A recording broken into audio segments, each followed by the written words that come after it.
can Yes, read the definitely. He citation, will be reading and it, sir. you can give the Sir, meditation. we are live. Okay. Okay. All right. Go ahead. So first of all, once again, I welcome you all for Diabetes India 2021. Thank you. It's Thank an you. 11th World Congress of Diabetes India. Yeah. Today is the second day, as we are starting on Friday and Saturday only in afternoon from 1:30 to 9 o'clock. That's what we have planned. And today we are starting in our Alpha Hall, that is our main hall, with the Dr. Shaukat Sadikot oration. We lost him before 2 years. Last year also we were not Yeah. having him at Bangalore. And Dr. Shaukat Sadikot is a founder, president of Diabetes India, an eminent diabetologist of our country, an endocrinologist based at Mumbai. And he had founded this meeting, Diabetes India, as a research trust of Diabetes India. First, let me introduce the chairperson of this Shaukat Sadikot oration, and they will be introducing Dr. Shaukat Sadikot and Dr. K.M. Prasanna Kumar. We have very eminent person from Bangalore, Dr. C. Munichodappa. He is a patron of RSSDI. Sir is a senior most diabetologist of state of Karnataka, and we are really thankful that sir could grace this occasion, and he is here with us virtually. We have along with us Dr. Vitul Gupta, who is co-chairman for this Shaukat Sadikot oration. Dr. Vitul Gupta is a consultant physician and diabetologist, a very eminent person and a writer. I keep on seeing his messages and in his newspaper writing, but an eminent personality from Association Physician of India, from a Diabetes Association, from Diabetes India, from RSSDI. He is from Batinda. So now I request Dr. Munichodappa sir and to Dr. Okay, sir. Vitul Gupta for further proceedings Yeah. of this oration. Dr. Munichodappa, would you like to read out the Dr. Shaukat Sadikot Yes, yes. So, CV? I will do that. So please So, show the Shaukat. Yes, sir. Please. About 25 years ago, he requested Dr. Sesha and me to encourage people to become members of the uh, uh, International Diabetes Federation, and that's how the whole thing. I think we met in Chennai, and then we started from there. He was the past president of International Diabetes Federation, and he was also past president of Diabetes India, Research Trust of India. He was core group of member of the Metabolic Syndrome Metabolic Institute. He was also vice president of International Atherosclerotic Society, and he was the editor-in-chief and Metabolic Syndrome Clinical Research and Reviews. And more than all these things, I must tell you that he had a good heart.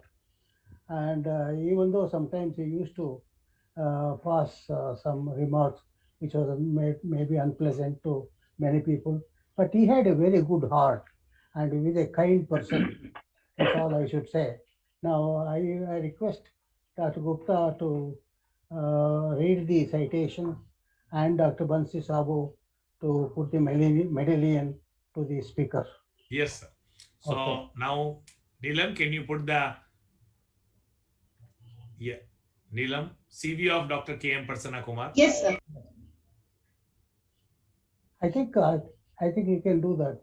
Yes, we are doing it, sir. Yeah. Okay. Dr. Vitul Gupta, sir, please. Yes, thank you very much for giving me this opportunity to share this oration and introduce our very eminent speaker, Dr. K.M. Prasanna Kumar, who has done his MBBS, MD, DM from AIMS, Delhi. That is itself a great achievement. And endocrinology, clinical endocrinology from Bangalore, and he's in present position as consultant endocrinology center for diabetes and endocrine center and diabetes here. He is former senior professor and head endocrinology at MS Ramaiah Medical College, Bangalore. So he has chaired and leaded so many associations like RSSDI, Endocrine Society of India, Indian Thyroid Society, the premier academic of medical sciences, and so on. And importantly, he has orations for Professor Sam, GP oration, and MMS Oheja oration. He has about more than 150 publications. He is on editorial board of many prestigious journals, and he is editor, authored Practice Impact, Women Health newsletters, and several books. So I am honored to introduce Dr. K.M. Prasanna Kumar and invite him to speak on topic of are we doing enough for children in diabetes. Again, this is a very important topic because we are a young nation and children are most prestigious assets for us. Thank Dr. K.M. Prasanna Kumar, please. you. Neelam, can you just show the plaque and the medallion, which we will be sending him physically, but virtually we can show here. Okay.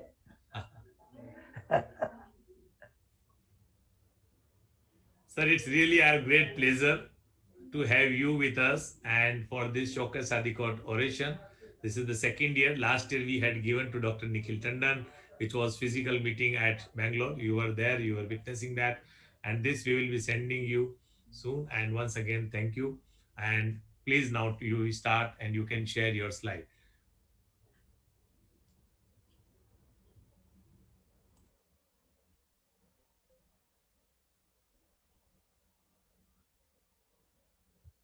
Good afternoon, everybody. Dr. Munchudappa, senior most diabetologist in Karnataka, Dr. Vital Gupta, diabetologist from Batinda, Dr. Banshi Sabu, Dr. Aravind, and delegates. At the outset, I would like to thank the organizers of Diabetes India for giving me an opportunity to give this oration. And why did I choose this topic? Are we doing enough for diabetes in children? At least I have heard 20 talks from Shaukat Sadikot. He always used to talk, are we doing enough to reduce diabetes, burden, complication, death? He always used to say, one death in diabetes in the worldwide for every 12 seconds. Then he said 8 seconds. Then he said 6 seconds. Then I thought instead of talking on type 2, let me talk on type 1. I don't have any conflict of interest for this talk. And this is Shaukat Sadikot, 1950 to 2019, 2 years back. I met him in EDA pants. Last time he said, Prasanna, come here, I want to talk to you. And he said, I want to do something for diabetes children. I know you have got many centers and you are doing great. I said, okay. Unfortunately, 2-3 months later, he died in October. He always used to quote one thing, ivory towers to ground reality. He said, we can sit here, IDF, EDA, make statements, but unless you have ground realities, it's not going to work. That's why I'm going to talk about ground realities of type 1 diabetes in the world, more so in India, what we have done, what we need to do. This is what Dr. Munchudappa has already said about Dr. Shaukat, and he was consultant endocrinologist in diabetes metabolic disorders at Jesselab Hospital. I met him almost 3 decades back. The first Diabetes India meeting happened in Bangalore 2.5 decades back. Myself, Munchudappa, Aravind, and Dr. Sheshya, we were there. We had the Diabetes India Research Trust opened in Bangalore also. We had account for many years. From then, it took off. We never looked back, not only academic, but also the philanthropic activities, CME for doctors. And thanks to him, if Diabetes India has started, grown to this extent, I think the whole responsibility and the credit should go to Shaukat. And he has got 2 great people, Dr. S.R. Aravind and Shaukat and Dr. Sabu, who is continuing that, and he will probably take it to greater heights when probably soul of Dr. Shaukat Sadikot will be happy. Now, type 1 diabetes, as you know, forms a very small part. Though they say 5 to 10%, it is not even 2% of all cases of diabetes we see. If we have 77 million type 2 diabetics in India, we hardly have probably 70,000 to 1 lakh diabetic children. The incidence of type 1 diabetes continue to increase worldwide. In some of the places, it is increasing by 3%, and in some of the European countries, it's increasing as much as 6%. Thus, it's a very serious short-term and long-term complication. All of you know, this elite audience, what are the short-term and long-term complications? Probably there are 440,000 or 500,000 children with diabetes in the world, and every year in the world, 70,000 new cases are diagnosed. If you look at diabetes in children, And if you see type 1 diabetes in particular, type 1 diabetes accounts more than 90, maybe 95% of diabetes in children below the age of 16 will be type 1 diabetes. That's why I'm focusing on type 1 diabetes. Of course, the incidence varies across the world. I'll show you our data. It can be as low as 0.1 in African and some Asian countries to as high as 57.6 per 1 lakh population children, like in Scandinavian countries. So, especially in the last 10-15 years, I have noticed we are diagnosing more and more children with type 1 diabetes below the age of 5. The youngest I have seen was almost something like 1 year, 2 months or so. So that is how we are seeing more younger patients compared to what it is. India is a home, as I told you, the second largest number of children and adolescents is 0 to 19 years with type 1. Estimated 1.1 million children and adolescents under 20 years have type 1. And of course, India accounts for majority of children in Southeast Asia. If you take all South Asian countries, probably we have one of the highest number of children with diabetes.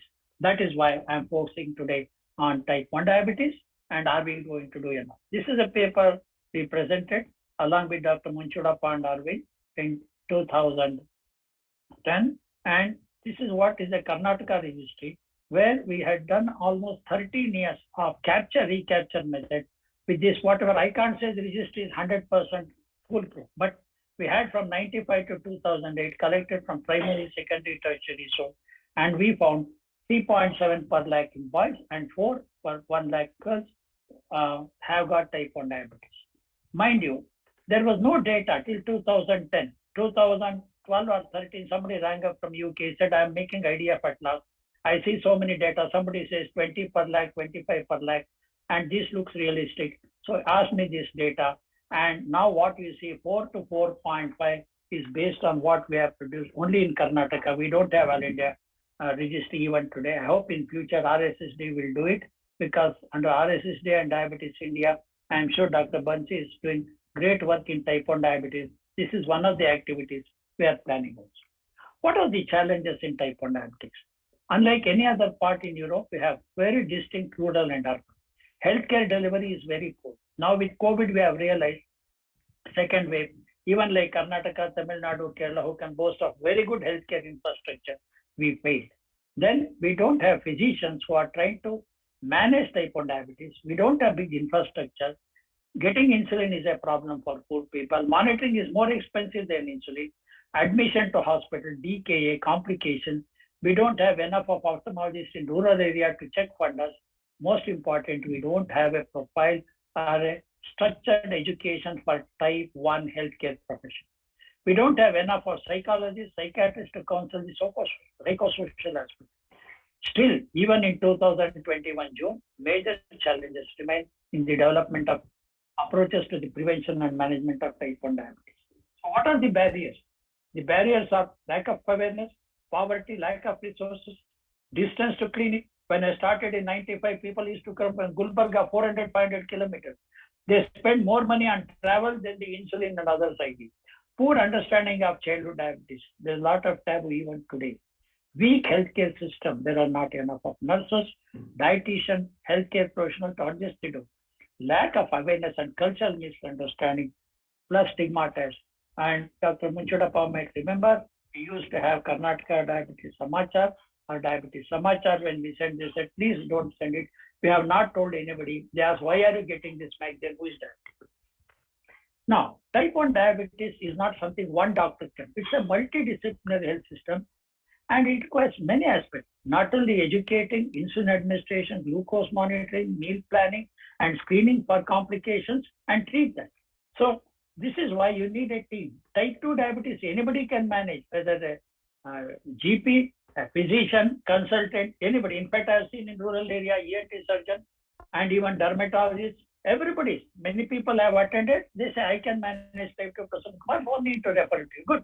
But type 1 is not. Type 1 can only be managed by doctors who are trained and experienced in managing that. Unless you have 100 to 150 type 1 diabetes you have managed, you cannot say, I can manage type 1 diabetes. Even after 3 to 3.5 decades, I still feel something I am not doing enough. This is the statement of ADA. It says ideally every child newly diagnosed with type 1 should be evaluated by a diabetes team qualified to provide up-to-date pediatric specific education and support. Where is it we have got to have nurse educator, dietitian, mental health professional, endocrinologist or diabetologist? When I started in 1988, for 4.5 crores population, Karnataka was the only endocrinologist. Today, after 30 years, I see there are more than 85 endocrinologists, more than 300 diabetologists in Karnataka, and the leader was Dr. Munchudappa. Even today, he's our leader.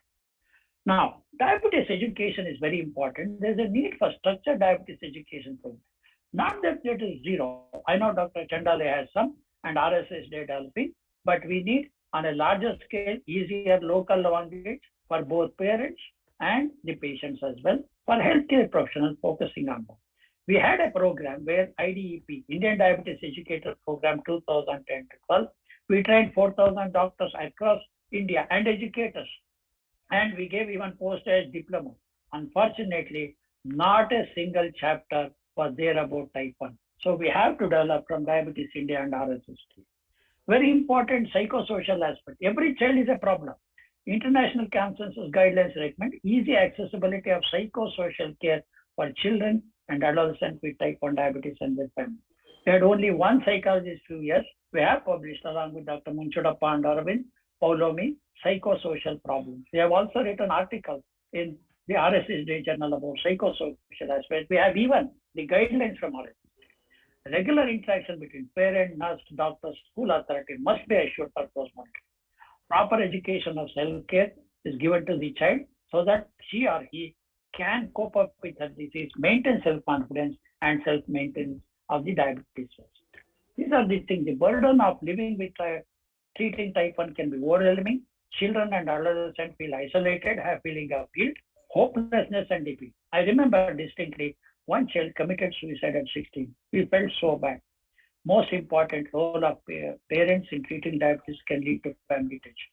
Children and adolescents experience depression. We have done surveys and there are many studies what percentage of children or even parents, caregivers will have the depression as such and a lower self-esteem. They start saying, no, I don't want to go to school. I don't want to meet others. I cannot go to parties. Negative feeling directly related to diabetes and mismanagement. As you know, depression leads to high cortisol and that leads to worsening of diabetes. This is what Galler and colleagues have analyzed 31,861 children and adolescents. They said children with type 1 who received continued psychological care had a decrease in severe hypoglycemia and had a stable glycemic control during next 2 years follow. That means every center of ours, we should have a psychologist to give the care, which is something very difficult because I have seen that we used to have 100 children in one camp in Bangalore Diabetes Hospital, started by Dr. Munchudappa, and it is difficult to counsel 100, not even 5 they can counsel. This is what the data has shown. Although peers at school are aware of condition, there are still 15% of the children who keep it as a secret. Look at the children. Where do they go? Most of them, they see that who knows that you are diabetic? Yes, class teacher knows. Next is the friends they know. Otherwise, among others, you see that the awareness of this diabetes among them, that this child has diabetes, as very little in 15%, they say nobody knows apart from me and my parents. What are the challenges? The challenges in Europe are different, USA different, India different, because we have a huge number of type 1, where if not the child, the parents are illiterate, financial barriers, poverty, self-reliance, managing at school. Many times we had to threaten them. They said, we'll not take this child. I said, I will tell the MLA, if you don't derecognize the school, you have to take. Just because the child has hypoglycemia, you cannot refuse. Social acceptance. I see very bad when many times the child comes and says, uncle, they call me sugar boy, sugar girl. I am very much scared about it. Then marriage challenges. Many times they say, sir, when the normal child itself is very difficult to marry our daughter, how can I tell them that she's diabetic? They hide and then later on face into problem. This is what one of the things. Yesterday, some of you might have had this short talk. It's a snapshot about type 1 diabetes. They took from childhood to adult. So even in USA, if you see, that the number of patients who which is A1C less than 7%, that is 53 millimoles per mole, this is less than 17. That means not more than 17% of American children and who are having type 1 achieved A1C of 7%. So the data showed that type 1 exchange registry demonstrate only a minority of adults and youth with type 1 in USA achieve A1C goal. Let us look at the chart. What this chart shows? You see here, the blue line is 2016 to 18, and the orange one is 2010 to 12. Over a period of 6 years or 8 years, what has happened? In fact, if you look children between 5 to 20, it has worsened. The A1C, which was 8.5 in 2010-12, has gone up to nearly 9.5, meaning that below the age of 20, the A1C in USA is also worse. What is USA? Best technology. That's what yesterday Death Shot was talking. Technology, artificial intelligence, mobile phone. With all that in the country, USA, they had worse A1C, increasing by more than 1% over 8 years rather than improved. Let us look at our own data. Of course, you can talk about insulin pump, and in USA, it increased from 57 to 63%. CGMS improved from 7 to 30%, 10% in childhood. But what happened? A1C went up by 1%, meaning technology is not the answer. It's a mindset. Even with multiple doses of insulin, that you can achieve A1C as good as insulin pump. Not even 0.001% of my patients are on. Not even 0.1% are CGMS. So CGMS levels are lower in CGM users than non-users.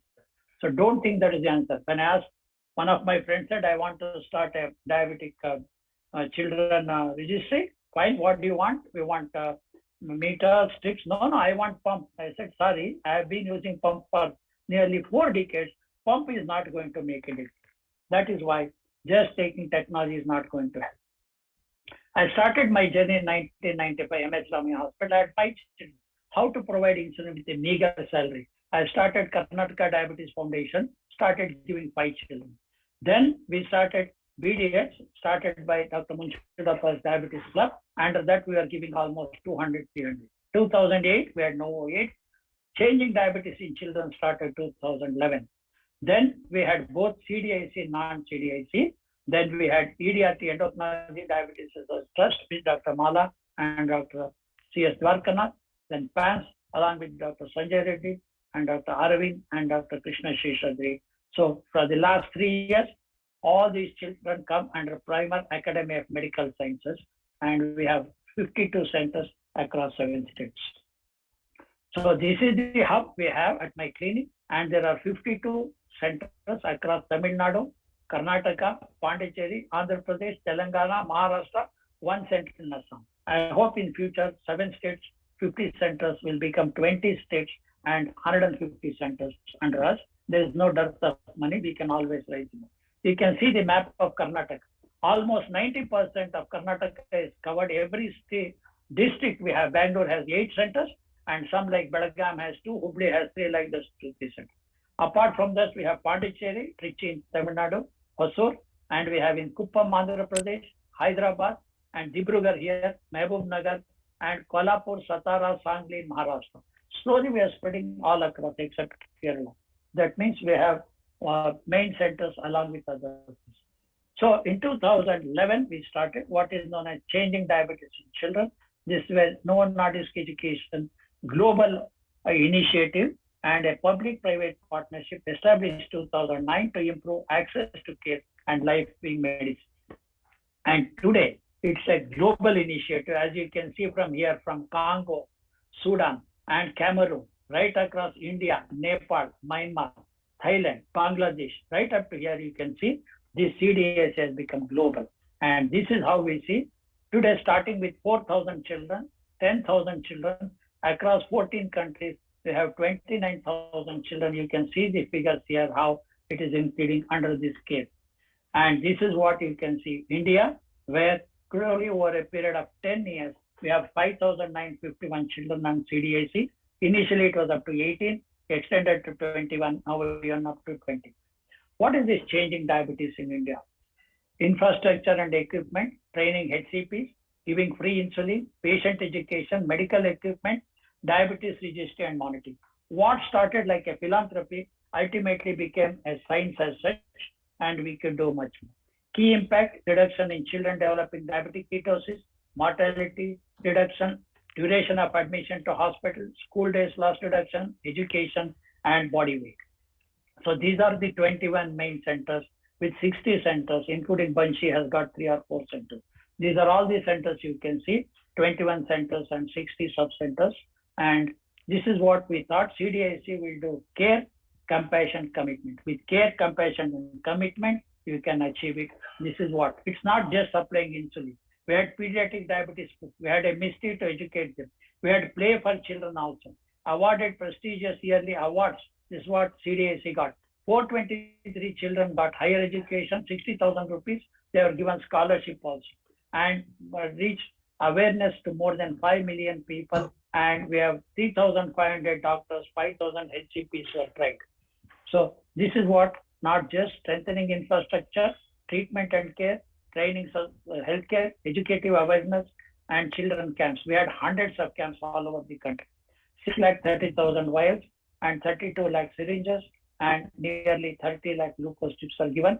40,000 A1Cs, microalbuminuria were given, and more than 40,000 doctor consults. This is what we see at the beginning as such. The A1C, we had 7%, 7.5, 35. More than 10 was 57%. So mean A1C was 10.88. What did it do over 10 years? Then you see most of them, 30% was still on premix, because ideal insulin for type 1 is basal bolus. So 26% were on premix. These are the complications at the beginning: retinopathy, nephropathy, foot ulcer, neuropathy, and 5% of these type 1 had complication at the beginning. What did we make a change? This is what we can see from 2011 to 2020, how it has changed. Baseline was 10.7. After 10 years, we have come down to 9.7. I am sure in 2 to 3 years, we'll bring it 9. Compared to USA with pumps, CGMS, their 8.5 has increased to 9.5. We have come down 10.7 to 9.7. I am sure next 3 years, all our children will try to achieve at least mean A1C will be less than 9, I can assure you. What is the burden? 24% stated no burden, but others say it's a major burden, moderate burden, minor burden. This is what financial burden, at least by CDIC, this burden is taken off. This is the data under EDRT PAM. We have 52 subcenters with nearly 3,000 children, and the male and female distribution almost same. The BMI was 17, has increased to 8.5. This is what we have achieved: good nutrition. And A1C, if you can see, 37% above 12 became 24%. And less than 11.9, 12% continuously. Less than 10 from 13 increased to 17, less than 9.9 from 16 to 22, and less than 9.2. Gradually you see that 7.9 to 10 is increasing, 11 to 12 is decreasing. This is what we have been able to achieve in these children under PAMS from 2011 to 13. 2021, it is still better. We did microalbuminuria, 30% had microalbuminuria. We will check the hypothyroidism by TSH in all of them.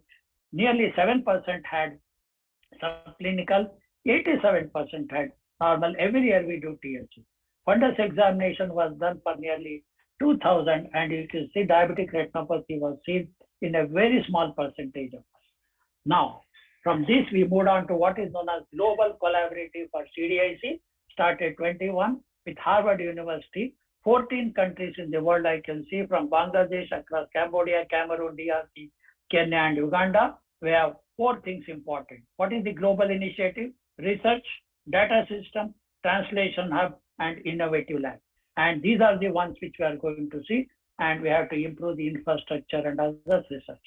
Before I ask the question, are we doing enough? Each one of you should ask this question: am I doing enough? Every physician, endocrinologist, and pediatrician, diabetologist should ask this question before we ask, are we doing, am I doing enough? Whether it's epidemiology registry, diagnosis, education, monitoring, insulin, annual checkup, preventing complications, school education, psychosocial program. Of course, the quantity of life lost in a 10-year-old boy and girl is 18 and 19. I have patients coming for the last 40 years. Type 1 diabetes whom I have seen 1980. Even before I became endocrinologist as physician, they are still living. Gail had a negative view. Focus studies show outcomes can be improved by better management. There is no evidence this actually happening on a worldwide basis, but CDAC has proved definitely it will happen. Children will live longer and longer. 2 years, 2016 to 19, we didn't have a single mortality out of 2000. Unfortunately, last 2 years, because of COVID, one child died due to COVID. She had a dual transplant of renal and pancreas. We did crowdfunding. She went into kidney failure, got COVID, she died. Other one was non-COVID. So ultimately, newer treatment approaches have facilitated improved outcomes in terms of both glycemic control and reduced risk of development of complications. Major challenges still occurs. So I would like to end with the word with what Robert Frost said. The woods are lovely, dark and deep, but I have promises to keep and miles to go before I sleep, miles to go before I sleep. I would like to acknowledge all the doctors, social workers, technicians, dietitians who work with me relentlessly and working with me in all these 60 centers, 52 centers and main center. More than that, I'm grateful to children and parents who gave me an opportunity to serve them. I think every diabetologist and endocrinologist is a lifetime opportunity. If there is one place where there is philanthropy, as Dr. Munchudappa said at the beginning, it is children with diabetes. And also my colleagues who have been able to fund this EDRT, Mala and Dr. Borkana, and in PAMS, Dr. Aravind and Krishna Sheshadri, and Sanjay Reddy has been with me from the beginning of this journey last 20 years. Over and above that, last but not the least, NNA team, CDAC team, Harvard Global Clinical CDAC. Thank you once again for your listening.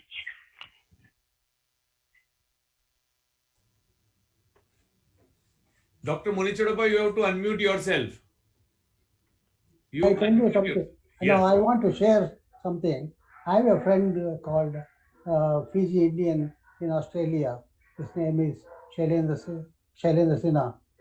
He wrote to me, he sent me an email 2 weeks ago that he got a patient, type 1 diabetic patient, from a physician who referred it to him. And the physician said, I am not trained in taking care of diabetes, type 1 diabetes. I can only take care of type 2 diabetes, not type 1 diabetes. So he was so honest. And then because many people take care of diabetic, type 1 diabetes and mess it up. And so the physician was very frank in admitting that he does not know how to manage type 1 diabetes, and he referred the patient to Shailendra Sinha, who was trained at Joslin Clinic and he was practicing in Australia. So I think, as Prasanna Kumar said, only trained doctors can take care of type 1 diabetes. We cannot. Everybody can take care of type 2 diabetes, but not particularly type 1 diabetes. I'm glad that Professor Kumar brought it up. Okay. Thank you, Dr. Munichudappa, for your comments. And Dr. Vitul, you want to make any comment before we close it? I must congratulate Dr. Prasanna Kumar on bringing the focus on insulin-dependent diabetes, our young children. And we must do, the phrase you have used, that we must do our bit, what we can. So there are so many limitations, but if we are going to focus on the limitations, then our work will not be done. So in whatever capacity we can do, we should do something for the upliftment, for the control, detection, as well as management of our young children. Thank you, sir. Thank you for an enlightening talk. Thank you, sir. Thank you. Just to inform the audience that as Dr. Prasanna Kumar had talked, and he's one of the leader in management of type 1 diabetes. Under his guidance in RSS, DIA, and other organization, we are going to have a type 1 diabetes network across the country. We already have created a type 1 diabetes task force. More than 40 centers of education for type 1 diabetes is already been created. As we know, there are few pediatric endocrinologists or few pediatric diabetologists, and that's our idea that we should train more district coordinators, more rural doctors, regarding the basics of type 1, everyone should know. There can be a tertiary care center, they can be few, but at least basics of type 1 diabetes, everyone should know. And that's the reason you can see even our oration is also on type 1 diabetes. You can see in this Diabetes India program, there's a dedicated type 1 diabetes symposia, there is a SPAD symposia, there is a SPAD president, she is also talking on type 1 diabetes. Dr. Prasanna Kumar had talked about type 1 diabetes. Past president of American Diabetic Association, Desmond, had talked about technology and type 1 diabetes. Thomas Dane, a pediatric endocrinologist, he's going to talk in type 1 diabetes. So you can see even in this program, almost more than 10% of diabetes, what we are talking is related with type 1 diabetes, as the incidence is more than 5% of type 1 diabetes. And we have more than 35,000 doctors across the country who are logged in and who will be listening this program. And that's the reason we should focus more on type 1 diabetes and different talks which we have planned and in our scientific agenda. With these few words, once again, thank you, Dr. Prasanna Kumar, for giving this Shaukat Sadikot oration. And now I request Dr. Sanjay Reddy to start with our ESD symposia. And you can introduce both the speakers, both the chairperson, and then they can introduce the speakers. Thank you. Over to Dr. Sanjay Reddy. Thank you, Dr. Mansi. Good afternoon, everybody, and welcome to day 2 of Diabetes India.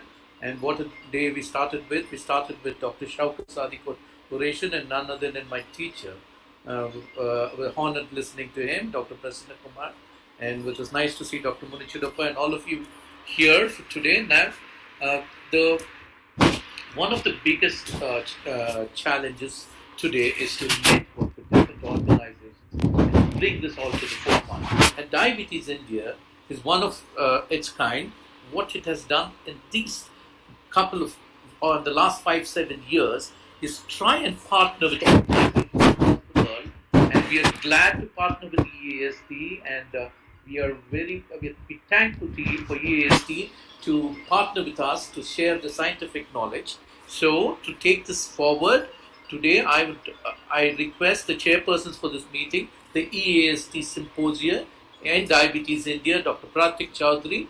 He's professor from Leicester University at UK, and my good friend Dr. B.M. Makkar, the director at Makkar's Diabetes and Obesity Center, New Delhi. They was also the former secretary for Diabetes India. So many things. I can't go on repeating the series of my friends. Over to Dr. Pratik Chaudhary and Dr. Makkar for the EASD Symposium Diabetes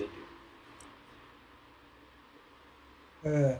Thank you, Dr. Reddy. And it's my pleasure. Of course, this is now, I think, the 5th year that we're running consecutively the Diabetes India EASD Symposium. I think it's been a very fruitful collaboration. It's a real pleasure. I'm part of the EASD postgraduate education group, and I think we've worked really well with our colleagues in India to put together the symposium. And I think the mindset behind the symposium has always been to take kind of the best of what we saw at the main EASD conference in October, November, and distill it, enhance it, improve it, maybe, and get those speakers out to our colleagues across India.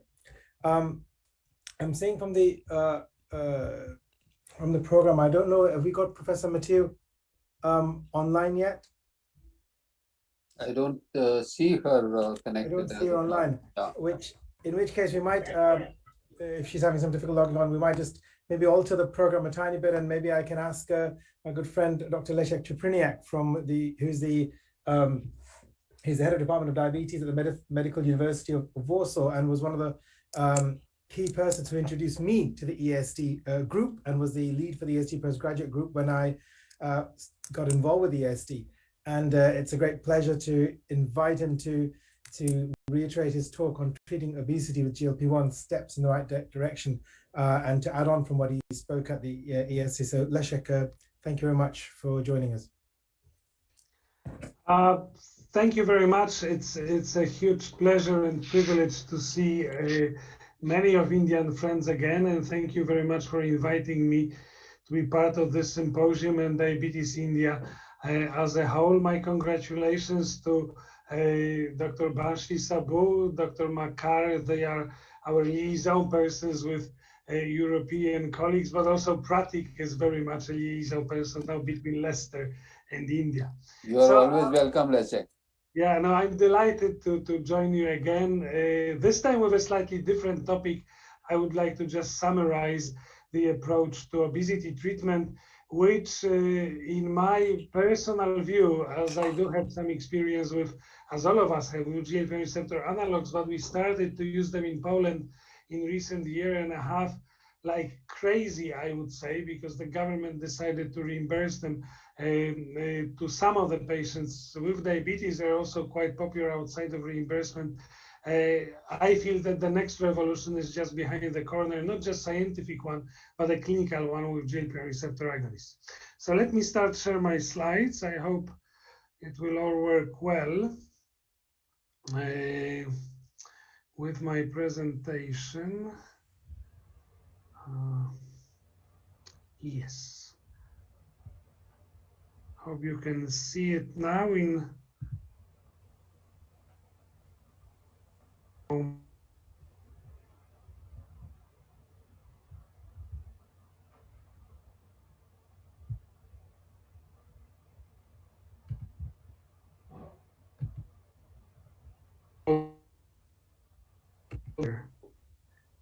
Can you see my slides?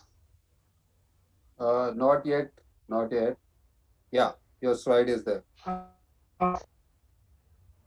Okay.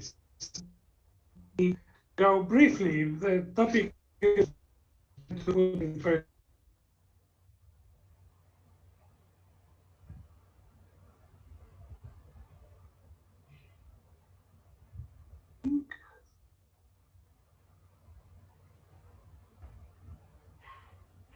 Now let me share again.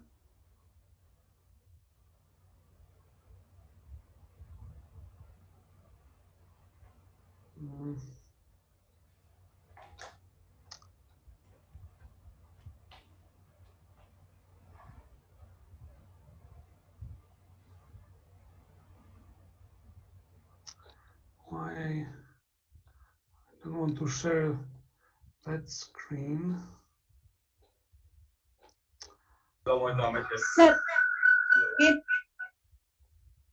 sir, may I share your PPT? I have. Yes, Dr. if you share Leszek, it, that would be better. If you can share it centrally, yeah. Yes, sir. Yeah, if you can share it centrally. I guess, we have your presentation, we can share that. yeah, I think I see some duplicity here. So yeah, if you can start sharing mine. And just give me the control so I could change the slides.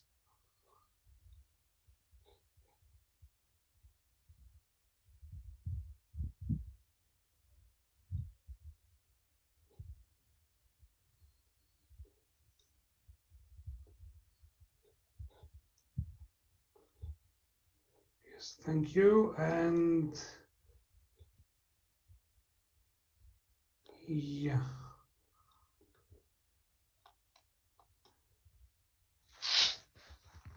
Will I be able to switch the slides or shall I ask you just? No, sir, just to give me for next, I will do that. Okay, so I will be saying next slide, please. So let me go briefly through the story and put it into perspective. These are my disclosures. Can I have the next slide, please? So obesity is probably, if you treat people with diabetes, wherever you do, in whatever part of the world, I would say this is #1 metabolic challenge. Type 2 diabetes is a direct complication, not a simple one, but a direct complication of obesity. And obesity has exploded in recent decades.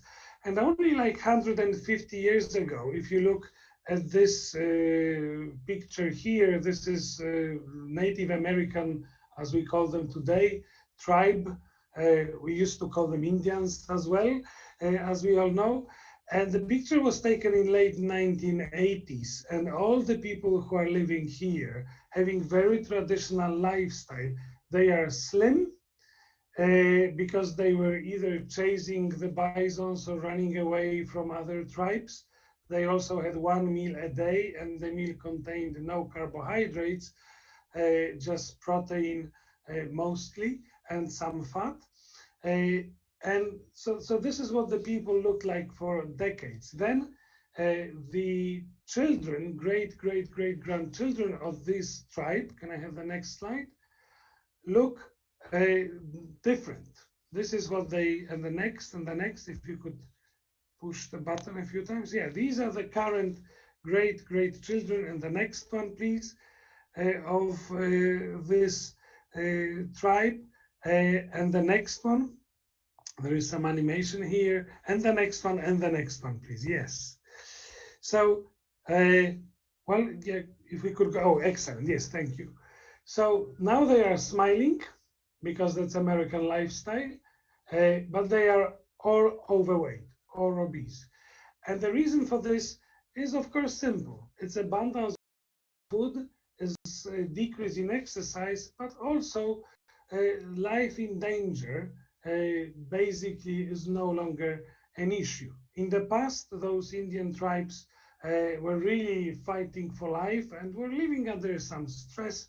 And if you're living under stress, very often your appetite is decreasing. Here, there is no such option. It's rather an approach to live a happy life and have a food all around us. So that's the change which happened. And it also shows how difficult it is to tackle these changes. Can I have the next one? And the food has also many cultural issues around it. This is the Thanksgiving meal painted by Norman Rockwell, a famous American painter in 1950s. And I'm not really impressed by the size of this turkey, but I'm impressed with the smiles on the faces of these people. This is the most important, or one of the most important meals in US.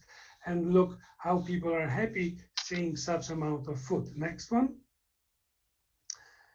And this pleasure associated with food, and the next, and the next. There's again a bit of animation here. Yeah, and the next, and next. You can see people who are just happy having all these meals, even if these meals, looking at European standards or through European lenses, is a little bit weird, like the man in the left-hand corner having those roasted cockroaches, who are actually quite tasteful. I had an opportunity to have them, but it's not the meal of our dreams, what we would think in Europe. Still, it also can make you happy. And next, please. And the food is the part of every diet. We cannot get rid of it. Next one, please. So how to cope with that? And next, how to cope with that in modern times has always been a challenge. Next one.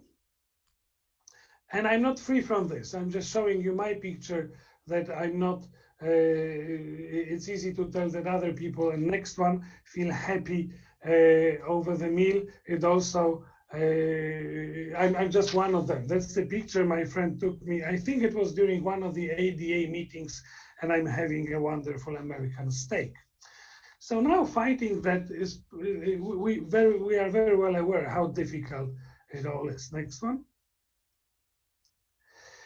The increase in food intake can be measured in different ways. One of the best data come from UK. UK is the country which has been invaded last time in 1066. William the Conqueror, Battle of Hastings, almost 1,000 years ago, and the British keep the records of everything. And look only how great was the increase in sugar intake over the years.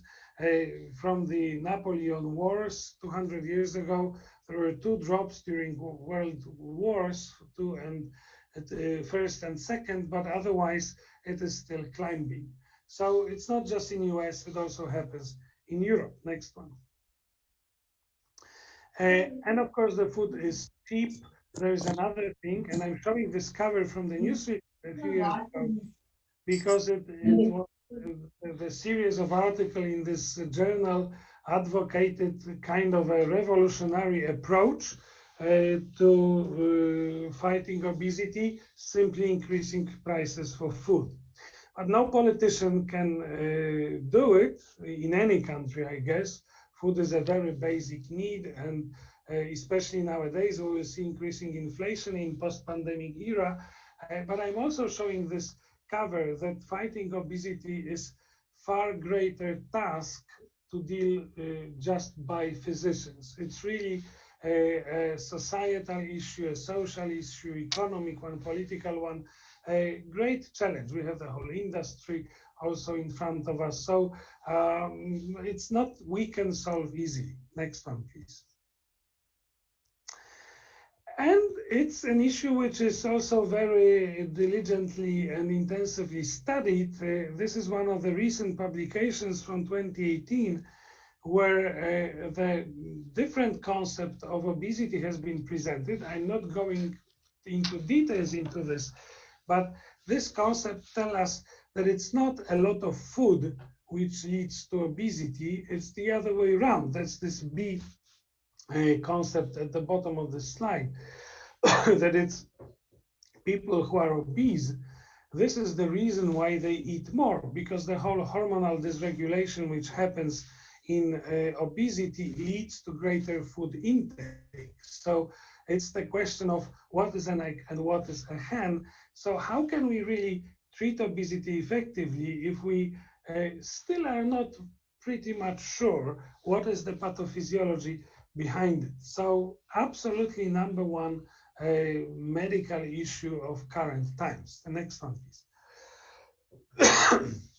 Okay, so before I get to GLP-1s, is there any other option we can use to treat people who are obese with or without diabetes? Well, sure, we can always resort to diet, and lifestyle modification is something we always advocate.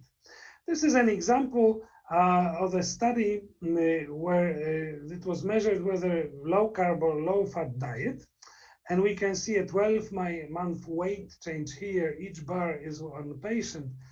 And the interesting thing in this figure is large discrepancy of diet efficacy. And we all know it very well. There are people who will change their diet and lose a lot.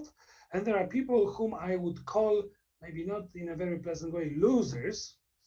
If you look at the right hand part of this figure, there are people who went on a diet and after a year, they put on weight. These are patients who are nightmares for the doctors. They come to our office, they say, look, I've been on a diet, I don't eat anything, and I only put on weight. Please, the next one. The difference in absolute terms in body weights, if we compare those who put on weight and those who lost the greatest amount of body weight, could be even 40 kilograms. So obesity is not something simple. It must be different in different patients, must be different mechanisms. We know it all happens in the brain, really. So that's also the challenge we are standing in front of us. A diversity of patients and also diversity of response to the treatment used. Next one, please.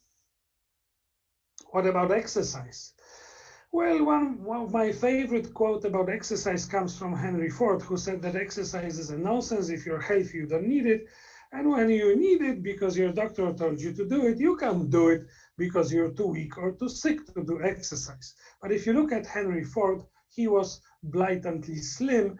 And we also have a saying in Poland that a slim person will never understand an obese one. So this is probably one of the cases. The next one, please. Still, we advocate, of course, any exercise, not just for losing weight, but just for general well-being, general health. And again, we may see large discrepancy here. Each one bar is one person.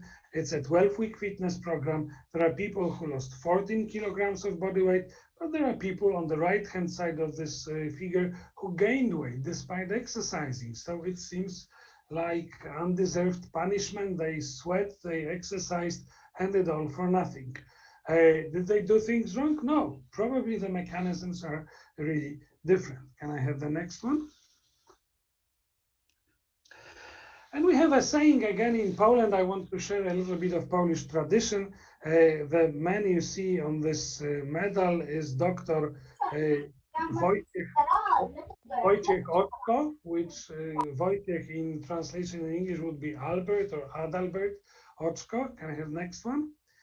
And he was the king's doctor in 16th century. And 500 years ago, almost 400 years ago, he said exercise can replace almost any drug, but no drug can replace exercise. Next one, please.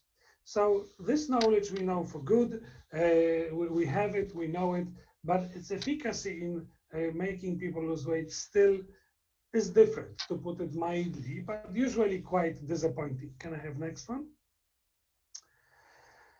So what about the drugs? What about regulation of the appetite? This is an old picture, as you can see from the paper, 12 years old, with the figure showing different chemical compounds acting in our brain, regulating our appetite. Having an ambition of inventing a drug which would regulate appetite while it is so much up and down regulated by so many different chemical compounds is just a fantasy dream. We will probably never be able to stimulate serotonin, dopamine, whatever, adrenaline, noradrenaline pathways, or block it or stimulate it to make it effective way to decrease appetite with very much centrally acting drugs. Please, the next one. And from the same time, if we look at the 2008, the list of agents which were under investigation by the companies, acting orexigenic or anorexigenic, acting mostly on hypothalamus, but not necessarily, this whole long list, it all went for nothing. But if we look on the right, on the second line from top, we have glucagon-like peptide 1, and this is something which actually delivered the promise. In 2008, we didn't know it yet. But among this long list, we have all sorts of, including oxytocin, including dynorphin, galanin, ghrelin, neuropeptide Y, PYY. They are pretty far from being used as drugs. Even worse, if you look carefully, you will find dopamine there, and dopamine, depending on the concentration, may either stimulate or suppress appetite. But GLP-1 receptor agonists actually, as I said, delivered the promise, and I'll show you this in a moment. Next one, please. So if we look at those, can I have the next slide? Yeah. If we look at those centrally acting agents, we have one which is available in many countries, also available in Poland. It's a compound drug with naltrexone and bupropion. It acts centrally. And we may see a decent reduction of about 6%, 6 kilograms of body weight in patients with type 2 diabetes.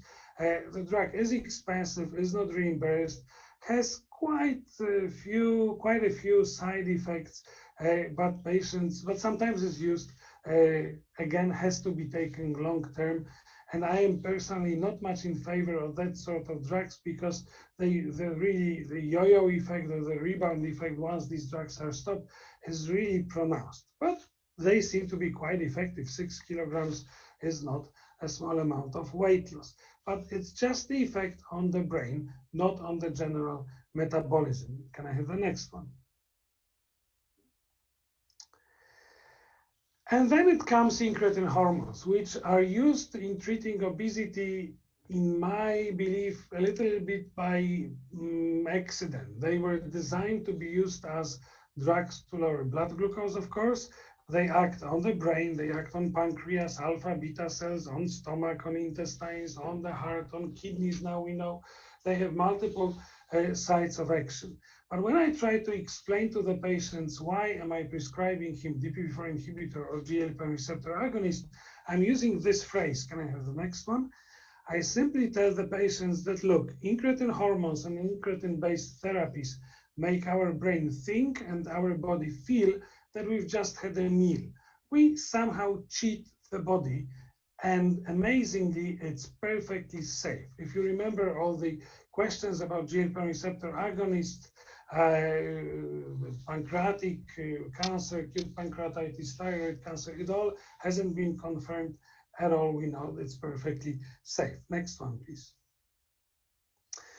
So the first news came with liraglutide, the reduction of 2-3 kilograms of body weight in patients with diabetes. These are the results from LEAD study. And then liraglutide was studied in greater doses, and now it's registered in 3 milligram dose for treatment of obesity. It has to be taken once daily, as we know. Next one, please. Similar results were seen with dulaglutide, also the reduction of body weight about 3.3 kilograms in people with diabetes. In this figure, just as an example, patients treated with oral agents, but also treated with insulin respond with a little bit of weight loss when GLP-1 receptor is used concomitantly with insulin. Next one, please. And then it comes semaglutide, and that really opened our eyes of what is possible to achieve when we use semaglutide. The step in the title of my talk, and I admire the feeling of timing of Pratik and Professor Chantal Mathieu, who I believe put together with Dr. Makar the program of this session, because just a week ago, on the 4th of June, semaglutide has been approved by FDA to treat obesity. So my congratulations in asking me to talk about this today, and you asked me about a few months ago, so no one really knew that it happened that quickly. This is the effect no other drug can safely achieve. In the study, I guess we all know, which was only published in February 10 in people with obesity, a little over 1 year application of semaglutide led to the decrease in weight of around 17 kilograms of body weight. And it was safe with predicted side effects from gastrointestinal tract, mostly subsiding during the first weeks of treatment. And one thing I particularly like about this drug is the rate of weight loss. It's pretty slow but consistent. It's nothing abrupt. Also, with my personal experience when I use these drugs, I hear from patients very interesting things. They say, for example, the nutrition pattern changed. I don't eat meat so much, which is now very politically correct, but it also decreases calorie intake. There is no other type of food like meat containing so much fat, and fat has most calories, twice as much as carbs or proteins. One patient told me, before I started to take semaglutide, food controlled my life. I always had something, and this was a well-educated person, kind of a managerial position in a large company. And she told me, I always had to have some food around me, and the food controlled my life. Now I control my food intake. And the drug, of course, is acting centrally, but it's not just blocking one receptor or stimulating one receptor. The action is much more of multiple type. Next one, please. This was the seminal study in New England Journal. We have also the series of study from STEP program in JAMA. This is step 3, people who are overweight.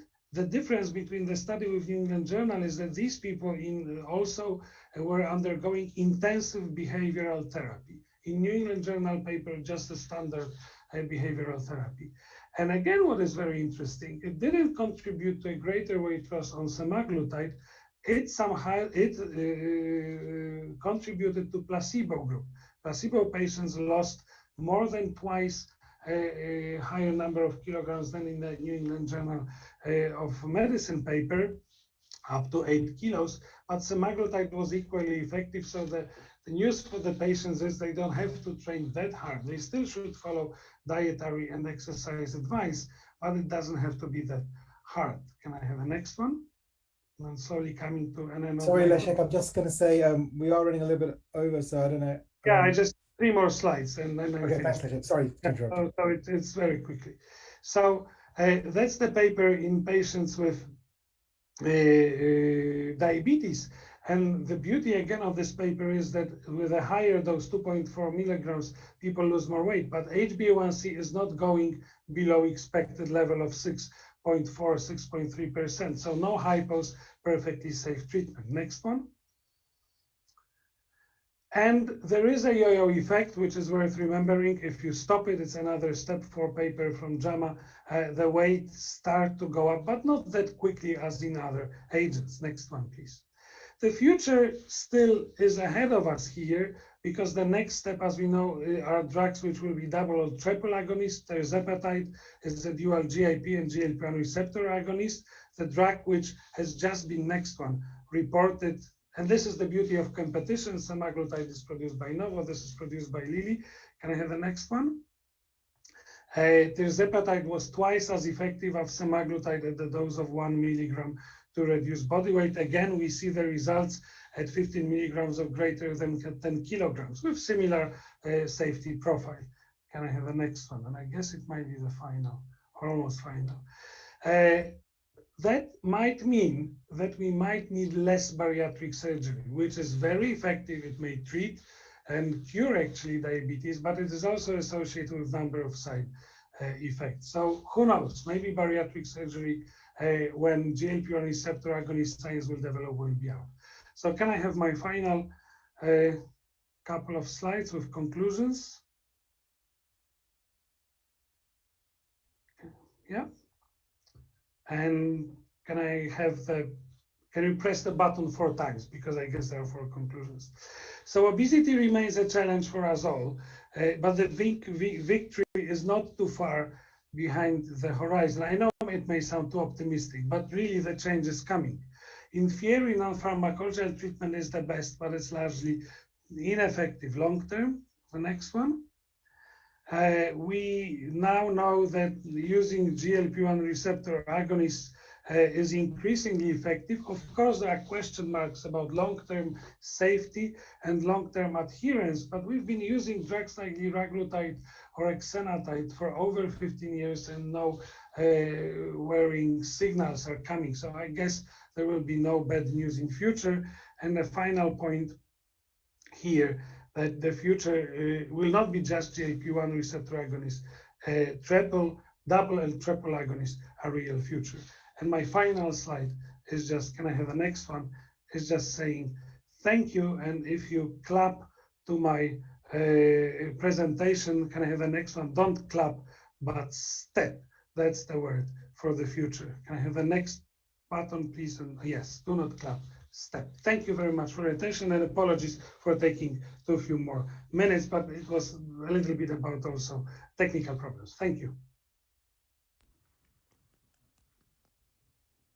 We are still clapping for your presentation, Leszek. So thank you for that wonderful presentation, and touching up on the new insights in management of obesity. We will have all the questions towards the end of the whole session. I can see Professor Chantal Matthew joining there. Good morning, Dr. Chantal. Hello, Dr. Makar. Hope you are doing well. So absolutely, but caught in the time difference. Yes, never mind. So you are still there, very much in time. So next session we are going to have from Professor Chantal Matthew. Just for the people who don't know her, I will give a brief introduction. Professor Chantal Matthew is Professor of Internal Medicine and Chair of Endocrinology at University Hospital, University of Leuven, Belgium. She is very actively involved in research in both type 1 and type 2 diabetes, and is also an excellent teacher when it comes to teaching diabetes. She has huge number of publications to her credit and some very good research work to her credit. And she is currently Senior Vice President at EST, and also Chair of EST Postgraduate Program, a brilliant teacher and a very nice person to know. With that, I welcome you, Chantal, to take over your session. She is going to speak on SGLT2 inhibitors and renal protection in that. Indeed, Dr. Makar, and again, sorry for messing up the time zones.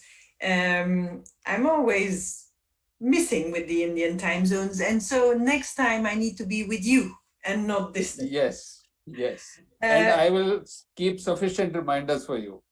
Yes.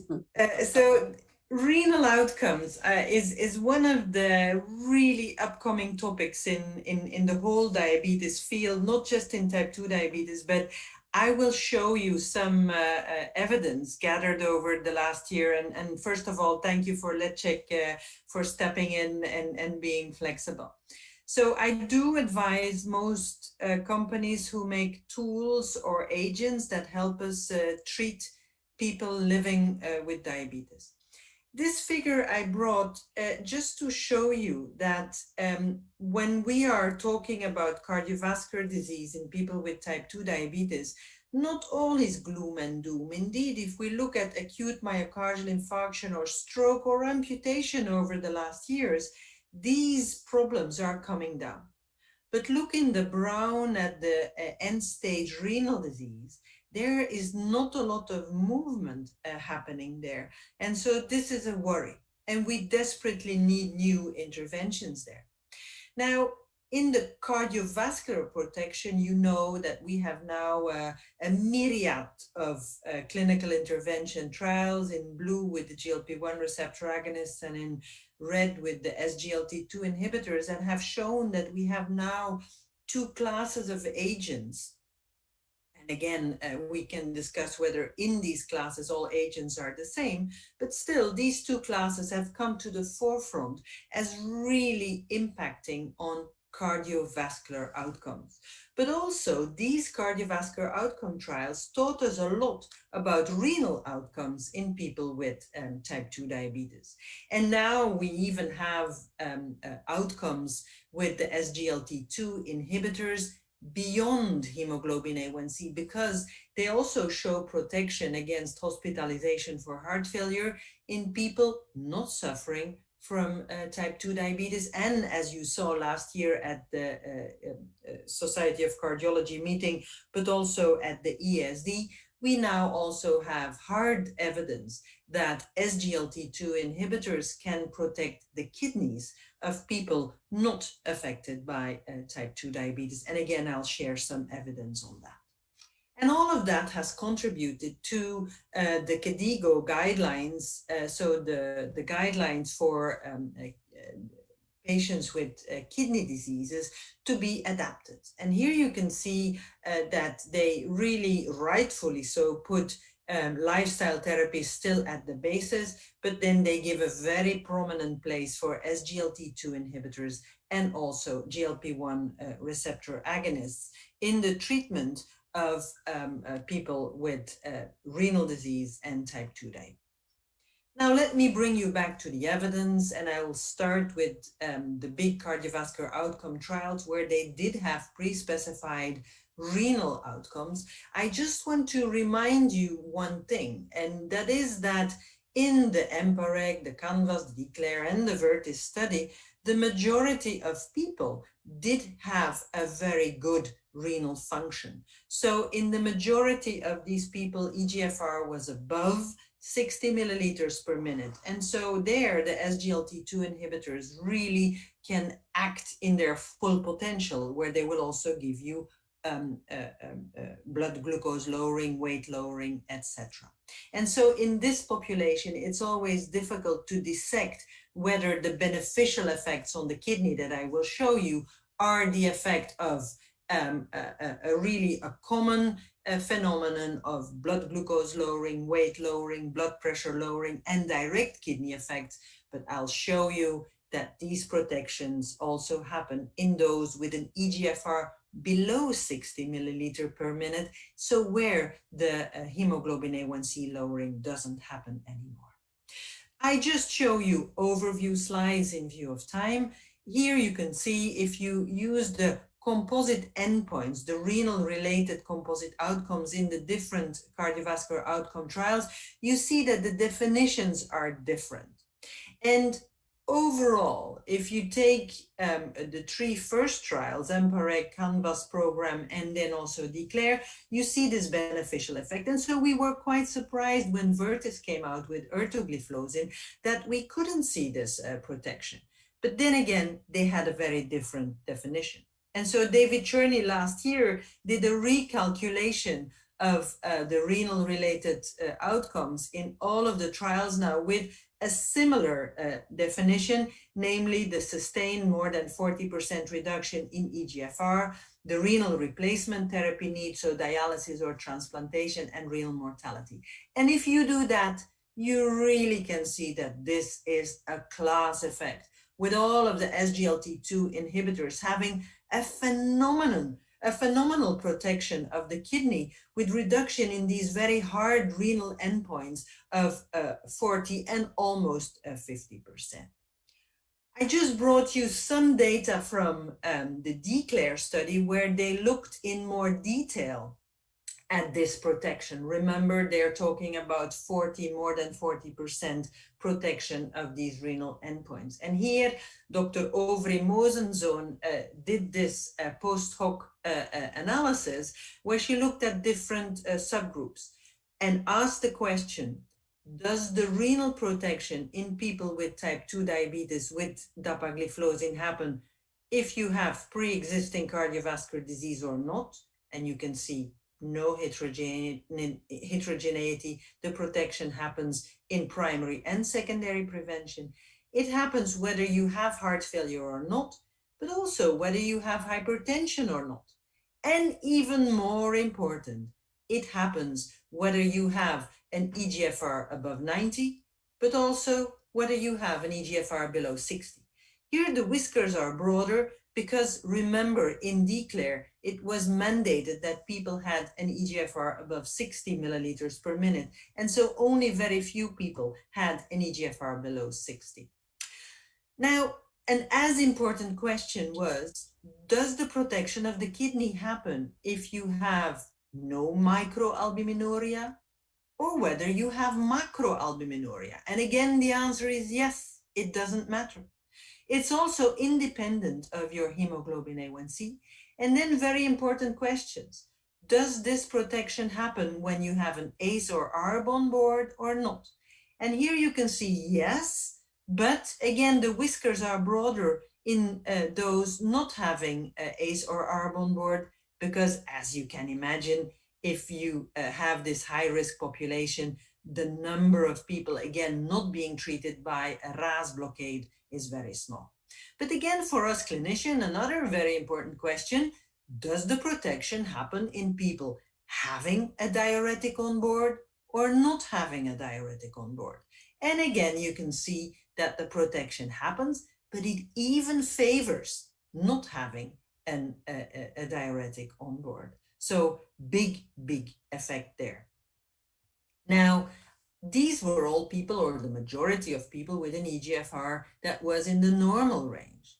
But as you remember, we also have the CREDENCE study, which was a study where the majority of people now have an EGFR below 60. That was the inclusion criterion. You needed to have or an impaired renal function, or you needed to have an albuminuria. And so in this very specific study of CREDENCE, where we start now with people already affected in their kidneys, still they showed this dramatic effect, the composite endpoint of the renal endpoints together with cardiovascular mortality, with a 30% risk reduction. So even in this very vulnerable population, you see the protection. And here I want to bring you the effect on albumin. Indeed, you see it happening, and the CREDENCE study, I forgot to say, was a study with canagliflozin. But so you see this effect on albumin happening very rapidly. And here we as clinicians in the beginning were a little bit frightened by this dip in EGFR.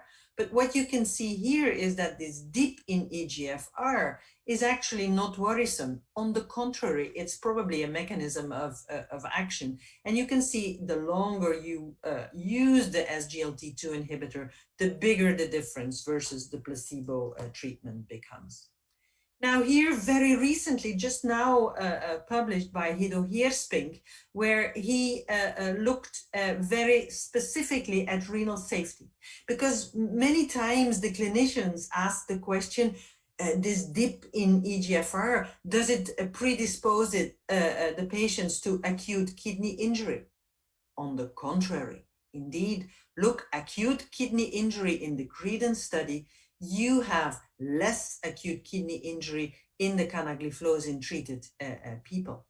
And also interesting, when they looked at recovery or the outcomes within 30 days after an acute kidney injury, you see that every time the SGLT2 inhibitor is better, you have more recovery, less need for dialysis, etc., or less death if you have an acute kidney injury. So the SGLT2 inhibitor gave you less acute kidney injury, and when you had it, you recovered more rapidly.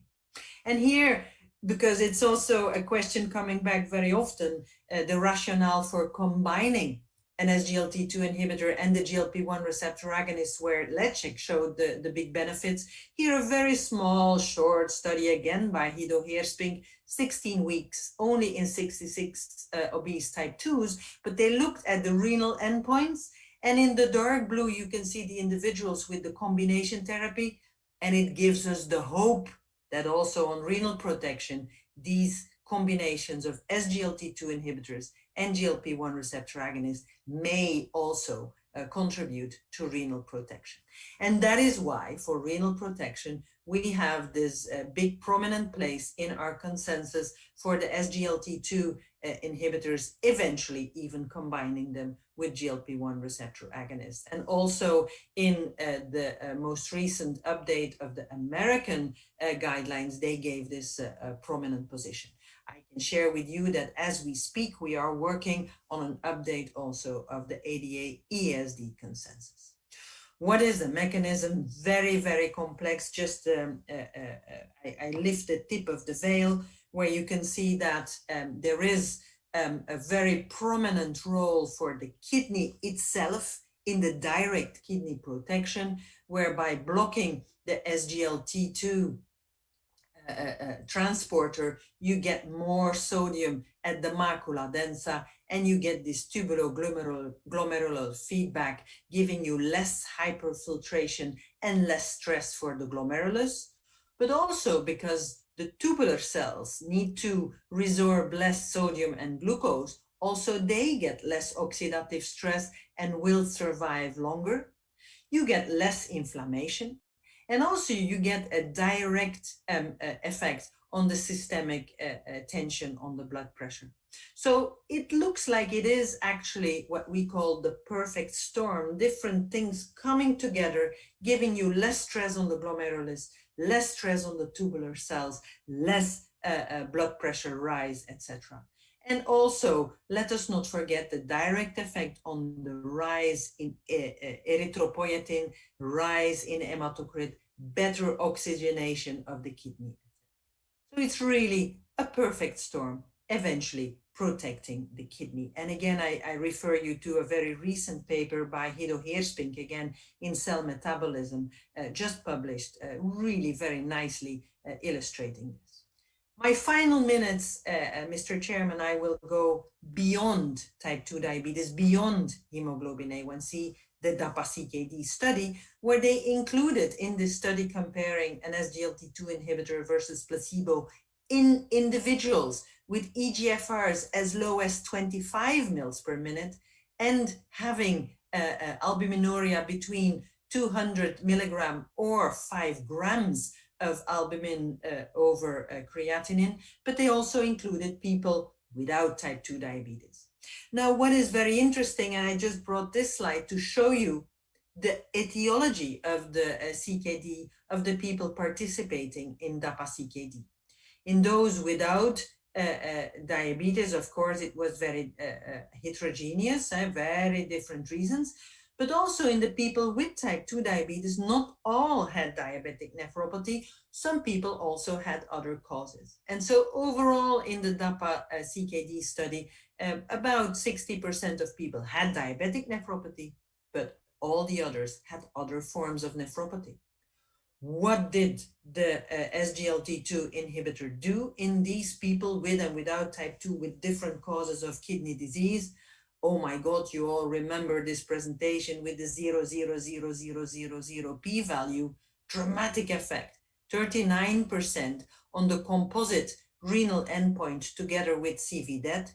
And if you take away CV death and just look at the renal endpoints, and so the sustained EGFR decline, needing dialysis or transplantation or renal death, you see 44% risk reduction, stopped by the data monitoring committee early because of this dramatic effect that they said it was not ethical anymore to continue. But what is important for patients and also for us clinicians, also in these individuals where the EGFR is too low to have an important effect on hemoglobin A1C. And remember, there were also people without type 2 diabetes. Again, this effect on hospitalization for heart failure, starting after days of initiation of the SGLT2 inhibitor, you see this effect happening.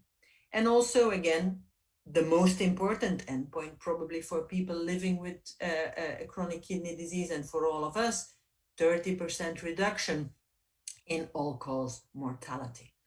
And again, this is an analysis in which of the subgroups does the protection happen. It makes me very easy. I don't have to give a lot of detail. The answer is in everybody, whether you have diabetes or not, whether you have albuminuria or not, whether you have hypertension or not, you always have the protection by the SGLT2 inhibitor. And again, just one slide to reassure the clinicians about safety in this very frail population. Indeed, remember with CANVAS, there was this hint that there may have been more amputations. Now, when you look very carefully, in this very frail population of chronic kidney disease patients, no signal of amputation. And also, again, looking at the renal adverse events, acute kidney injury, etc., we don't have to worry. It protects against acute kidney injury.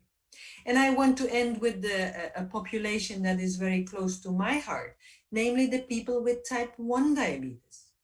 What happens there? Well, we know in Europe we can use SGLT2 inhibitors in people with type 1 diabetes with great care because of the threat of diabetic ketoacidosis. But we know that people with type 1 also have kidney disease. And so the question, of course, comes, will SGLT2 inhibitors also protect the kidneys of people with type 1 diabetes? Here we will have to wait until the study with empagliflozin comes out. They also included, next to people with type 2 diabetes, people without type 2 diabetes, also people with type 1 diabetes. But we already have some surrogates. Here, a study we did with people with type 1 diabetes and dapagliflozin, again, look at the urinary albumin-creatinine ratio. Dose dependently, you see a decrease in people with type 1 diabetes receiving dapagliflozin. So, Mr. Chairman, I end with the overall conclusions. The adverse renal outcomes remain an issue in people living with type 2 diabetes, and I predict to you they will even become more important as we prevent cardiovascular events. But the SGLT2 inhibitors are clearly coming to the forefront, showing that they can protect kidneys beyond their effect on glucose control, as they also protect the kidneys now in people not only with type 2, but also without type 2 diabetes. And again, I want to end with advertising our ESD e-learning webpage.org, where I invite all of you to register for free. You will find a myriad of modules, of tools to help you with your education, how to treat patients with type 2 diabetes even better in future. Thank you for your attention. Thank you, Dr. Shantel, for that brilliant presentation.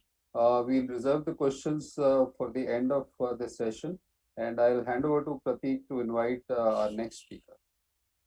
Thanks, Dr. Makkar. And yeah, our next speaker is going to be Professor Naveed Sattar, Professor of Metabolic Medicine from the University of Glasgow, and a real expert in cardiovascular risk and the use of kind of large data. And I think the promise is to look at the big data and see how it identifies towards our Asian, South Asian population. So Naveed, really looking forward to your talk. Apologies from my side and from the ESD group for the slight mistake in the timings, but great that you can make it. So Naveed, over to you. Thanks, Pratik. I hope you can hear me okay. Yeah. And no, don't worry about the timing. It's always good to get the heart racing every now and again. So, you know, that's like, right, I'll just make this, so I hope you can see that. So yeah, we can see the slides, thanks. I will make it on, there you go. Okay. And I will do what Chantal did and get my laser pointer, because if Chantal can use a laser pointer, so can I, you know. So cardiovascular insights in diabetes, new insights from simple observation. So this is somewhat similar to what I did at the EASD, but it's going to concentrate a little bit more on South Asians, because I think clearly that's what the audience is interested in. Let me just close this bit here. So these are my disclosures. So part one, I really want to make the point here that actually we talk about multiple different pathophysiologies for diabetes, but I think we're starting to learn, at least in whites and South Asians, I think certainly in whites, that ectopic fat is a major factor for development of diabetes in the first place and is upstream of many of the downstream risk factors. And that includes dyslipidemia, hypertension, includes probably some of the hemostatic changes, fluid changes that we see. And it links to many of the cardiovascular and therefore cardiorenal risks, so that if you have excess fluid, blood pressure, dyslipidemia, you will get cardiovascular atherogenic risk. You will beget hemodynamic risk due to effects on glomerular filtration, etc. So these are the, ectopic fat is the key driver, and each of us have a threshold of beyond which we will start to accumulate ectopic fat and the risk factors go up. And I'll show you this. I'll show you quickly the heterogeneity in risk by age, ethnicity. Oh, somebody's not on mute. Type 1 diabetes. I'm going to spend 2 slides. I don't think I quite understood that. I don't think it was Urdu, but impact on new drugs in diabetes and what the future might look like. So this is a paper that Jason Gill and I published 2014, and it's actually something that you all know, but I think we're becoming more and more aware that each of us have a subcutaneous storage capacity, which depends on our age, genes, so family history of diabetes, whether if you're male, you have a lower subcutaneous store, and if you have a family history of diabetes, you probably have a lower subcutaneous store. And certainly if you're South Asian, it looks like, well, I'm not sure if you have a low, I think you do have a low subcutaneous fat store, but certainly at lower BMIs, you will start to spill over fat into ectopic tissue. So that includes the liver, and you get high triglycerides, the liver will then become fatty and will become more insulin resistant. It will also churn out more triglyceride, which will lead the HDL to become lower. Fat will also spill into muscle, will make it more insulin resistant. Fat will spill into the beta cells of the pancreas. Now, whether that causally relates to impaired insulin secretion, we don't know, but that's one of the hypotheses.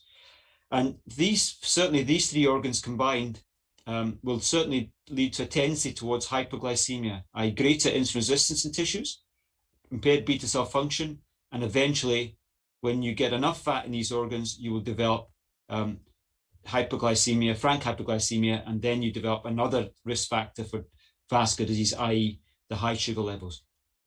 Fat will also spill over around blood vessels. Perivascular fat might be a big contributor to high blood pressure. And these things all happen in advance of developing hypoglycemia. And these things all lead to cardiovascular risk before you even develop diabetes. Let me take this a bit further. This is a paper we published in Diabetes Care a couple of years ago. As you will see, this is hemoglobin A1 through the normal range and the hazard ratio for cardiovascular disease, taking a hemoglobin A1 at sort of 32 as a kind of reference. So that's very low. Most South Asians are kind of around about here, actually. The key thing that you notice is unadjusted, there is an increased risk through the normal range to frank diabetes. But when you adjust for the usual risk factors, the independent effect of glycemia is attenuated almost to null below the diagnostic threshold for diabetes. But once you have diabetes, yes, sugar does add independent risk for cardiovascular disease. So what explains that excess risk in the pre-diabetes group, which is probably around about here, if it's not the glycemia per se? Well, if you look at these people compared to people who do not have pre-diabetes versus normal, they tend to be slightly older, 3 years, but the really key difference is that they have a 3 units higher body mass index in whites. That's about 6 to 10 kilograms, and probably enough to cause ectopic fat, to cause all of the risk factors. And indeed, They also have higher blood pressure by 6 units. They have higher lipid to HDL ratio. And this is the thing that drives cardiovascular risk, not the hypoglycemia in the pre-diabetes range. Roy Taylor, Mike Lee, and myself and various others have championed, particularly Roy, sort of ectopic fat leading to metabolic hit. And effectively, if you exceed your subcutaneous storage, so I'm now around about 70 kilograms, my suspicion is my threshold is about 75, so I need to stay at 70 kilograms. But if I was to get to 78 kilograms, I would exceed my subcutaneous storage. If I keep eating too much, I will spill fat into my liver, which will cause increased liver insulin resistance, and hepatic gluconeogenesis continues. I will spill that fat into the islet cells, which might impair beta cell function, and eventually diabetes. If I got to 78 kilograms and I was able to lose weight, as we showed in the DIRECT trial, well, you can reverse diabetes. You can reverse diabetes if you lose 15 kilograms in those people who've been diagnosed in the last 6 years in European whites. About 90% almost had diabetes reversal. So diabetes type 2 in many ethnicities, certainly whites and South Asians, is a disease of ectopic fat, upstream of all the downstream hormonal changes. Okay, once you develop diabetes, the things that drive arthrogenesis are dyslipidemia, hypoglycemia, high blood pressure, thrombotic tendency, and you get the MIs, stroke, and peripheral arterial disease. But the things that drive cardiorenal disease aren't just arthrogenesis, they're also hemodynamic.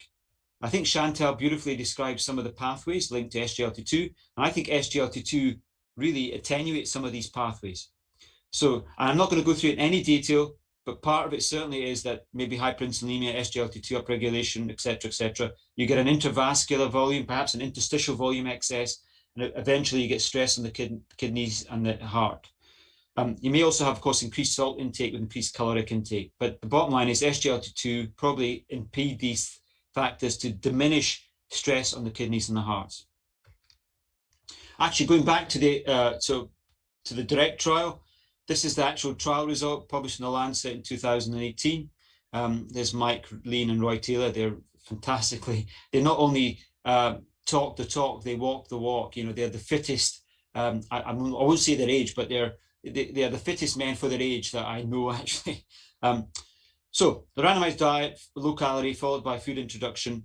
So liver pancreatic fat. Liver fat went from 17% to 3% in about 5 months. We published a couple of papers in this, in Cell Metabolism. Beta cell function normalized in those people who had diabetes reversal. We measured that by clamp and arginine simulation. And pancreatic morphology also improved. So the pancreas, which was shrunk in type 2, started to enlarge and become less irregular. And this is a paper we published in Lancet Diabetes. It's not, I wouldn't say it's definitive, but it's very suggestive of remodeling of the pancreas towards healthy pancreatic appearance and functionality. What about age? Okay, the key other factor, it's certainly in whites, if you develop type 2 in your 20s or 30s, you will lose 8 to 12 years of life expectancy. If you develop it in your 40s or 50s, 3 to 6. If Chantal is not going to develop diabetes, but if Chantal was to develop diabetes at 90, she won't care, or 80, she won't care, because they're not going to lose any life expectancy.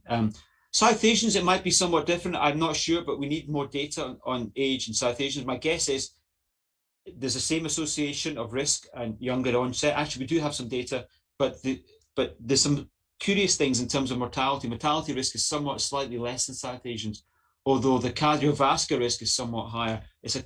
We can come back to that in questions if people are interested. Why do younger people feel worse in whites? Well, because to develop type 2 diabetes in the 20s and 30s, if you're a white woman, you have to be about 24 kilograms heavier than someone who does not have diabetes. This is the weight difference in new diabetes versus non-diabetes control, 24 kilograms. Whereas if you're 80, it's it's only about 5 or 6 kilograms. If you're a white male at 20 to 39, you have to be about 16 kilograms heavier. That's still a lot. You multiply that by 2.2, and that's pounds. So that's around about 35 pounds. It's almost 3 stone, and that's about 5 stone. But the other key thing you notice at younger age, because you're heavier, you also have a bigger difference in blood pressure. Even though the absolute systolic is not high, it's about 130, that's still 10 units higher than someone who doesn't have diabetes. The lipids are also higher, even though the absolute triglyceride is, say, for example, 3, it's still about 2 units higher in white males than someone who doesn't have diabetes at young age. So young people, greater excesses and risk factors to get diabetes, and therefore they drive risk. You see this, so this is in whites, and you see the same in South Asians, although the gradients are somewhat less. So I know it's astonishing. I'm 53. I know I don't look much younger than that. Actually, I wish I did. Pratik is much younger. I think you're about 20. I don't know, I have no idea. But certainly younger than me. But certainly South Asians have to put on far less weight than whites at the same age to get diabetes, but there is still an age association, although it's less marked. And South Asians also develop diabetes, put ectopic fat. Why?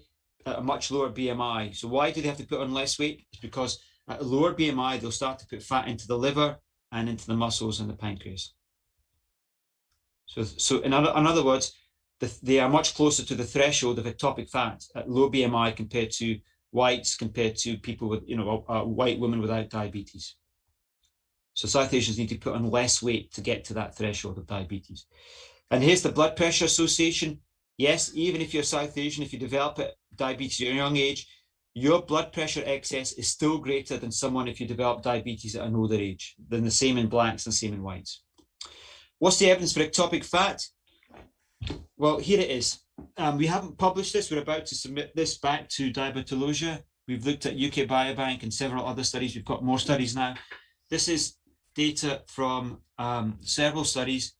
So bottom line is South Asians women have liver fat, which is greater than European women, matched for BMI and age. We did it very, very carefully. This is 0.41, I think the standard deviations difference. That's quite a lot, actually. They also have consistently higher waist-hip ratio, which fits with the fact that they're putting fat in the wrong places. They have consistently, as you all know, we all know this, South Asians tend to have higher triglyceride levels in the blood. And that is another feature of ectopic fat. So if you add it all up, they have higher liver fat, higher waist-hip ratios, and higher triglycerides for the same BMI for the same age, suggesting that they're starting to put fat into the wrong places at lower BMI. And they have higher CRP levels, which might be a manifestation of fat in the wrong places. I don't know. We need more data on that.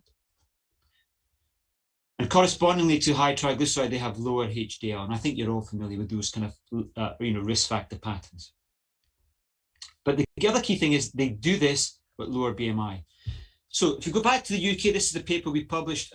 Alison Wright was the first author. I was the senior author along with Martin Rutter, these are brilliant colleagues from Manchester. And what we found in the UK, if you look at the peak of the prevalence of diabetes in South Asians and blacks versus whites, it's about 10 to 15 years earlier. So they are developing South Asians, and there's a lot of South Asians, a big percentage of them, which is in the orange, and in blacks develop type 2 much earlier than the average white individual. So there's a big number here. Look at that. If you go below even 46, around about half of the South Asians, probably around about 50 are developing under 50, whereas about half of whites is probably about 65. So it's a big difference. And what does that mean? That probably means an extra decade of hyperglycemia. They have a faster rise in hemoglobin A1, bigger weighting for atherosclerotic cardiovascular disease. Yet they get lower. Yet they do this at lower weight. So curiously, I think what's happening is there's also probably a bigger period of undiagnosed diabetes in South Asians. So a screening program of South Asians and diabetes, I think, is interesting. We've got a paper which has been resubmitted to BMJ. Well, actually, I shouldn't say which, not the BMJ. I won't tell you which journal. It's one of the BMJ sister journals. And it suggests that in the UK Biobank, it would be cost effective to screen everybody above 40 who's South Asian for hemoglobin A1. You would pick up 7, out of every 7 tests, you would pick up 1 who needs some kind of intervention because they've either got pre-diabetes or undiagnosed diabetes. So I think they have a more undiagnosed diabetes and more atherosclerotic cardiovascular risk, yet less fatal events. And we've published that. If I was to make the cartoon, it's a bit like this. South Asians are closer to the threshold for diabetes, more liver fat, less muscle, maybe faster beta cell deterioration, that needs to be proven. Whereas whites have to put on more weight, particularly women. That means whites have to have a bigger perturbance in lifestyle to develop diabetes. They have to eat more calories, be less active, maybe have a worse social class, and increase the other risk factors to develop it, which is probably why they get a bigger fatal hit from diabetes But oh, somebody's peeping the horn. Anyway, last few slides. Type 1, the way I think about type 2, South Asians, they're almost, decade earlier of type 2, they're almost of a pattern which is a bit like closer towards a type 1, i.e. there's a bigger effect of hypoglycemia on the risk factors than in whites, which means they get more renal disease and atherosclerotic cardiovascular disease, and less, that's my sense of it compared to whites. If you look at type 1 diabetes, clearly the big drive on type 1, this is a paper we published in Circulation, type 1 diabetes, hypoglycemia is the key risk factor that, 4 decades earlier, and that leads to accelerated atherogenesis and therefore more MI. And the evidence we published was people with type 1 get more heart failure for the same age than type 2. And it's more probably HFrEF because more MI driven rather than type 2 is more obesity driven. That's all I'm going to say. There you go, hypoglycemia. Oh, animated as well. Last 3 slides. So you've heard about SGLT2 inhibitors and how well they work. I'm going to try and catch up a bit of time. And I'm not going to go through that. Chantal described that beautifully. But my feeling in the future, what does the future look like, particularly in South Asia? So number 1, I think we're still diagnosing type 2 way after its onset, true onset, particularly in South Asia. I think we need to improve that. So that needs to improve. Maybe better screening opportunities, risk scoring, hemoglobin A1, or even fasting glucose. And repeat measurements if you can. And there are, new ways to do that. I think you need to think about pre-diabetes. If you pick up people at pre-diabetes, particularly in South Asians who go faster, 3 to 4 kilograms weight loss with small sustainable changes, and they have to be small and sustainable, so particularly sustainable, can delay diabetes for 3, 5, 10 years. And if you can do that, you're going to make big benefits to a lot of your patients. You can also reverse diabetes in white. We're doing a pilot in South Asians in Glasgow. We're just about finishing this. I suspect the same is true in South Asians. You can reverse. So more for lifestyle, early diabetes to prevent and cause remission. And the late stages, clearly don't forget blood pressure, lipid lowering, really important. Targeting glycemia, we've got better tools. And weight loss certainly helps. And of course, I think in going forward, SGLT2 and GLP-1 are certainly, in later onset stage disease are going to be very useful in helping prevent the kind of complications, particularly atherogenesis. Perhaps there's more atherogenesis in South Asians. And we published a paper in Diabetes Care, a meta-analysis of randomized trials that does suggest that GLP-1 receptors may actually have a better benefit in South Asians than in white. So have a look at that paper. First author was Matthew Lee et al., Diabetes Care. And if that's true, I think that would be quite important as well. Of course, these are more expensive drugs, so can we afford them? I don't know. So my summary, I'm sure Pratik is happy I finished this in 20 minutes because he told me to. He's cracking the whip, rightly so. Ectopic fat, excess fat, fuel, fluid. That's what diabetes is. It's ectopic fat and fuel in excess fluid, which then drives, some of these things drive the risk factors that drive CVD. Some of these things drive hemodynamic stresses at the nephron that leads to renal and kidney disease and heart failure. We're better placed to prevent, reverse, or manage weight in diabetes and prevent complications. The younger you are, the more heavy you have to be. So more of this is dysregulated to get younger onset type 2. That's why they have worse risk factors. South Asians need to put on less weight because they're closer to the threshold for diabetes in the first place because of ectopic fat. That means they develop diabetes 10 to 15 years earlier. That means that glycemia is a bigger weighting in their long-term complications than perhaps in whites, compared to dyslipidemia and blood pressure. But even so, you have to target all risk factors. And that means they have a bigger ASCVD hit, but because less smoke, less are overweight, there looks like, at least in data from we've published in about 3-4 years ago, when you have a South Asian who develops diabetes, their mortality excess risk is somewhat less compared to a white person developing diabetes. So we can come back to the questions. So for the future, COVID, of course, has had huge impacts in all of our societies and, clearly in South Asia and India. So there's going to be huge need to, weight gain is going to be a consequence. So certainly our toolbox of therapies is expanded across the life course. We're all going to have lots of work to do. We're all going to communicate and learn from each other. but I think we can do better with lifestyle. We absolutely must do when we can. The really key thing about lifestyle is not that we know that it doesn't work. It does work. It's how we actually translate that to help our patients and our community so that they get it. So we make the goals realistic, that they understand exactly what they need to do, that we don't give them too high a bar, that it's simple, pragmatic, small sustainable changes. Those are the things I think we need to emphasize, as well as changing the food environment, which I think is going to be really difficult in many parts of the world. And of course, we've got better tools, and we must use those better tools when we need to, in the right patients at the right time. I'll stop there. I'll leave you with my dog at the top of Ben Ann, which is a beautiful part in Glasgow. So I work for the the Scottish Tourist Board, to come to Scotland when, 2 to 3 years' time, when we're all free of the pandemic, and come and climb some beautiful hills. Thank you very much. Thanks, Naveed. That was fantastic. Thanks so much for keeping the time and catching us up a little bit. But lots to discuss in the questions after about how we interpret the big studies in the Asian context. Thanks. I'm going to hand over to Dr. Makka now to introduce the last of our fabulous quartet. Thank you, Pratik. With this, we move to the last talk in this Diabetes India ESD Symposium. And for that, I have the pleasure of inviting Dr. Ramzi Azan from Leeds University. It's a pleasure to introduce Dr. Ramzi. Dr. Ramzi is Professor of Metabolic Medicine at Leeds University and Leeds Teaching Hospitals Trust. He is also Deputy Chair of the Clinical Study Group 2 at Diabetes UK, and is also Associate Editor of Diabetes and Vascular Research. So with that short introduction, I would request Dr. Ramzi to, do his talk on the Librex trial. Thank you very much for that kind introduction. Let me just get things sorted and make sure the technology works. Seems to be working, yeah. Excellent.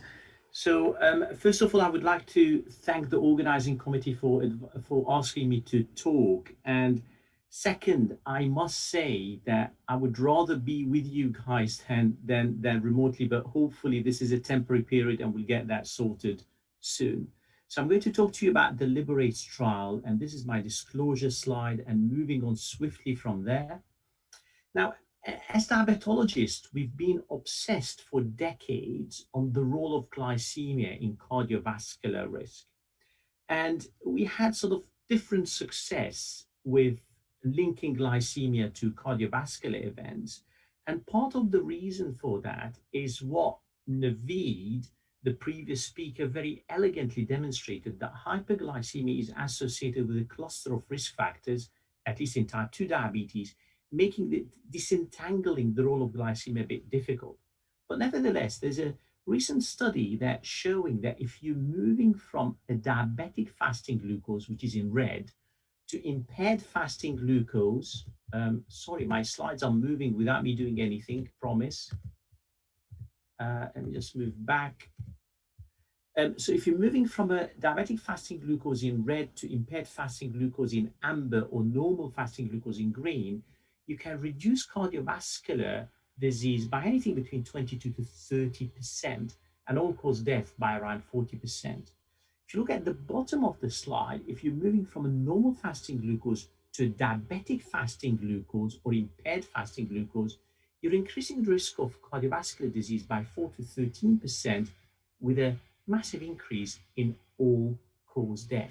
So there's definitely a relationship between glycemia and cardiovascular disease. Now, when it comes to diabetes and myocardial infarction, so if you think about it, that study was on a cold group. What about an acute event? So earlier work, as we well know, with the DIGAMI-1 trial that looked at controlling glycemia in the individuals with diabetes and myocardial infarction, it did show an improvement in clinical outcome. And we're very excited about those results. But a number of studies after that, including DIGAMI-2, did not show a clear benefit. Now, we've got to remember that glycemia at that time was mainly assessed as HbA1c, which is quite a crude marker of glycemia. It just gives you average control. And we know now that there are more glycemic markers that are important, particularly hypoglycemia in a group at high vascular risk. On top of that, some studies suggested that if you're using glycemic agents with high hypoglycemic risk, there could be an association with adverse outcome. Nothing conclusive, but there was a signal there. Now, if you look at this study, which was published 16 years ago, looking at myocardial infarction, glucose and outcome in people with and without diabetes. So the non-diabetes group is the solid line, the dotted line is the diabetes group, and the dashed line is all patients. And this is showing you the relationship between glucose levels and odds ratio for in-hospital mortality. So if you look first at the non-diabetes group, there's a massive increase in in-hospital mortality, tenfold increase, with glucose levels of 250 milligram per deciliter, or around 14 millimole per liter. If you look at the diabetes group, at the same glucose level, the increase was far less. So it appears that people with diabetes tolerate the high glucose levels better in relation to cardiovascular outcome or in-hospital mortality. But please look at the lower levels. The lower levels, it appears that the diabetes group is more susceptible to the adverse effect of hypoglycemia, or at the very least is the same as the non-diabetes group. So this suggests, and I stress, it suggests that hypoglycemia is dangerous in both people with and without diabetes. Possibly people with diabetes are more affected, but hyperglycemia people with diabetes are more resistant. So what are the gaps in knowledge? There's very little known about the full glycemic profile in people with type 2 diabetes and acute coronary syndrome. Hypoglycemic exposure of these patients, of ACS patients with type 2 diabetes, particularly sulfonylurea and insulin-treated individuals, is largely unknown. CGM studies aiming to reduce both hyperglycemia and hypoglycemia in ACS patients with type 2 diabetes are lacking. And finally, the role of CGM in improving quality of life in ACS patients with type 2 diabetes is yet to be studied. Therefore, we had this hypothesis that a modern glycemic monitoring strategy that optimizes glycemic levels in people with diabetes following MI, with the potential to reduce mortality and morbidity, as well as improve quality of life. And our main research question was that the main research question was, do new approaches in glucose monitoring increase time in euglycemia and reduce hypoglycemia? And this was a relatively small study, including 8 UK centers, where we recruited type 2 diabetes patients with recent MI, so they had to be recruited within 5 days of the MI, and they're randomized on a 1-to-1 basis to intervention using intermittently scanned continuous glucose monitoring using the Freestyle Libre, or a control group using standard capillary glucose testing, or SMBG. But the SMBG group had a blinded CGM fitted, but this did not interfere with the treatment. So the data from the blinded CGM were not used to change their treatment. Only SMBG data were used. So if you look at the inclusion criteria, people above the age of 18 having an ACS, whether it's STEMI or non-STEMI, they had to have a pre-admission, and I stress a pre-admission diagnosis of type 2 diabetes, and they needed to be on treatment with a sulfonylurea and or insulin. So anybody who's diet controlled, metformin only, was excluded from the study. So when it comes to exclusion criteria, active malignancy other than localized SCC and BCC, pregnancy, anybody requiring dialysis, unable to follow study instructions, and initially people with a permanent pacemaker were not included, were excluded from the study, but then we had an amendment and we could include people with permanent pacemaker. And the reason for that initially we were worried about possible interaction between the sensor and the pacemaker, but luckily then we managed to change that.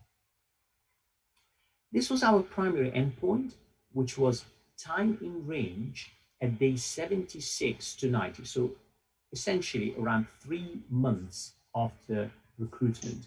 And that was defined as glucose levels between 3.9 to 10 millimole per liter or 70 to 180 milligram per deciliter. We had a number of secondary endpoints, and I'm listing some of them here. Time in range 16 to 30 days, so early time in range. Hypoglycemic exposure both early and late. HbA1c at baseline and day 90, and treatment satisfaction baseline and day 90. Now, when it comes to the statistical analysis, we conducted 2 types of analysis, and this is because what the statistician felt that we need to do, in addition to the conventional analysis, we need to have a Bayesian approach as well.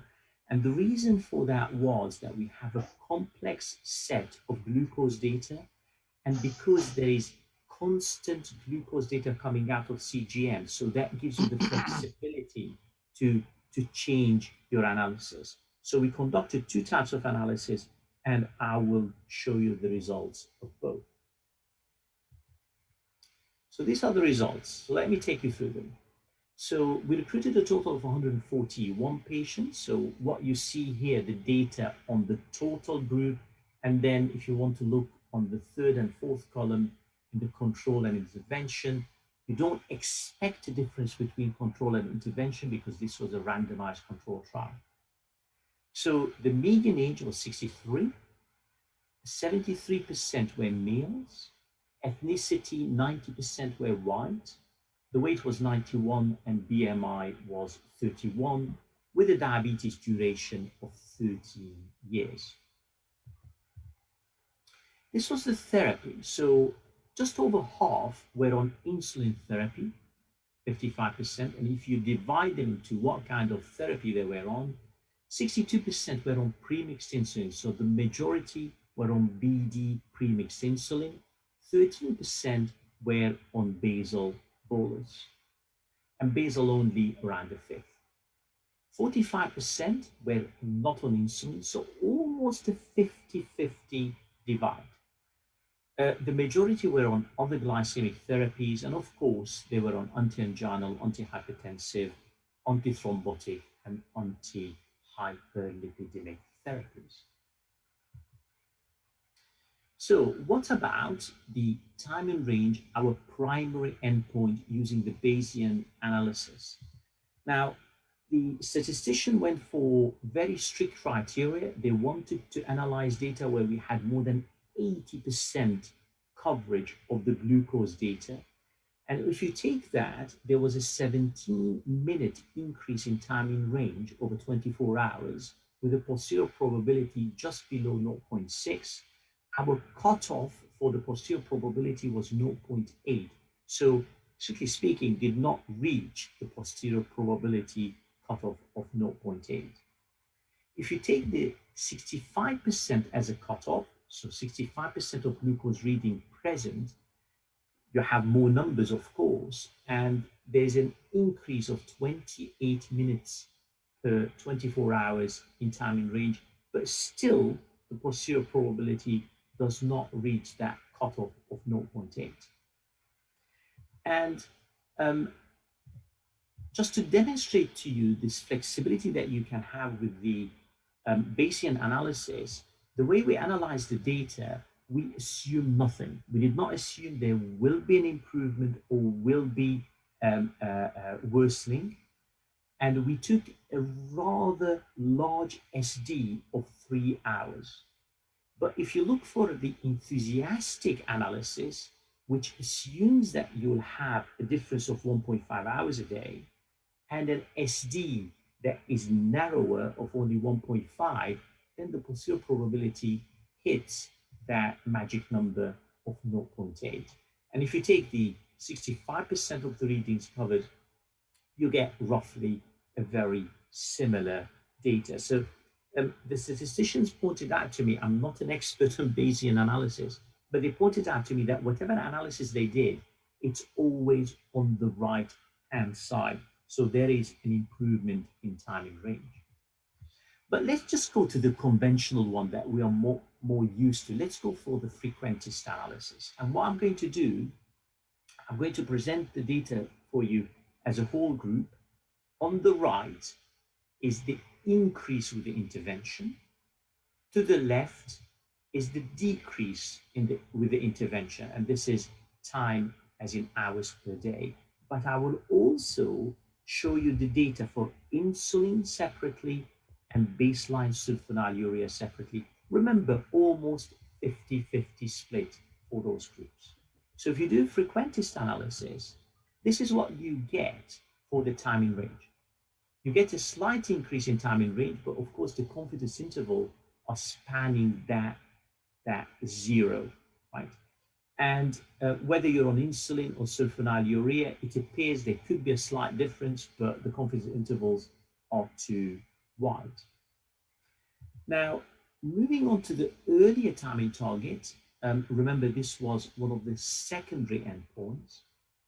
There's a suggestion, and only a suggestion, that people who are on baseline insulin actually benefit from the intervention. So if you want a quick improvement in glycemia in people on insulin who had an MI, perhaps this intervention works. But of course, you've got to remember the numbers are small because we only had 140 patients and only 55% were on insulin. But then we looked at hypoglycemic exposure because remember we had this, our research question was a combination of does it increase time in good glucose levels and does it decrease hypoglycemia? And here, if you look at early 16 to 30 days, there was a suggestion that actually the intervention is reducing hypoglycemic exposure. Of course, the question, is this sustained? And if you look at later on, it's not only sustained, it becomes clearly significant. And there's a suggestion that people who are on sulfonylurea at baseline actually do even better than people who were on insulin at baseline. And if you want the hypoglycemic exposure at less than 3 millimole per liter or less than 54 milligram per deciliter, what I showed you earlier was the 70, is exactly the same pattern. There is no difference whatsoever. What about HbA1c? So the HbA1c comparing baseline with 90 days decreased in both arms. So the flash monitoring is red, the SMBG is blue, and you can see that the A1C decreased by 7 millimole per mole in both groups. So was that different? Is that a significant difference compared with baseline? Certainly, but there was no difference between the two study arms.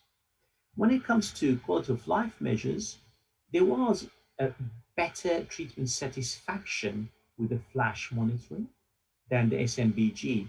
But you can see even with SMBG, there was an increase in treatment satisfaction because these patients were looked after very well by the research nurses and by the PIs as well. So just to summarize to you the HbA1c data with flash glucose monitoring on type 2 diabetes, because this is, believe it or not, is the fourth RCT with flash. We only had one real RCT on type 1 diabetes, but in type 2 we had 4. And if you look at the REPLACE study, and that was a study with 224 patients looking at type 2 diabetes people with intensive insulin treatment over a period of 6 months. The control is blue, intervention is red, and the darker area represented the drop in A1C. There was no difference between the two study arms. The drop in A1C was 3 millimole per mole. Now, if you look at the YARN study, smaller study of 100 patients, 2 months, but again, intensive insulin treatment. So these are people around DI. there was a difference. 3 millimole drop in control, but 9 millimole in the intervention. Baseline was slightly different though between the two groups. Then we have the Japanese study by Wada and colleagues.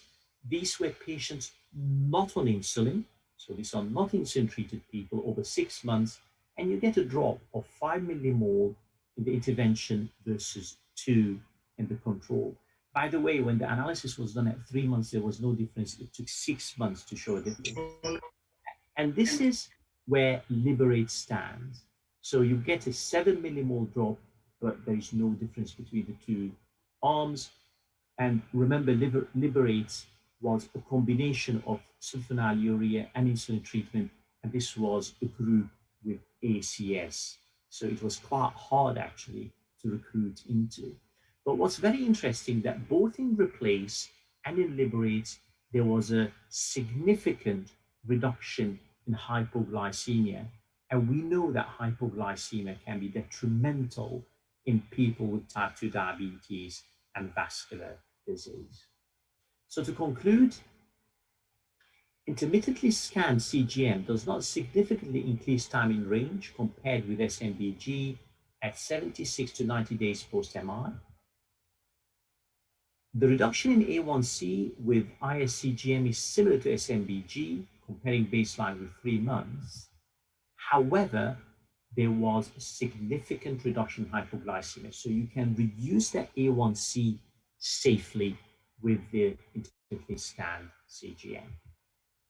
The second set of conclusions is that intermittently scanned CGM may result in early increase in time in range compared with SMBG, particularly insulin-treated type 2 diabetes individuals with recent ACS, which may have implications for the management of these patients. The reduction in the hypoglycemic exposure that I talked about is also evident early on. So the hypoglycemic benefits are there early and get even more pronounced later on. The last thing I wanted to say that SU-treated patients with type 2 diabetes and MI are actually relatively high risk of hypoglycemia. And I'll just show you one of these patients with the first sensor. Each red dot was hypoglycemia. And if you think there was a problem with the sensor, there wasn't. We did a capillary glucose testing, and actually this patient was hypoglycemic. What was very interesting that when we stopped the SU, I still remember the patient said, "Doctor, I don't know what you did, but for the first time in months, perhaps years, I can think properly." So this patient was slightly confused because of the constant hypoglycemia. So I'm going to stop here and thank the NIHR and Abbott Diabetes Care for funding the study, the local PIs who helped with the study, and of course, our patients who made the study a possibility. Thank you very much for your attention.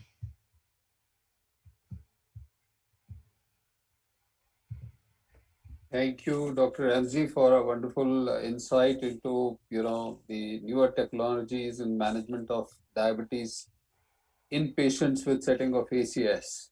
This was interesting data. I think we have some questions, and can we have all the speakers with us? I think I can see Chantal, I can see Ramsey. Naveed is also there. Yes. So we have all. Yeah, and hopefully we can get Leszek there as well. Leszek, I'm here, but somehow my camera cannot be. I get a message that host stopped my camera, so if you could unblock it. But I'm here. Never mind. Never mind.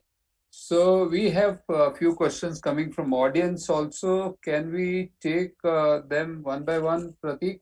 First question I think is, are SGLT2 blockers better for Asians? And I think Chantal made a reference to that. Chantal, would you like to respond? Yes, so again, in all of the analyses where they look for the population effects, also in the DAPA-CKD trial, for instance, the benefits happened as well in Asians as in any other population. as you know, in the beginning, there were some worries that Asians, but specifically Northeast Asian, so Japanese, would have been more sensitive. But honestly, I think it has to do with dose and dimension of people. But it looks like the protection is happening in every person. I think that's very important data. That's very important data. Pratik, you want to make a comment there? No, I just want to bring Naveed in. I think, from his work, was there any further comments on that? No, when we formally looked at the meta-analysis and the trials in people with diabetes, there was no difference by Asians or whites. So Chantal's completely correct. The one area where there is suggestive evidence of a greater benefit is in people with existing heart failure. But that's based on 2 trials, combining DAPA heart failure and Emperor reduced. Again, we published that in the meta-analysis, and Faiz Zanid also published that. But what hasn't been done is why that difference might be is explained by baseline risk factors, baseline treatments. But I think the bottom line is they work just as well in Asians as they do in whites. And there's a suggestive evidence they may work better in heart failure, but that needs more data. Thanks. May I ask a question? That it was a comment, kind of a point raised by Leszek, and then but actually incorporated in all of your talks, which is he talked about the Leszek. He talked about the heterogeneity in response to exercise, response to drugs within these trials, because we talk about average reductions in trials, but actually there's a huge heterogeneity, and I'd really like to get the opinion of our 4 speakers about the how do we think about that? How do we can we predict some of that heterogeneity in response to exercise, SGLT2s or GLP-1s? Leszek, do you want to go first, and then maybe I'll get comments from Chantal and Naveed. Well, that's the fact of life of our clinical practice, and the other example you might have, that if you look at CVOT's data, the average age of patient is always 62 or 63. And we treat people who are in their 40s and in their 70s or 80s. I guess it hasn't been very well looked into, and especially the response to the diet. This is frustrating because there is a regular observation that the more obese a person is, the less he or she eats.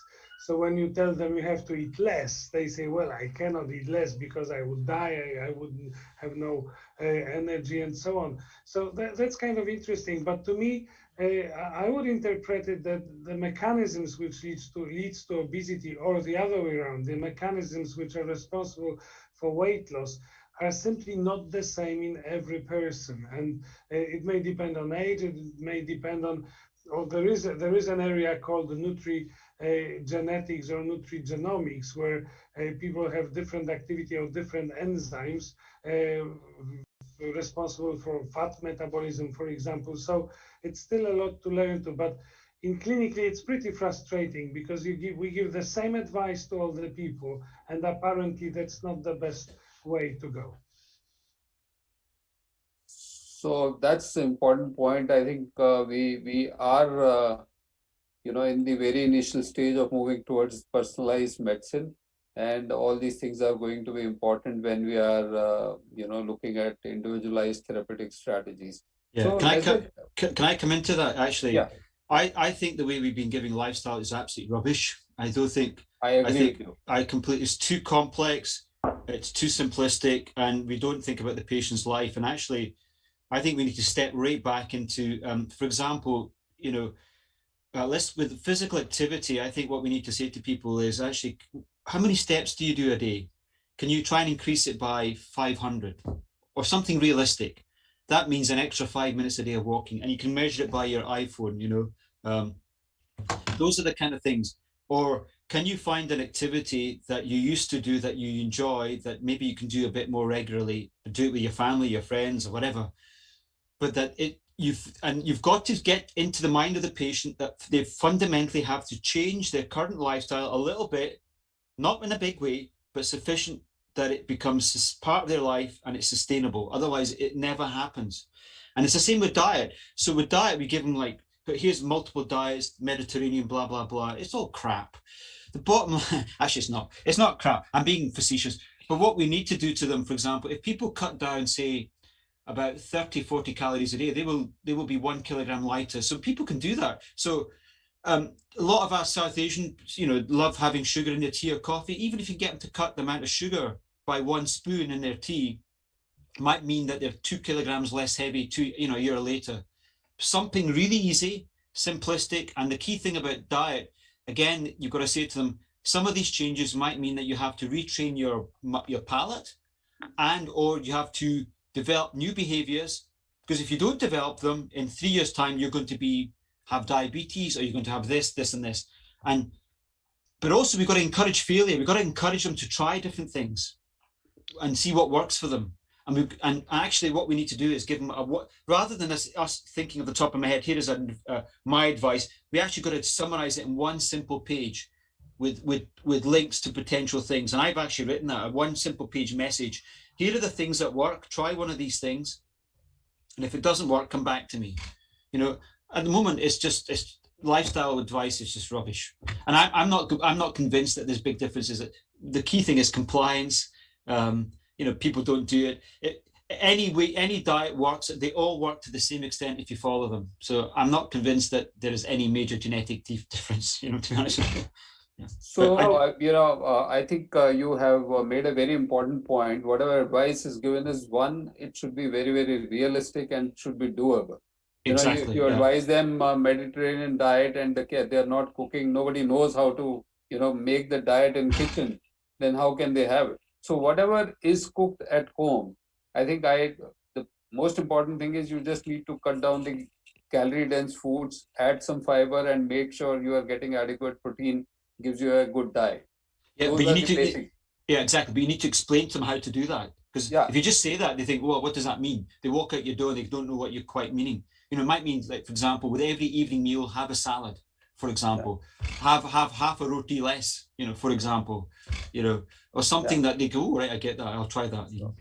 So more realistic advice is required. Yeah, exactly. So before I move on to, I have a question for, Leszek and Chantal. Before I move on to that, I just wanted to ask one more thing.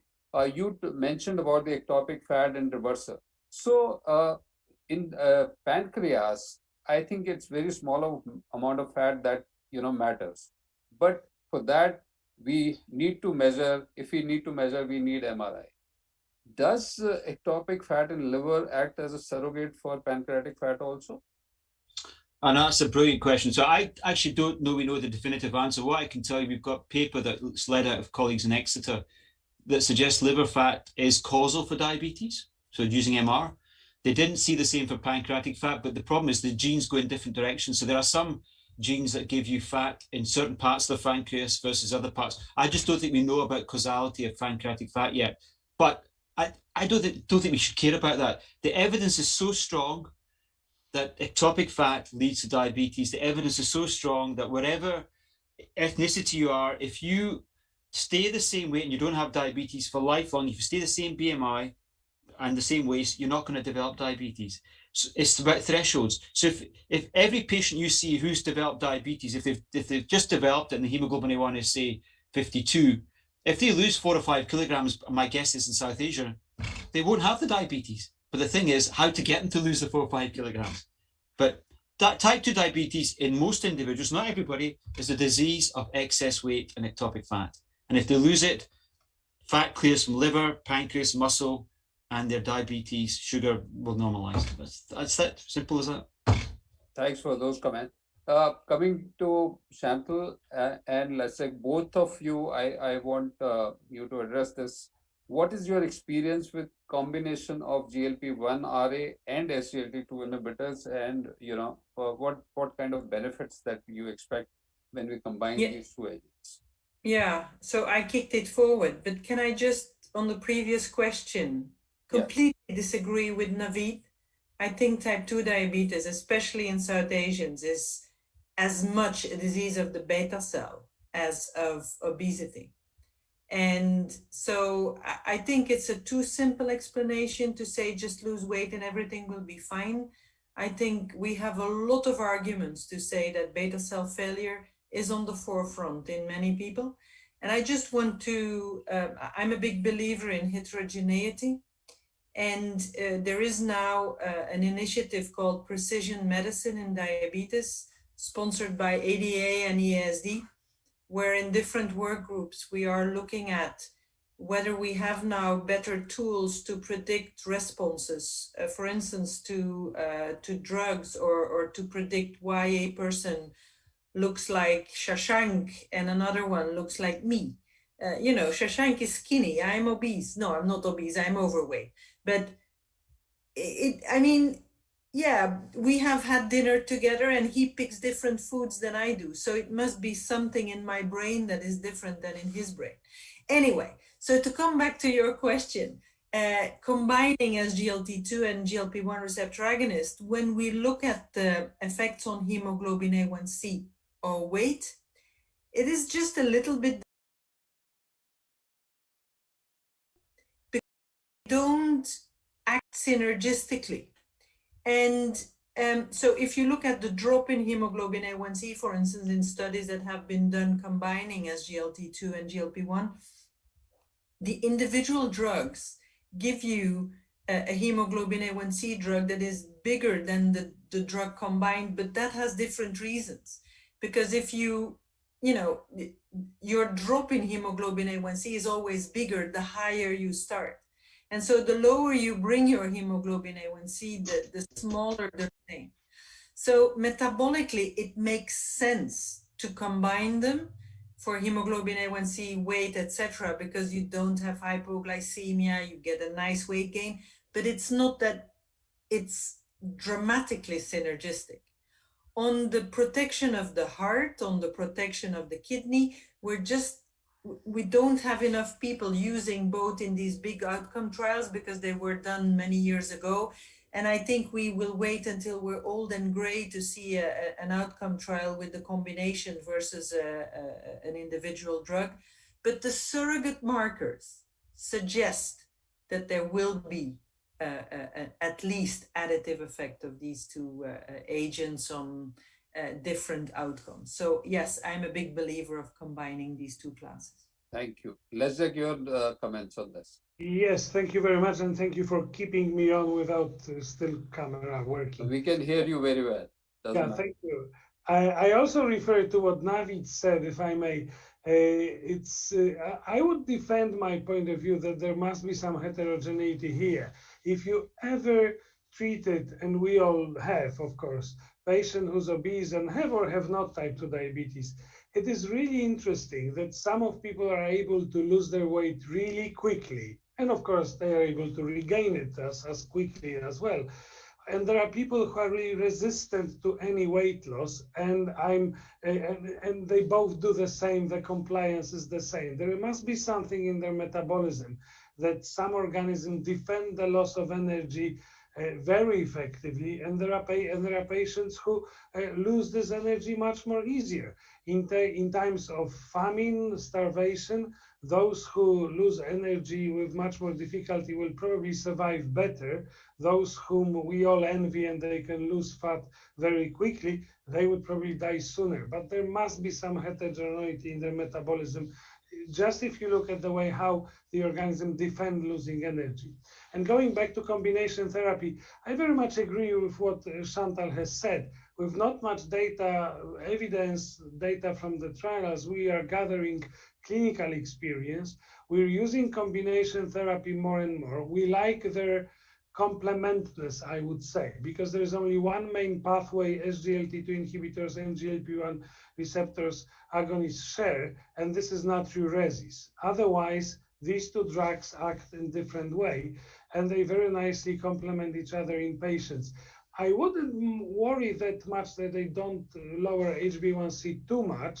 It's like with GLP-1 receptor agonist. We might increase the dose even further beyond this 2.5 semaglutide or 3 milligrams liraglutide, and we won't see improvement in HbA1c because it's already 6.3 or 5, but we will see improvement in other metabolic indices like body weight. And I guess there is a lot to expect and a lot to promise in cardioprotective and renoprotective effects of this combination therapy. So way beyond glucose control And that's the way we are currently looking at these agents. We are actually learning to look at these agents because still as diabetologists, we will even subconsciously have a tendency to look at the glucose first.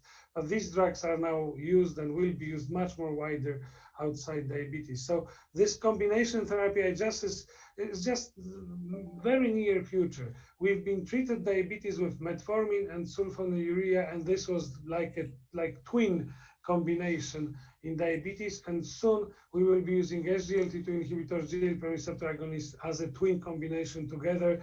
The problem, as always, is the cost. Thank you. Thank you, Leszek. I think that gives a very good idea that in next of the sessions, we'll keep heterogeneity as one of the topics for panel discussion.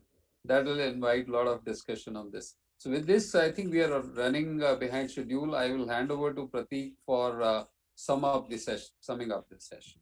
Thanks, Bridge. And I think, yeah, before we have a big fight between the ESD faculty, I think it's a good point to call it a. And thank you so much for a really varied talk, but along that common theme, Leszek, showing the huge advances with SGLT, with GLP-1s and the really big weight loss that we can now achieve, you know, as bariatric surgery and an injection with the high dose semaglutides and tirzepatides. For Leszek, for Chantal to show the cardiorenal protection we're seeing even with lower EGFRs with SGLT2s, for Naveed to show that real Indian focus on the South Asian population, how it's really different, and this concept of the threshold for ectopic fat, where do you spill over? For some people 70 kilos, some people 80 kilos, and then Ramsey telling us if all those things don't work and the patient ends up with an MI, how we can use technology to still have minor improvements moving forward. So I hope that lovely thread. I hope you enjoyed the symposium. Thanks to the excellent speakers, and looking forward to a fantastic rest of the day.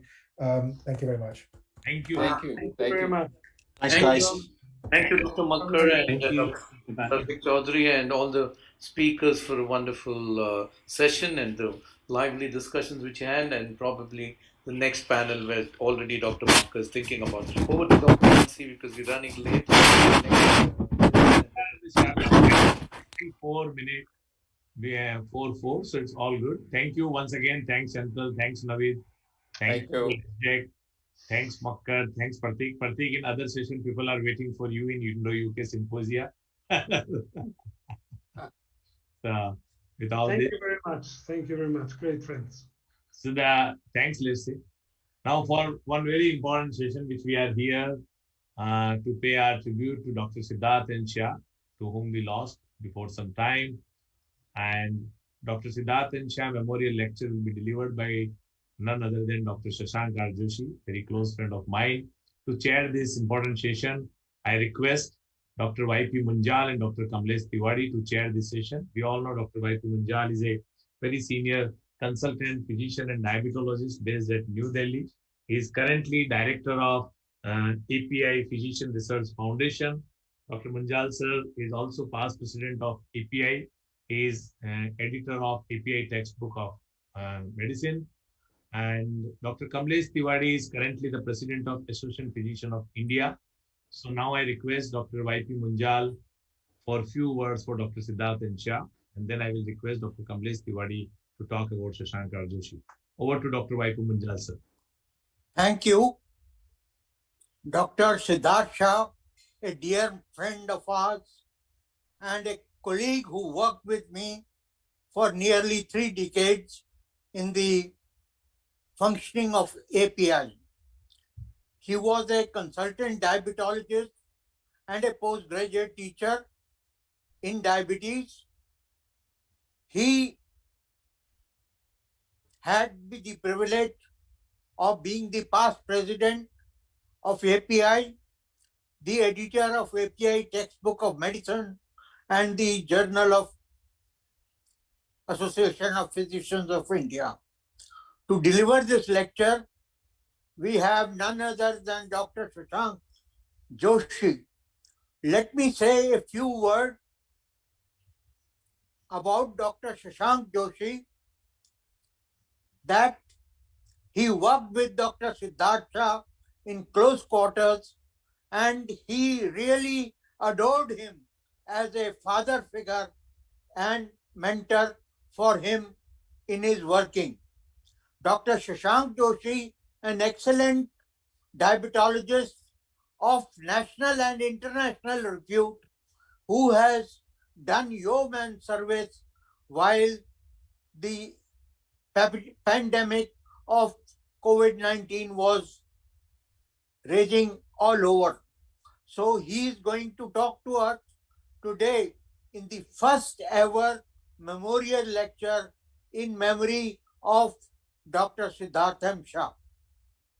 Thank you, sir. Thank you. Now I request Dr. Kamlesh Tiwari for a few words for Dr. Shashank Joshi, and then I will request Neelam for a plaque for Dr. Shashank Joshi, which we are going to give virtually. Dr. Kamlesh Tiwari, you have to unmute. Yes, sir. Everybody knows here Dr. Shashank Joshi. He was the chairman, IDF Southeast Asia, president of Indian Academy of Diabetes. He has done his MBBS, MD, DM endocrinology, FARCP, Edinburgh, London, and Glasgow, FSCP, USA, and FSC, USA. Former president of Association of Physicians of India, Endocrine Society of India, Research Society for Study of Diabetes in India, and All India Association of Advancing Research in Obesity as well. Dr. Shashank Joshi was honored by the Government of India by awarding him Padma Shri in 2014 in recognition of his efforts in the cause of medicine. He has published more than 800 research articles in peer-reviewed journals and more than 100 books so far. So over to Shashank to deliver his lecture on Dr. Siddharth Shah. This plaque which we are giving from the Diabetes India.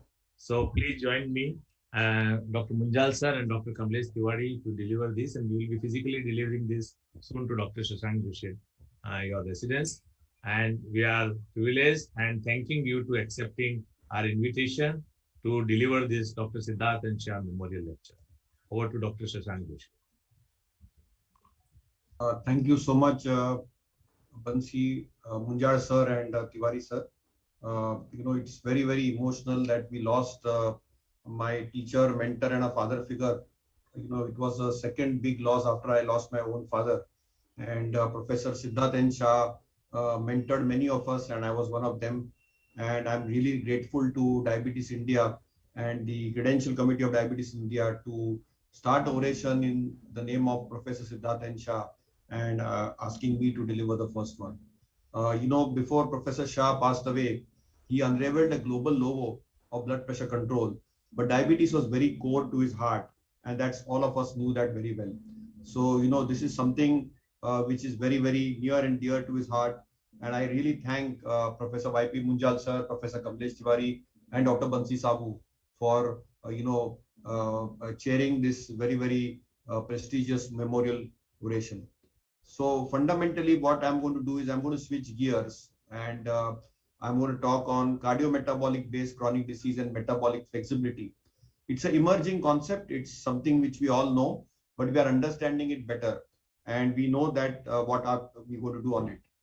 So what I'm going to do is basically in these 5 outlines, I'm going to discuss what is CMBCD, what is the burden of cardiometabolic risk, how glucose control impacts cardiovascular risk, how non-glycemic factors impact cardiovascular risk, and then can we connect the dots? Can we connect a single dot, which is cardiometabolic based chronic disease and meta inflexibility? And maybe are there going to be newer and novel strategies for cardiovascular risk reduction beyond what is already available in this era of SGLT2 inhibitors and GLP-1 analogs? So obviously, when we are defining the burden of cardiometabolic based chronic disease, we all know that heart disease is the #1 killer in the global burden.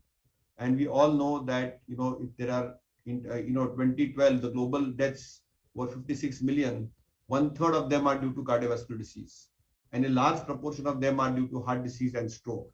And even this year, we will lose around 18 million people due to heart disease and 4 million people due to diabetes. So obviously, when we look at the cardiovascular rates in India, and when you look at an analysis done for almost more than 3 decades, you can see that heart disease is top of the pecking order, and so is stroke when it comes to really the mortality rates. And that's something which is very, very distressing for all of us. We have all known this ticking clock hypothesis that, much before the microvascular complications kick in, just after birth, the atherosclerotic plaques start forming maybe after a decade of the birth of a human being. And as we progress every decade and a half, you can see by the time the individual is 40, we probably with type 2 diabetes get some microvascular disease. So this whole clock starts ticking very, very early. And that gives rise to a birth of a concept called cardiometabolic based chronic disease. And what are the metabolic drivers for that? We have decent data, and this is from Mount Sinai, Professor Jeffrey Mechanic, who heads the Icahn School of Metabolic Medicine and works with a very world famous cardiologist, Professor Valentine Fuster, in the cardiometabolic program there. And Professor Mechanic, who is a past president of the American College of Endocrinology, said that population-based strategy which warrants early and sustained use of intervention which are directed to control metabolic drivers, which include functional adiposity, glucose, which is dysglycemic, and blood pressure is the key. And therefore, it is nothing but a dysfunctional adipocyte, a changing level of glucose in the impaired glucose tolerance range and blood pressure, which really drive, which are the key metabolic drivers for cardiometabolic based chronic disease. And clearly, new terms have emerged, and let us study some of them. So one term which Professor Mechanic described is a term called ABCD, which is adiposity based chronic disease. It has two parts. One is adiposity based, which reflects the abnormalities in the mass, function, and distribution of adipose tissue. We all know that Caucasians are born with much more adipose tissue than, say, Asian Indian population. And therefore, you know that you are born with a finite number of adipose cells. And obviously, there is no scope for expanding that. And therefore, then when the Asian Indians are having environmental triggers, genetic predispositions or underpinnings, then obviously there is some ectopic deposition of this adipose tissue, which causes a lot of chronic disease. We also know chronic disease reflects the risk, the presence and severity of complications.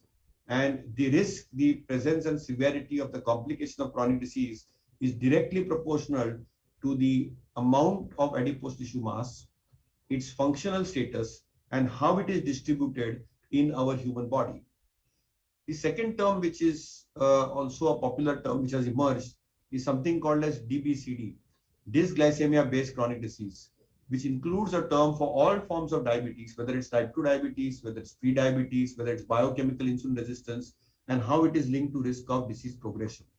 And the third term is probably a conglomerate of ABCD and DBCD, which is cardiometabolic based chronic disease, which is nothing but a medically actionable model. It's a model which addresses pathophysiology and delineates the interrelationship between adiposity, type 2 diabetes, and cardiovascular disease. So obviously what the cardiometabolic based chronic disease does, it comprehensively approaches the primary, secondary, and tertiary prevention on cardiovascular disease as end stage development of the chronic disease progresses is something which we can be intervened. So let me look at this from a different window or a different tunnel or a different telescope. The first stage is at risk, second stage is pre-disease, third stage is disease, and fourth stage is complications. And let us look at each of these conditions: ABCD, adiposity-based chronic disease; DBCD, dysglycemia-based chronic disease; CBCD, cardiometabolic-based chronic disease. So in the first stage, in adiposity-based chronic disease, it's the genetic underpinnings, which Professor Sattar was alluding to, the environment and the behavior, and all of them are linked. So when obviously we get a little extra adipose tissue, which is overweight, abnormal distribution of adipocytes and abnormal function of adipocytes, obviously the third stage is the BMI threshold is crossed, the waist circumference is crossed, and the biochemical test threshold is crossed. And the stage 4 of complications is set in, which could either be biomechanical, like arthritis, etc., or cardiometabolic, like a heart attack or diabetes. So typically from an ABCD model, it starts from the genes, the behavior, the environment, to excess of adipose tissue, abnormal distribution of adipose tissue, abnormal function of the adipocytes, and then obviously the thresholds of BMI go up from 23, the waist circumference for men and women 90 and 80 centimeters go up, and the biochemical thresholds, whether it's for heart disease, for diabetes, for lipids, for biomechanical complications go up. When it comes from a telescope of the glucose angle, and you know that this is the glucose control month, the DBCD model works in. And there you know it's a dual defect. It could be beta cell dysfunction and insulin resistance at the at-risk level. When it comes to stage 2, it is prediabetes. And then it is stage 3, which is type 2 diabetes. And then the clock ticks for macro and microvascular complications. And when you combine the two, you get this classical actionable model of cardiometabolic based chronic disease, which has typically the metabolic syndrome traits with dyslipidemia in one spectrum, hypertension on the other spectrum, and diabetes in between. And at the pre-disease stage, you will get subclinical heart disease, LV dysfunction, predominantly diastolic, and an LA abnormality. And later on in stage 3, you will get asymptomatic or heart disease, heart failure, atrial fibrillation. And then, of course, in the complication stage, you will get a symptomatic phase. So obviously, when you look at the key adiposity and dysglycemic effects on heart disease, you can see that in people who have adiposity-based chronic disease, there is increased prevalence and coronary artery calcification with coronary artery disease. There is increased risk for people with having preserved ejection fraction heart failure more than reduced ejection fraction heart failure. And there is higher predilection for people with adiposity to develop atrial fibrillation. They have a lot of pericardial and epicardial adipose tissue, and they have downregulation of the uncoupling protein 1 expression. So obviously, when you have a dysfunctional adipocyte, you will have more coronary artery disease, a faster progression of the coronary calcium score, a higher prevalence of the elephant in the room, which is preserved ejection fraction heart failure, and higher prevalence of atrial fibrillation, pericardial epicardial fat, and downregulation of UCP1. When it comes to the DBCD telescope, then obviously the platelets are overreactive. You get a risk of first myocardial infarction, and myocardial perfusion comes down. And simultaneously, we know that heart neither is able to contract appropriately nor able to relax appropriately, and you get both diastolic and systolic dysfunction. The diastolic dysfunction often called as impaired relaxation or lucitropic effects, and you get microvascular disease, increase in the NT-proBNP, cytokines, cardio lipotoxicity, AG-dependent remodeling, and decrease in myocardial performance. And also what happens is the QTC is prolonged, the prevalence goes up, particularly when there is recurrent hypoglycemia. And when we have the cardiometabolic based chronic disease, then obviously coronary artery disease definitely goes up, plaque progression goes up, and the prognosis after the first acute coronary event is lower, heart failure goes up, and atrial fibrillation goes up. So clearly we know that this cardiometabolic based chronic disease is a mixture of the dual defects of beta cell dysfunction and insulin resistance. And you know that there is a huge impact of lipotoxicity and glucotoxicity, because when we see the patients as clinicians in our outpatient clinics, already there is over diabetes, there is over hypertension, and there is excess of glucose and lipids. And when there is a glucotoxicity, there is a lot of generation of the reactive oxygen species, mitochondrial stunning and dysfunction. And when there is excess lipids, you get ceramide formation, reactive oxygen species, and mitochondrial dysfunction. So glucolipotoxicity is the key. The next question and next thing which we want to address is, can glycemic control impact cardiovascular risk? And that data came in the first decade of this century, where we had this plethora of studies, whether it was the 30-year follow-up of UKPDS or the Accord Advance and VATT, which showed that if we did glucose lowering, possibly the microvascular impact was seen, but there was no impact on cardiovascular disease. In fact, Accord study shared that after 15 years of diabetes, if you aggressively treat glucose, you may actually increase mortality. So that led to the long-term follow-up. And when we look at long-term follow-up of many of these studies, you know that UKPDS did document a lowering of mortality, but rest did not, they were not so conclusions. So once you look out and take out the glucose control arm from the cardiovascular risk, then we look at non-glycemic factors. And we have seen this happening very elegantly, that despite of improvement over the last 2 decades, many type 2 diabetes are still not reaching the composite goals, whether it is the A1C below 7%, whether it's a blood pressure below 130/80 or 140/90, whether it's LDL below 100 or whether they are on statin or not. So you can see that despite of decade over decade, we are seeing that we are not able to simply reach the A1C, blood pressure or cholesterol code. Almost, 4 out of 5 or 81.2% of people are not able to achieve a simple A, B, and C goal.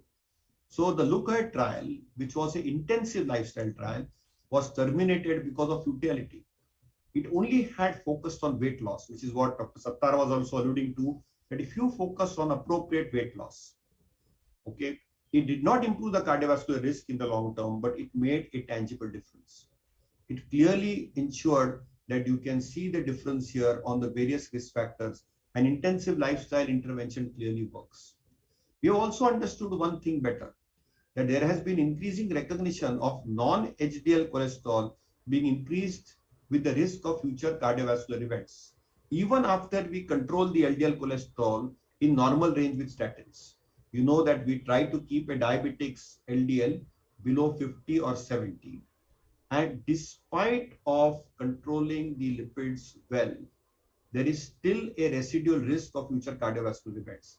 And that risk is predominantly driven by the non-HDL cholesterol, as has been evidenced with the hazard ratio in this diagram. Obviously, when we dissect this cardiometabolic based chronic disease approach from the triumvirate of hepatic glucose output, the muscle glucose uptake, the impaired insulin secretion, we'll end up with an octet, which Ralph DeFranco very elegantly has described. But now we understand that probably the root cause could be mitochondrial dysfunction. And we all know that we are thin fat. We know that we are the thin fat Indians with visceral obesity. We have both hypertrophy and hyperplasia of the adipocytes. There is definitely a mineralocorticoid receptor on the adipocytes. When there is the release of the mineralocorticoid releasing factor, aldosterone and steroids are upregulated and macrophages infiltrate the adipocyte. Simultaneously, when there is chronic inflammation in the adipose tissue, there is a disbalance of secretion of adipokines. And clearly we know that the whole balance of tilts, and you can see the balance here, that there is lower expression of anti-inflammatory adipokines and higher expression of pro-inflammatory adipokines. So the cytokines which harm, like IL-1, TNF-alpha, IL-6, they are overexpressed, while the cytokines which are protective, like adiponectin, are downregulated. And ultimately, what does it do? When there is excess aldosterone, excess corticosteroids, macrophage infiltration, low adiponectin, and excess of the negative cytokines, there is atherosclerosis which sets in. So obviously, we clearly now know the model that insulin resistance leads to the mitochondrial stunning and mitochondrial dysfunction, which eventually leads to hyperglycemia, endothelial dysfunction, and cardiac steatosis. Obviously, when we look at the heart of the matter, it is metabolic inflexibility.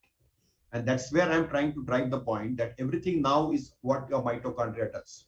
Our mitochondria have the capacity, and this is what one of my mentors from the Mayo Clinic, Professor Nair, works and spent his lifetime on, is the mitochondrial capacity to switch freely between oxidative fuels, depending on the nutritional context, is lost in obese subjects or type 2 diabetic subjects, and is probably the reason for disease progression. So obviously, our mitochondria is a unique metabolic factory, and sometimes they lose the capacity. When you become obese, or when you put on some adipose tissue, or when you get type 2 diabetes, and then what happens is their ability to switch between oxidative fuels is lost, and that leads to progression of vascular disease. So clearly what happens is that mitochondrial dysfunction interferes with the oxidation of fatty alkyl-CoA.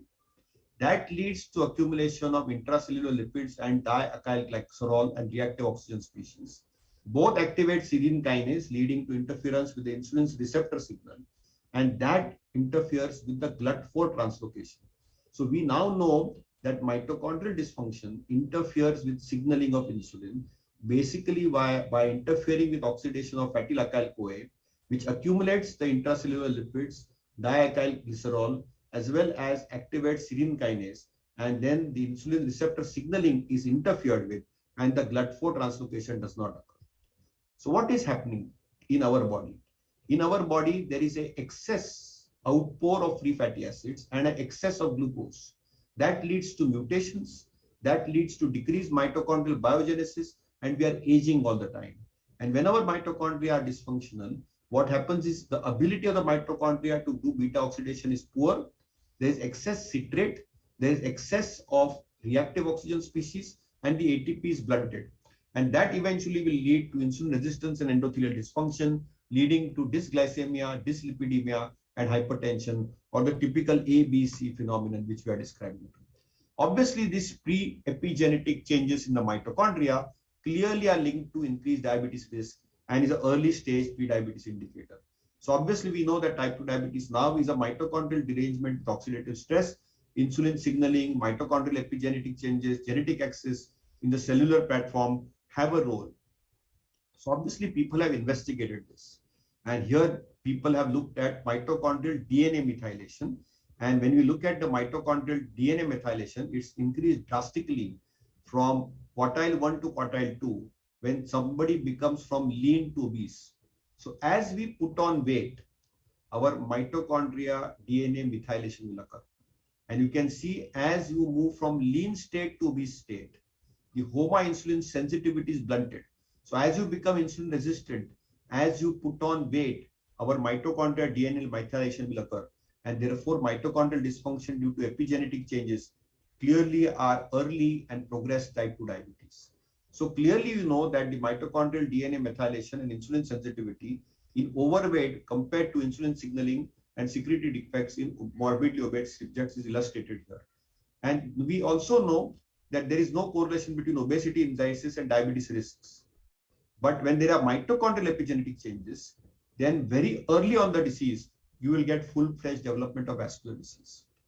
So obviously we have so many new drugs, but there is still there is a need for an unmet ideal drug for metabolic inflexibility.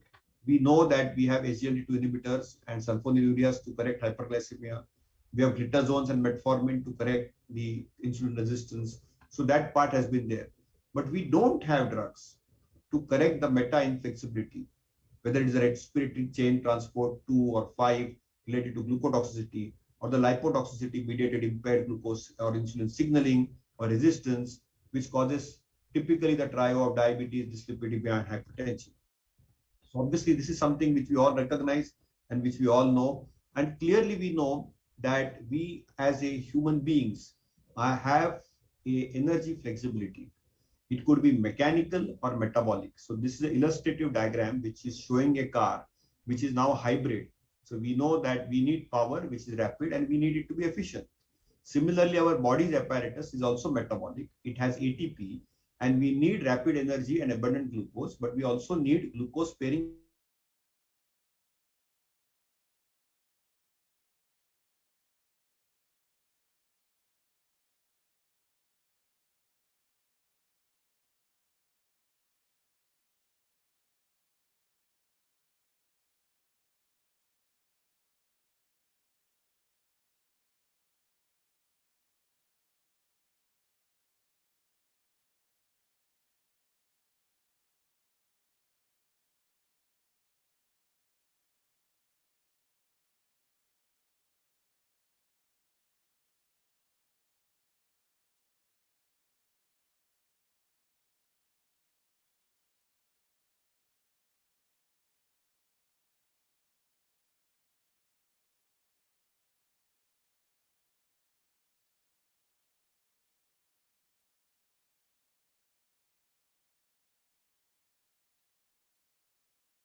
Sir, your comments, Dr. YP Munjal and Kamlesh Tiwari, because we will not be able to have any questions.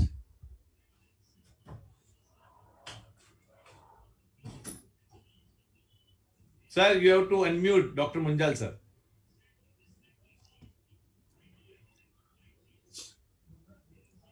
Before I give the comment on the oration of Dr. Shashank Joshi, I would like to thank Bansi Sabu for being instrumental in starting this lecture.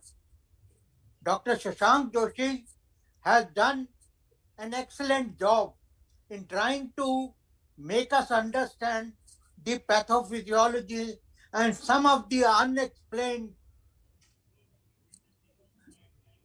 changes which take place in a diabetic patient for which we don't have an answer. And I think cardiovascular disease is one of the most important, which he has shown has its beginning in the first stage, second stage, third and the fourth stage. They don't get reversed by managing diabetes if you do it later on. Therefore, the old adage of following that try and control diabetes in its early phase or in primary prevention of diabetes is of vital importance. With this, I compliment Dr. Shashank Joshi once again for his excellent oration and making a difficult subject so lucid and easy to understand. Let's all give him a big hand. Thank you, sir. Thank you. Thank you, Dr. Munjal, sir. Thank you, Kamlesh Tiwari. We close the session. Over to Dr. Padmanabh for next. Thank you. Thank you, sir. And I am really appreciate, sir, you for the arranging this huge mega event and spreading the knowledge in our medical fraternity through this medium. Our next session is linked with microvascular complication of diabetes. And for the entire session, we have Dr. Soumitra Ghosh and from Kolkata and Dr. Bharat Panigrahi from the Bhubaneswar. I am inviting both doctor for the chairing the session. Sir, please, you can join. Yes, sir. Thank you.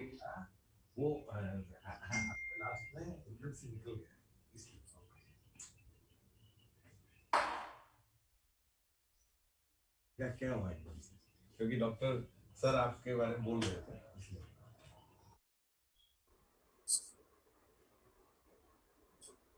They invite Dr. Ganpati Bantwal.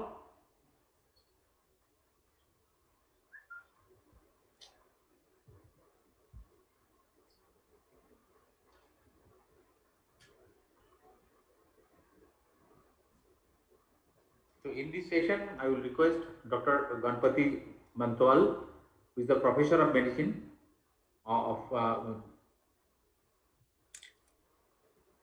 Sir, pardon, sir. First Yes. session of Dr. Rayaz Malik from Qatar, and it is a diabetic neuropathy, 4:30 Okay. p.m. Dr. Rayaz Malik is the Professor of Medicine in the Weill Cardinal Medicine in Qatar, is the Associate Editor of the Diabetes Medicine in the BMC Neurology and Advances in Therapy. So I will request Professor Dr. Rayaz Malik to start his deliberation on his topic, diabetic neuropathy.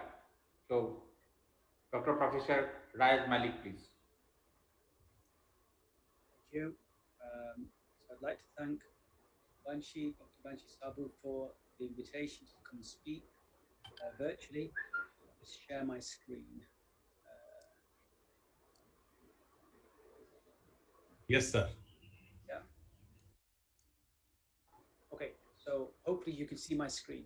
So my 25 minutes is focused on diabetic neuropathy.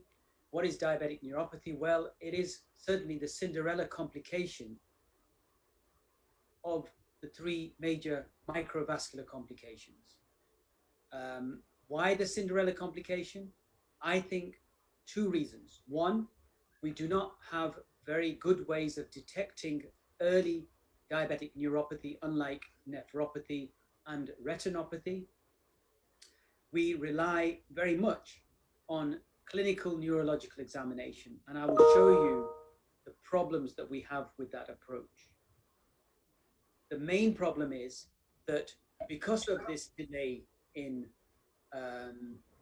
early diagnosis, we are dealing always far too late, in that the patients who have significant diabetic neuropathy will present with diabetic foot ulcers, with painful neuropathy, which is actually associated with quite advanced, or it is associated with advanced neuropathy. So therefore, in essence, we are dealing with this complication, which is far too late.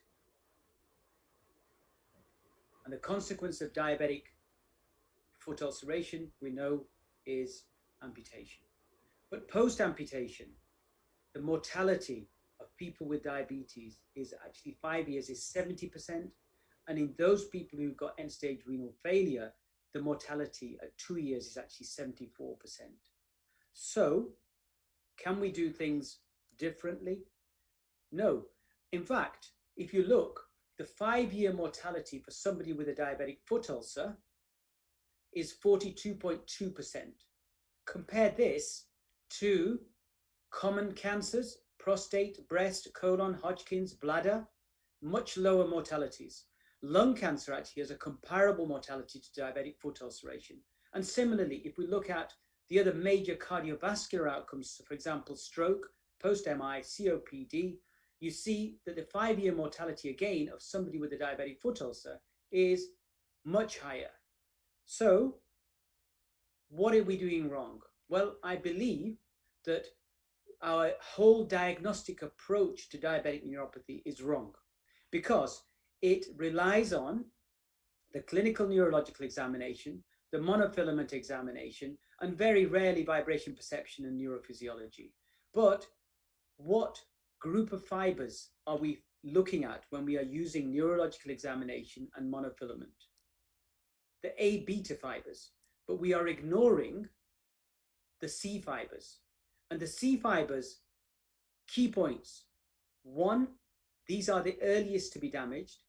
And 2, actually, they show repair way after large fibers have ceased to repair. And so we have to think differently. And Marcus Aurelius, way back in AD 161, actually, so this is a video from Gladiator, if it works. And he said, we need to learn to measure what we value, not value what we can easily measure.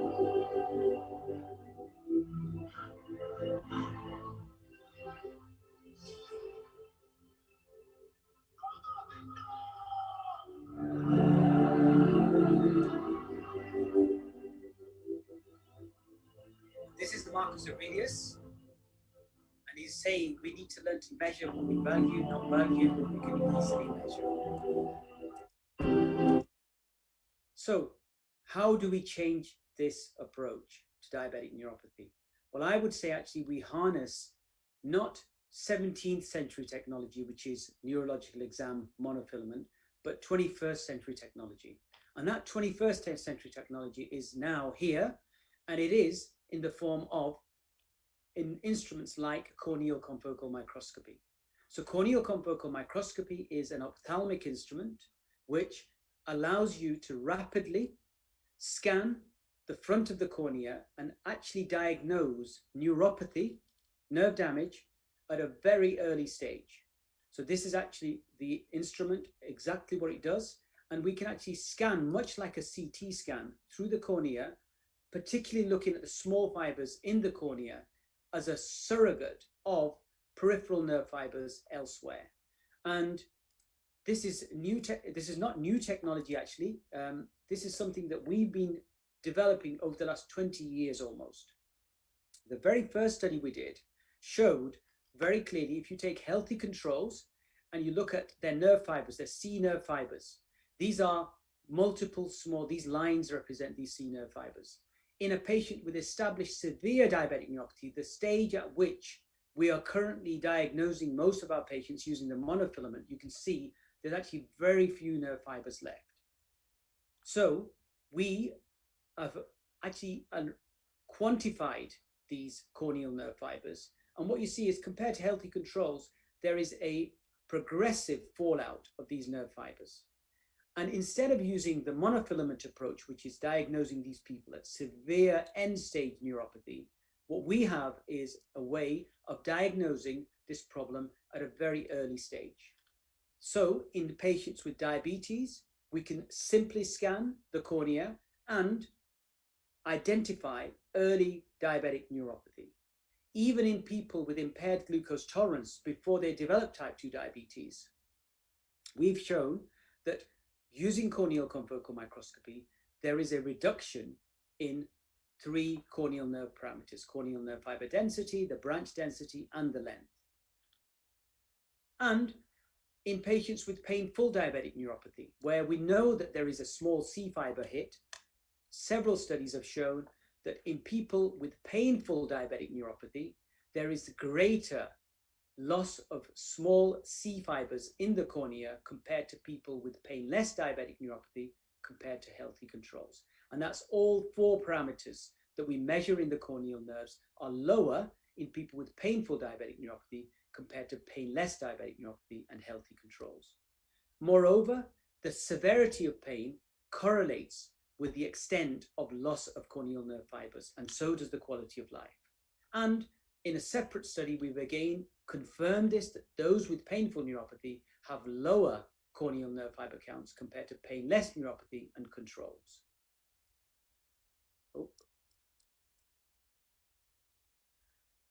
Erectile dysfunction is an issue that will be covered by my co-speaker, but just in relation to corneal confocal microscopy, the standard mantra is that we look at a patient with erectile dysfunction, we ask them, and then we may even measure the testosterone. But actually, if you look at the relationship between the severity of erectile function and the testosterone levels, there is actually, in this study and multiple other studies, very little relationship between the level of total testosterone and the severity of ED. However, if you look at their corneal nerves, what you see is a really very nice relationship between increasing severity of erectile dysfunction and loss of corneal nerve fibers. And there is a correlation between CNFD and CNFL with the severity of erectile function. Moreover, not only does CCM detect disease early, but it actually does, we know, predict the development of clinical neuropathy, and in particular, the development of those complications that we are all concerned about, which is diabetic foot ulceration and Charcot joint. This is one particular patient who developed a diabetic foot ulcer, then had a minor amputation, and actually developed a Charcot foot. Now, fortunately or unfortunately for this patient, they were as part of a trial longitudinal study that we were undertaking with corneal confocal microscopy and neurophysiology, quantitative sensory testing, and other measures of neuropathy. So we were able to track changes that might occur in these measures of neuropathy before these complications arose.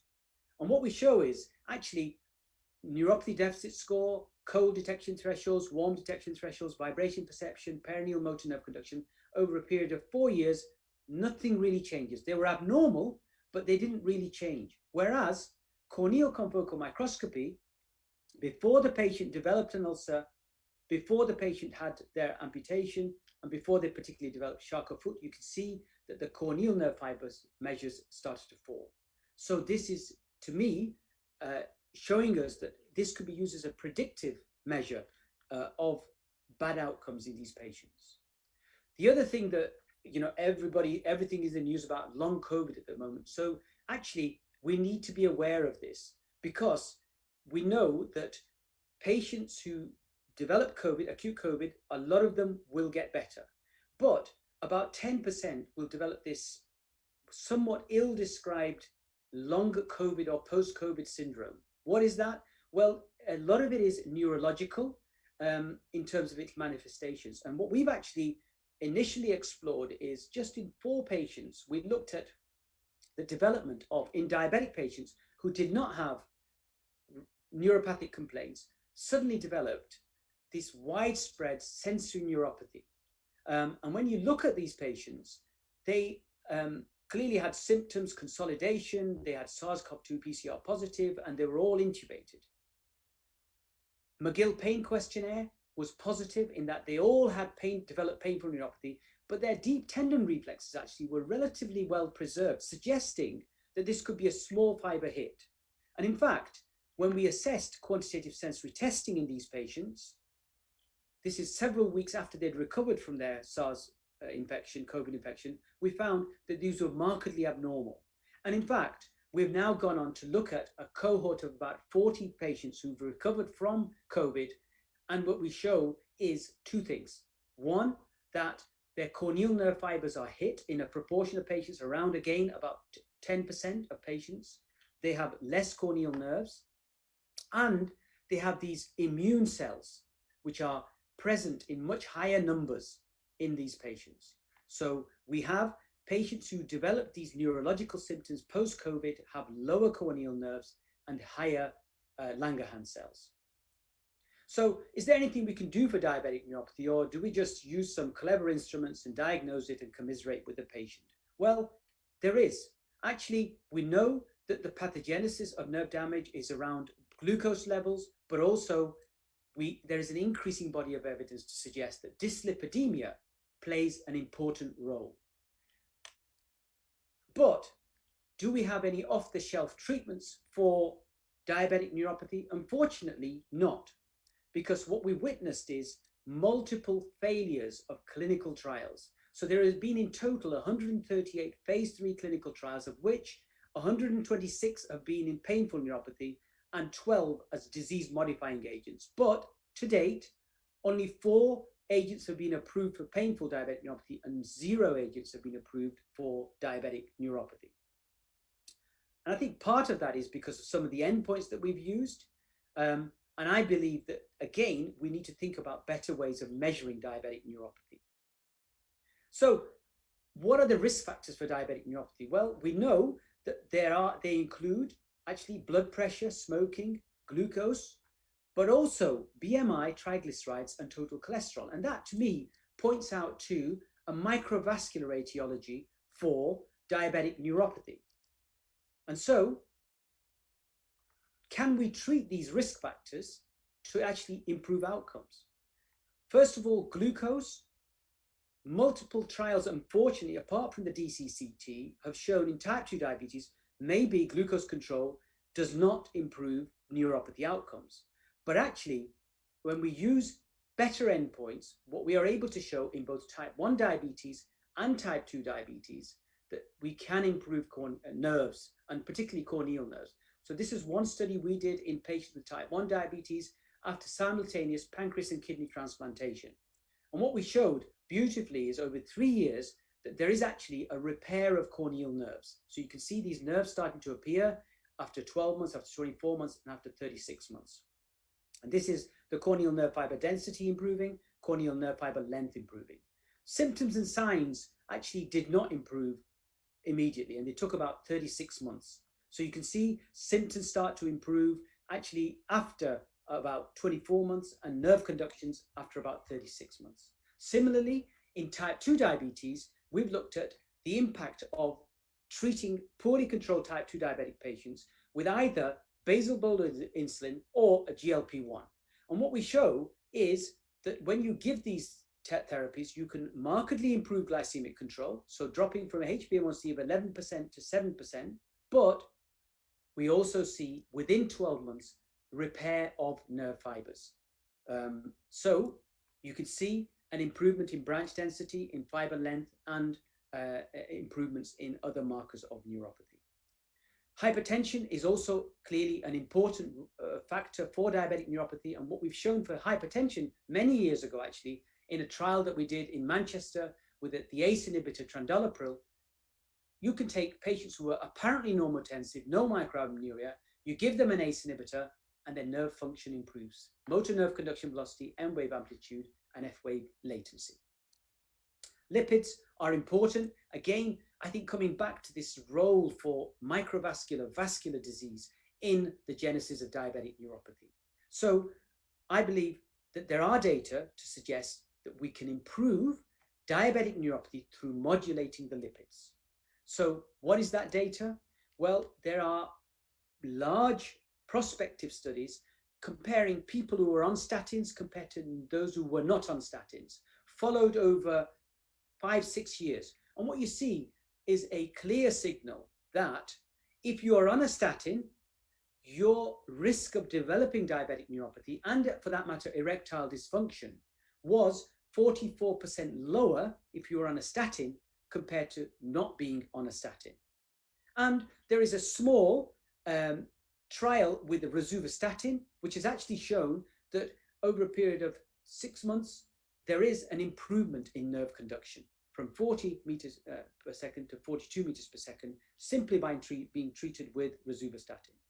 Similarly, fenofibrate, you can see fenofibrate 200 milligrams over 5 years actually reduces the risk of minor amputation by almost 50%. Moreover, there are now data with omega-3 in neuropathy in type 1 diabetes. So this is a study from Toronto that shows, again, corneal nerve fiber repair after 12 months of therapy with omega-3 supplementation. And more recently, we have now actually completely by chance, we were doing a study in people with obesity. And what we showed is that in obese subjects, there was strangely a relationship between nerve fibers and the levels of PCSK9. So the higher the PCSK9, the lower the nerve fiber number. So this was correlated across 3 parameters. So then we thought, well, what if we treat these patients with PCSK9 inhibitors? Because we know that they lower LDL, but they also have other vascular benefits. And as you know, there are several PCSK9 inhibitors, one of which is evolocumab, which is injected every 2 weeks subcutaneously.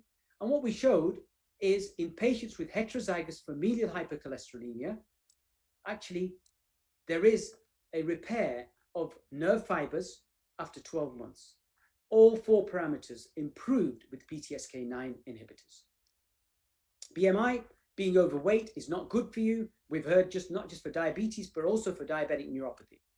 And again, indeed, we have now shown that if you're physically active, as opposed to physically inactive, this is a study we just done in Doha, 30 minutes of walking more than 3 times a week, actually over 2 years, we show repair of nerve fibers. Both corneal nerve fiber density and corneal nerve fiber length was greater in those who were active compared to those who weren't active. Bariatric surgery, everybody loves it for losing weight, but actually it also has an impact. And we've shown in now 3 different cohorts that if you have diabetes or no diabetes, if you're overweight, particularly markedly obese, bariatric surgery results in not only you looking better, but repair of corneal nerve fibers. This is 12 months data. We now have 24 months data that confirms that there is actually a repair of nerve fibers with bariatric surgery. So I'll just finish off with painful diabetic neuropathy. We know it affects 34% of people. We know if you're obese, you're more likely to develop painful diabetic neuropathy, but we also know we don't diagnose it very well. So up to 80% of our patients in Doha were not diagnosed with painful neuropathy. Treatment of painful diabetic neuropathy, standard therapy is, of course, pregabalin and gabapentin or duloxetine. And this is the ADA criteria or the ADA advice, which is using either of these agents. But of course, we know that there is a new agent that's been approved, tapentadol, in 2012, and more recently, the FDA have approved Quatenza, 8% capsaicin patch in 2020. The other important aspects I think we need to all be aware of is the role of vitamin D. There are now 2 independent studies that show if you have painful diabetic neuropathy, the levels of vitamin D are lower compared to painless diabetic neuropathy. So in Sheffield and in Manchester, we've shown both in patients with painful neuropathy, the levels are lower. And in a trial that I did in collaboration with the Buckeye in Karachi, we showed that giving 600,000 international units of vitamin D3 results in improvements in pain scores. More recently, so this is actually 3 different pain scores, and more recently now, there's been actually a study on another vitamin, which is vitamin B12, that has shown that oral B12 1 milligram daily over 12 months actually improves the B12 levels, but it also improves MNSIQ, sural nerve amplitude, sural nerve conduction velocity, vibration perception, pain score, and pseudomotor function. Whereas in the placebo group, it actually worsened. So overall, over 12 months, there was an improvement. Finally, the last slide, people always look for non-pharmacological ways. And this is actually one way, which is spinal cord stimulation, 10 kilohertz. So this is actually a trial that's just been published, I think this week.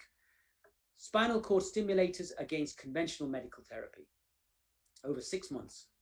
Conventional medical therapy in terms of VAS score, no effect. 10 kilohertz, massive effect. Again, pain and sleep VAS, significant improvement.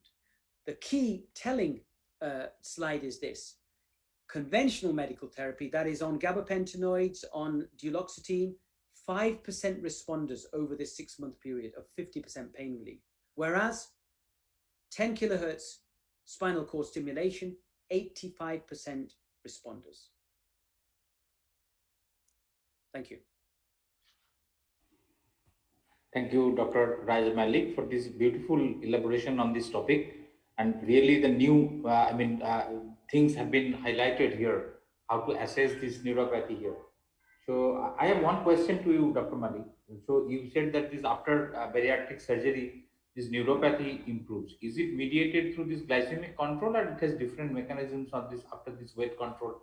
What may be the possible link between this neuropathy improvement with this weight loss after bariatric surgery in diabetic neuropathy? So actually, we've shown that even in patients without diabetes, hypoglycemia, they also improve. So then we looked at this in detail, and we've actually shown that it's likely mediated through the effect on the lipid profile. So there is a correlation between the improvement in triglycerides and weight loss itself. You know, because we understand that having fat is very kind of pro-inflammatory. So I think that also has a benefit. Thank you, sir. Thank you. So, Dr.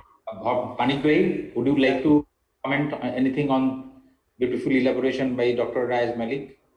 Yeah, thank you, Dr. Malik, for the nice talk. Actually, I am a great fan of this corneal confocal microscopy, and I have been giving many lectures on corneal confocal microscopy in various diabetes conferences also.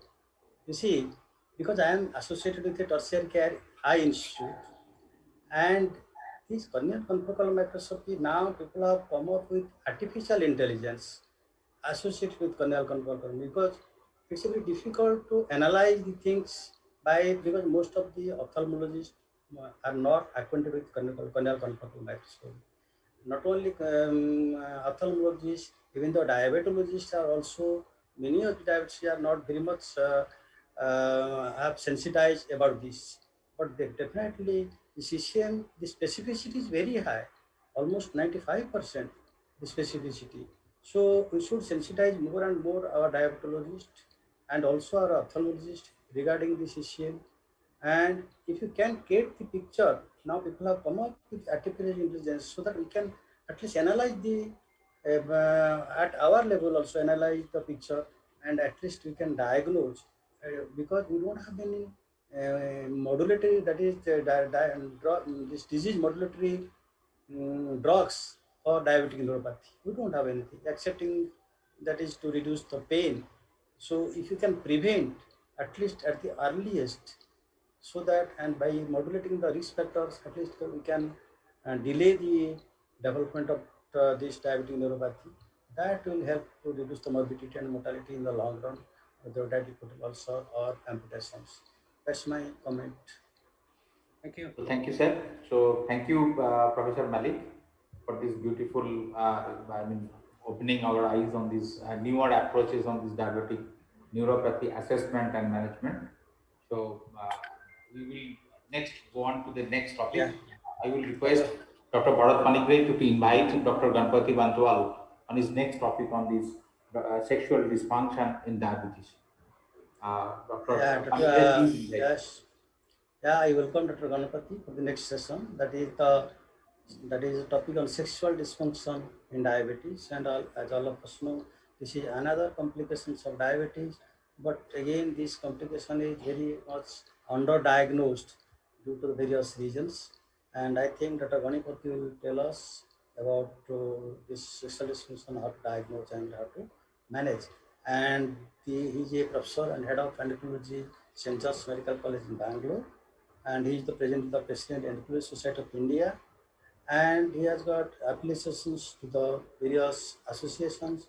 He has got various awards, that is RS State Oration Award and the NDA Gowda, Nada Gowda Oration Award, and Dr. Sunil Kumar Basu Oration Award, and he has got to his credit more than 85 publications in peer-reviewed journals, and he has got special interest in GDM and hyperthyroidism.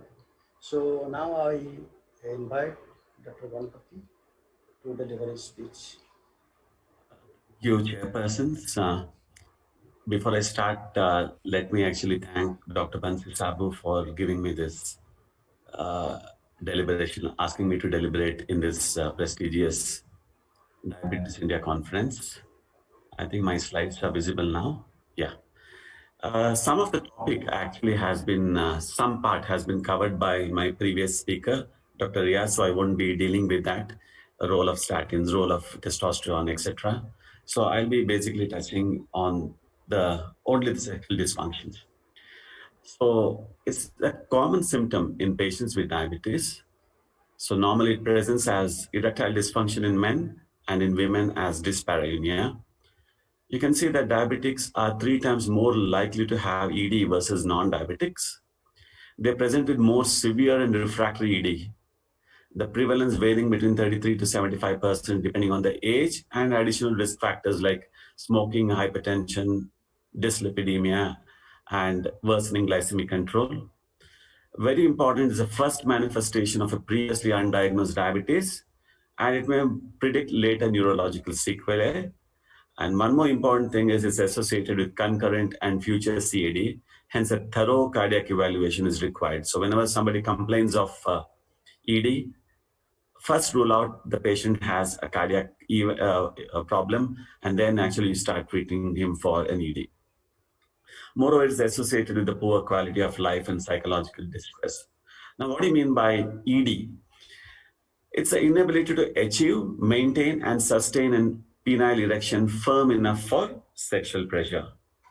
So if you see the MMAS here, the key prevalence is around in the men aged between 40 to 70. It's around 52%, 17% having minimal, that is usually able to get or keep an erection. Moderate, sometimes able to get and maintain an erection, 25% have that. And complete, unable to get and keep an erection, which is around 10%. So it's quite a big number. Many times we miss, as has already been told by our chairpersons, patients are reluctant to talk to their doctors about ED. Why? 71% believe ED would not be recognized as a medical problem. 68% feel discussing sexuality may embarrass their doctors. And then 44% feels men attending urologists have ED, but fail to mention it. Most are too embarrassed. So that's the reason we most often miss it. And some of the major risk factors, you can see diabetes, 4-fold increase, prostate around 3-fold, peripheral vasculitis is 2.6-fold increased risk, cardiac problems 1.8% increase, hyperlipidemia 1.6-fold increased risk, hypertension similarly, depression 1.8-fold. To the etiology, so many times whenever they complain of erectile dysfunction, it need not necessarily be organic, it can be psychogenic. You can see it's 50-50 also. So, and there is an overlap between both psychogenic and organic also. So if you see the pathophysiology of ED by classification, mixed is in 45, psychogenic 25, organic 25, unknown in 5%. And coming to the organic cause, vascular compromises the main, approximately 60%, medication 20%, neurological 14%, neurologic around 10%. So as I told you, it's multifactorial, involving vascular, hormonal, and neurological involvement. In diabetes, because of autonomic and somatic nerve neuropathy, so which is essential for erection, the patient may have erectile dysfunction. And also because of an impaired relaxation of the cavernosal smooth muscles due to endothelial nitric oxide decrease, which can happen with advanced glycation end products. Uncommonly, it can also be associated with low testosterone because of the lower FSH and LH. So what is the role of this nitric oxide and cyclic GMP? As you know, nitric oxide is released. When nitric oxide is released, cyclic GMP is formed. It lowers the intracellular calcium. The penile smooth muscle relaxation happens. There's an increased blood flow. This leads to erection. And as you know, the phosphodiesterase in 5 terminates this nitric oxide cyclic GMP signaling, leading to flaccidity. And that's the reason we have the PDE5 inhibitors, the sildenafil. So how do you differentiate psychogenic from organic? So in organic, the onset is gradual. In psychogenic, suddenly. He is normal till, say, 2 days back, and suddenly he develops it. In organic, there is impaired or absent morning erections. We call it as the nocturnal penile tumescence is absent. Whereas in psychogenic, they do have. Sexual history is normal in organic. They have a problem in sexual history. They have a normal drive in organic. Here, relationship issues. And this is constant. And in psychogenic, it is only special, certain circumstances. As I told you, it can overlap also. Okay. A lot of drugs also can contribute. So very important is antihypertensives, especially a beta blocker. So that's a very important thing. Even thiazide diuretics, especially spironolactone, clofibrate, gemfibrozole, digoxin, phenothiazines, anticonvulsants, antidepressants, and the patient is on hormones like steroids, cyproterone, GnRH agonist, ranitidine, cimetidine, cyclophosphamide, methotrexate, etc. So there are a lot of drugs. So why diagnosing ED is important? It may identify underlying coronary artery disease, uncover diabetes, detect dyslipidemia, reveal the presence of hypogonadism, and identify occult cardiac disease. Many men with ED show distress, depressive symptoms, decreased self-esteem, diminished quality of life, marked effect on interpersonal relationship. So that's the reason it's very important. How do you diagnose it? Take a proper medical and psychological history from the patient and the partner. So both are important. Ask about their sexual history. You can.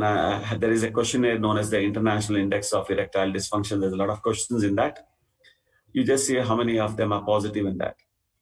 Focused physical examination, blood pressure, and select hormone testing like testosterone. You can do a prolactin, PSA, lipid profile, blood glucose. Now coming to the treatment, so the PDE5 inhibitors, most important ones, if they are hypogonadism, testosterone replacement therapy, others like intracavernous injection, vacuum device, and surgery can be used. Into phosphodiesterase 5 inhibitors, you have the 4 types: sildenafil, tadalafil, which is commonly available in India. You also have vardenafil and avanafil. Sildenafil was used in dosages of 25, 50, 100. You can begin with 50 milligram. The effect starts from 30 to 60 minutes, can last for 12 hours. So in patients with diabetes, you can see that around 67% improved erections in the GAQ questionnaire, and 63% successful intercourse attempts compared to 30% and 33% of men taking placebo. Tadalafil, this is also known as the weekender because it has a long duration of action. So effect is quick after 30 minutes, peaks after 2 hours, and maintains effect for up to 36 hours. And the absorption is not affected by the fatty food, unlike sildenafil. So you have doses of 10 milligram and 20 milligram. In some of them, you can even use smaller doses like 2.5 and 5 also. So you can see diabetics, 64% reported improved erection versus 25% in the control. Diabetic patients remain poor responders to on-demand tadalafil. So compared with non-diabetics. So compared with non-diabetics, the response rate is lesser, but then still you find that diabetics do respond. And because of its long duration, so you can take it on a Friday night, the effect can last up to even Sundays. Vardenafil is not available, 30 milligram. The effect starts after 30 minutes. You have 5, 10, and 20 milligram, which is approved. Once again, diabetic patients remain poor responders to on-demand with the successful intercourse rate increasing from 23% to 49 and 54 with 10 and 20 milligram of vardenafil on demand. Avanafil is a highly selective PDE5 inhibitor, fast-acting. Once again, duration lasts for more than 6 hours, half-life of 6 to 17 hours. Lesser side effects. Once again, you can say the success rate similar. So overall, you can find that they are effective in 80 to 84%. Satisfactory erection for penetration can happen with this, especially in the presence of sexual stimulation. If I use the correct dose method of administration. So coming to the side effects, headache is seen in 15%, flushing in 3 to 10%, nose congestion can happen in 5 to 10%, indigestion 3 to 10%, visual disturbance. Some 5% can get a blue vision. This usually happens with a higher dose. So in them, it usually happens. This is because of the cross reaction with PDE6 receptors in the retina. So they may see blue, but then no long-term effects. So that's why we don't recommend it in patients with retinal disorders. What about patients with angina problem? So if they have angina, you don't use this drug, but then if they are angina quiescent, they should stop the nitrates for at least 1 week if they're using a long-acting, encourage exercise. If symptoms free, then you could prescribe this usage. And then once you're done, you could actually restart the nitrates, but then avoid within 24 hours. There's no relationship between sudden hearing loss or fertility involvement when patients take these medications. What about usage with alpha blockers? So you can actually, individuals who take this alpha blockers should be on a stable dose of this before they start the sildenafil. In such situation, you should use the smallest dose. Maybe you could begin with 25 milligram. If the patient is already taking the sildenafil, the alpha blockers should be started at the lowest dose. Other therapies include the intracorporeal injection therapy. So where you use a small needle is used to inject medication directly into the penis. This medication allows blood to flow into the penis, creating an erection. Advantages include effective erection and onset of erection within 5 to 20 minutes. Its efficacy is a dose of 55 to 40 micrograms, and the effect starts within 5 to 15 minutes. Efficacy rates for this intracavernosal alpha-steroidal is more than 70%. You can see the sexual activity is around 94% after the injections, and satisfaction rates of around 87 to 93% in patients and around 90% in partners. What are the complications? Some patients may get penile pain, prolonged erections, priapisms can happen in 1%, fibrosis to hypotension can happen. So the pain can be elevated with the addition of soda bicarb or local anesthesia. The cavernosal fibrosis clears within a few months after temporary discontinuation of the injection. Avoid in patients with bleeding disorders or high risk of priapism. Of course, there are a lot of dropout rates of up to 50%, which happens in the first 2 to 3 months. But if the patient is able to do it properly, you would actually like this method. So intraurethral pill muse. So here we use alpha-steroidal, no injection is required. Other devices include vacuum erection devices. I don't have much experience on these types.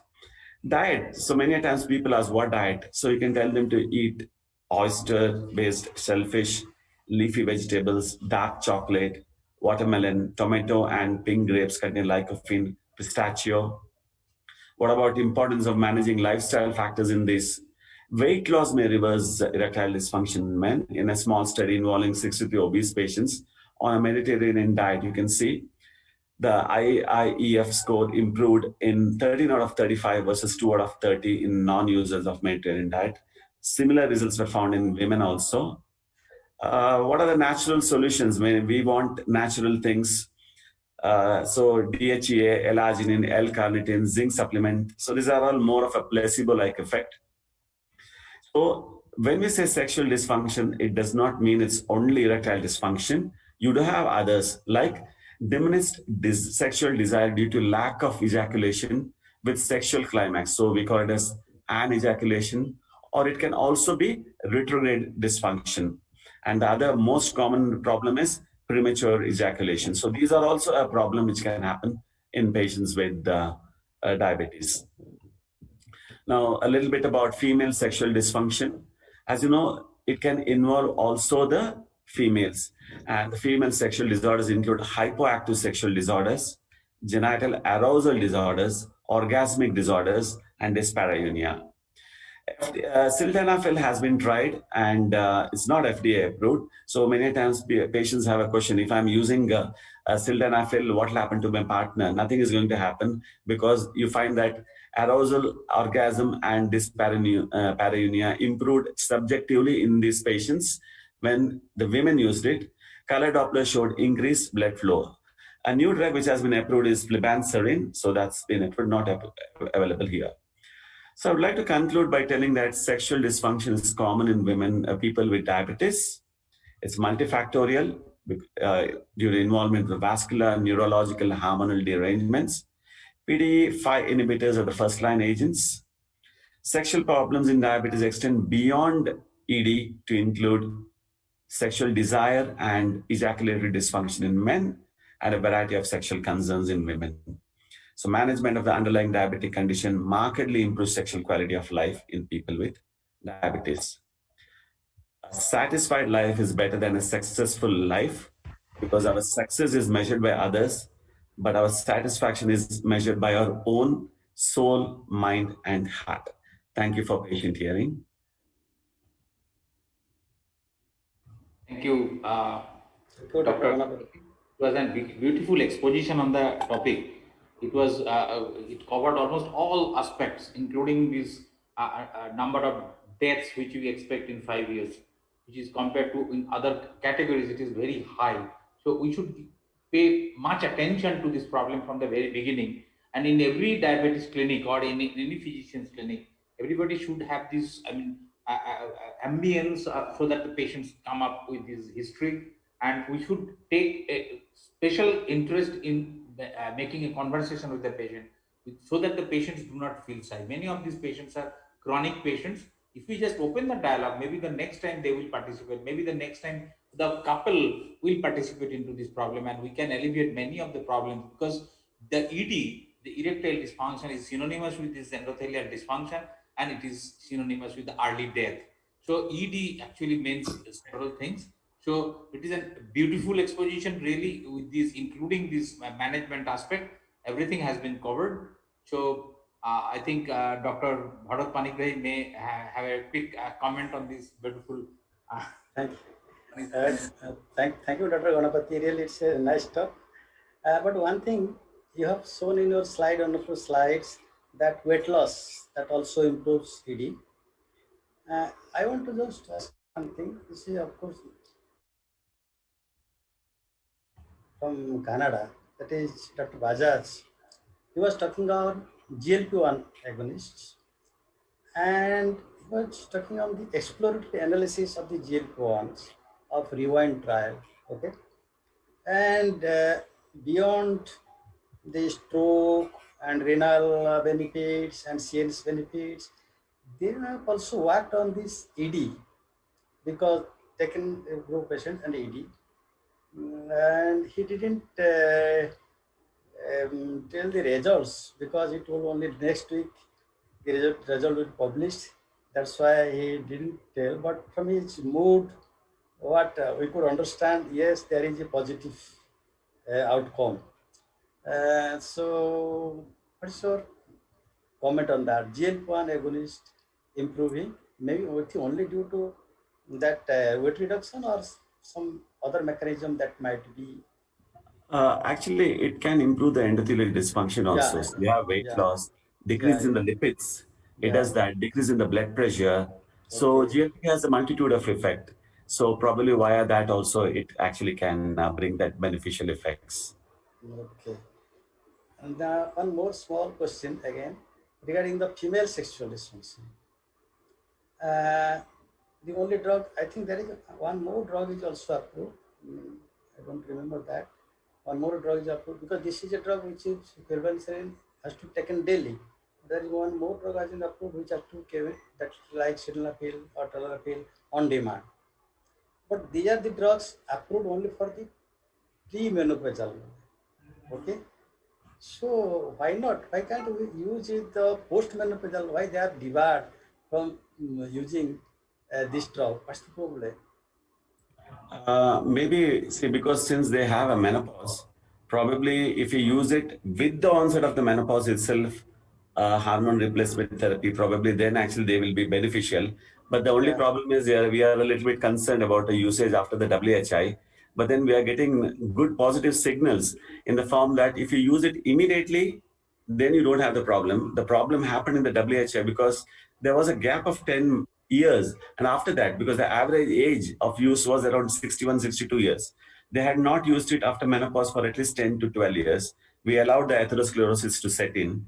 The beneficial effect of estrogen is lost naturally.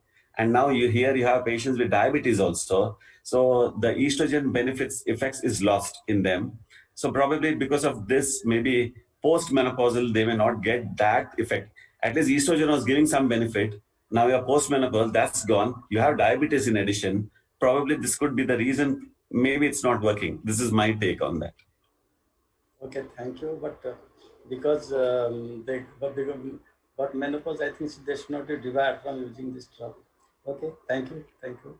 Thank you. Thank you, Dr. Ganpati Bantwal, and congratulations for making this topic so easy for everyone, and big hands for you. So we'll move on to this last but not the least topic on this diabetes update and this diabetes neuropathy, and it will be given by a very good friend, Dr. N.K. Singh, and he is from Dhanbad, and it is very well known to everybody in this forum that Dr. N.K. Singh is almost in every forum is well known. He has given any interview related with various health related topics, and he has special interest in diabetes. He has found this CME group, an RSSDI case discussion group, which is very popular in India. He's a governing body member of the API, and he's a chairperson of this RSSDI Jharkhand chapter. He's the national level speaker and the regular attending these national and international level conferences. And with Dhanbad Action Group, he's working well to create awareness among young children. So I will request Dr. N.K. Singh to please start the deliberation on this diabetic neuropathy. Nephropathy. Yeah, good evening, Dr. Soumitra and all our respected chairpersons. It is really a great pleasure. And really, I am thankful to our Dr. Bansi Sabu, who has given this topic to me. And I think this is of vital importance. So let me start my next 20 minutes. I am going to talk about just 1 minute. Let me start this one. Yeah. So my topic he has given me the diabetic nephropathy, and I say it is a tangled web to unweave. Let us see what has happened. My process is very easy. How the diabetic nephropathy develops, how to diagnose, and the most important, how to tackle it. So this is a very, very important thing to understand. So let us see what is the term diabetic nephropathy means. Till now, it has been extensively used, this term, the diabetic nephropathy, to describe the kidney disease resulting from diabetes. But their exact definitions remain to be unified. What happened in 2007 KDOQI clinical practice guidelines described diabetic kidney disease as a presumptive diagnosis of kidney disease caused by diabetes to replace the term diabetic nephropathy from with the term DKD, while referring to biopsy-proven kidney disease due to diabetes and diabetic glomerulopathy. This is very, very important to understand. So what is the difference? So I think this is very important from the very beginning to understand that the term diabetic nephropathy was historically defined by the presence of albuminuria accompanied by retinopathy in patients with type 1 diabetes. And the albuminuria was considered to be an early sign of classical diabetic glomerulopathy, which from the very traditional teaching we know is characterized by glomerular basement membrane thickening, endothelial damage, mesangial expansion and nodules, and podocytes loss. So now it has become very clear there are various forms of kidney disease in diabetes, including non-classical glomerular lesions and tuberointerstitial disease. So diabetic kidney disease is a clinical diagnosis based upon the presence of number one, albuminuria, then decreased GFR, or both in diabetes. So this becomes very crystal clear what we mean by diabetic kidney disease. Remember that this is with the better glycemic control now and widespread institution of renoprotective things, a lower prevalence of albuminuria among diabetic individuals have been being seen. It also became more evident that there is a distinct group of patients who develop impaired GFR. Remember, this is again very important point, that we have a subset of patients today in diabetes who develop the impaired GFR and end-stage kidney disease, but without developing albuminuria. So again, in 2020, a new non-albumuric pathway has been also described. So my first point to clear it, that in the diabetic kidney disease now is a broad term. And if there is a clinical course like microalbuminuria you get, develops to macro, and then the GFR decline, and then you get the pathological features like increased mesangial substrate nodal lesions, then you define it as the diabetic nephropathy. But there are certain cases where the GFR decline related to diabetes without albuminuria all becomes in the diabetic kidney disease. So I think this point is very clear. So what is the issue? This is a huge problem you can see here. From the DCCT trial, follow-up of 24 years and 20, let me have the pointer here. Yeah. So 23% of those on intensive treatment and 36% of those on conventional treatment developed albuminuria. And UKPDS, you can see that after 15 years of follow-up, 38% developed albuminuria, while 28% developed renal impairment. And if you compare with the regional studies, which we have in diabetic populations, they range from 30% to more than 80%. So this is a very, very huge problem. The recent CUFS study in 2019, in the urban Asian Indians, the prevalence of overt nephropathy and microalbuminuria was 2.2 and 26.9% respectively. So this is a huge problem. What are the risk factors? I think these are very, very important. Who are susceptible? What risk factors are going to initiate the disease? And what are the also important for the progression of the DKD? This could be important. One is the family history, genetic kidney disease, hyperglycemia, obesity, hypertension, and other factors like kidney injury, AKI, smoking, and high protein intake. So these are the risk factors. So glomerular hyperfiltration, which initiates the DKD, leads to from hyperfiltration to molecular pathways in DKD. So this is very simple way I am telling you. What are the some biomarkers? At present, albuminuria and serum creatinine is the only available marker in clinical practice for the identification of DKD. But many new things are coming up. In the earlier stage, you can see there is a long list. I will tell you later what are the importance or new things are coming up. I'm not going details for the biomarkers. To sum up here, how this development of diabetic nephropathy occurs, there is hyperglycemia, hypertension, increases the angiotensin II, leading to hyperfiltration of the enlarged kidney, leading to breakdown of glomerular filtration barrier, then develops the microalbuminuria, then macro, leading to decrease in GFR, capillary occlusion, then protein reabsorption and accumulation in the renal epithelial cells, and then release of any vasoactive and inflammatory cytokines. Then the tubule and podocytes damage. Then occurs the tubular atrophy and fibrosis, podocyte destruction, ultimately leading to the renal failure. And these are the basic things which we know in the histology what happens, like KW lesions and other things. I will go in detail for that. But what is important is the proportion of people with diabetes who also have CKD has remained relatively stable, approximately 25 to 30% over the past 20 years. Although the distribution of clinical manifestations of diabetic kidney disease has changed and the prevalence of persistent albuminuria is declining, but the prevalence of decreased eGFR is rising. Again, very important and illuminating point is this, that the persistence of albuminuria is declining, but the prevalence of decreased estimated GFR is rising. It is unclear whether the natural history and rate of progression of diabetic kidney disease differs according to the diabetes type. So these are some new things which we must be aware.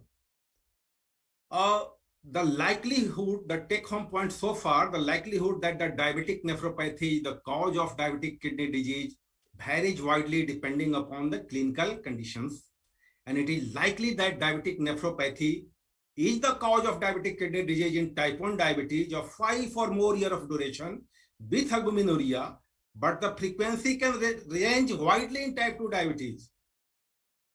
Only a kidney biopsy can confer in certainty what is happening. So once thought to be a single and unidirectional natural history of diabetic kidney disease is changing. A decline of eGFR to below 60 ml. But I told you again that sometimes if there is rapid eGFR decline, it could be of greater prognostic value. And this, I think we must remember, we must keep in our clinic to just stages of this clinical thing. The other thing is very important. What is the non-albumuric diabetic kidney disease? As you see here, that the reduced eGFR in diabetic patients can occur in the absence of albuminuria. So among patients with type 1 diabetes and reduced eGFR, suppose less than 60, 7 to 24% are non-albuminuric. And among patients with type 2 diabetes and reduced eGFR, 39 to 52% are non-albuminuric. So this is a huge problem again, which we must be very much aware. And this is higher in women. So there is now a difference between the DKD and NDKD. So what are the things, how we should suspect that patient is not a diabetic kidney disease, but it could be a non-diabetic kidney disease. So if you get a short duration of diabetes, if there is no diabetic retinopathy, if it's getting high, heavy proteinuria, more than 8 grams, decline in GFR is inconsistent with the natural course of diabetic nephropathy. If the patient has got hematuria, acute kidney injury, rapidly progressive renal failure, suspect that this is not a diabetic kidney disease, but it is, or it could be non-diabetic kidney disease. So I think again the same things I have shown here, that a judgment that alternate etiologies are unlikely by these things, and this must be remembered today. Now let us, the second part is how it manifests and how to diagnose a case of DKD. You will see here that in the average annual rate of decline of eGFR is 0.5 to 1 ml per minute per year. But in diabetes, you can see here, it is more than 3 ml per minute per year. So if you get in our clinic, if you get a patient of eGFR, which is impaired, that is less than 60 ml per minute, and if you have done a urine spot test with the USCR, and you get an albuminuria that is more than 30 milligram, and that is a spot sample, this you can take as case of DKD. And then you must, in our type 1 patient, this must be screened 5 years after the diagnosis of type 1 diabetes, and upon diagnosis of type 2 diabetes, at the moment the patient comes with or a newly onset type 2 diabetes, this must be done. So this is a clinical diagnosis.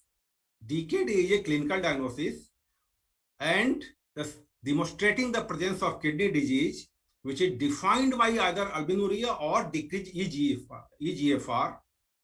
And you do a random spot urine albumin to creatinine ratio.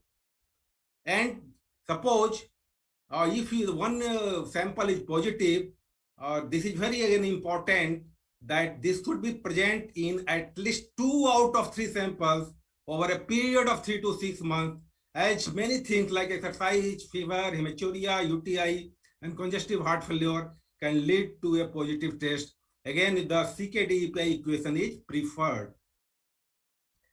So this is again important. Now, what is the clues with the retinopathy? This is a very, very important point to understand. A clinical diagnosis of diabetic kidney disease can be made in patients with established retinopathy, even if the duration of diabetes is short.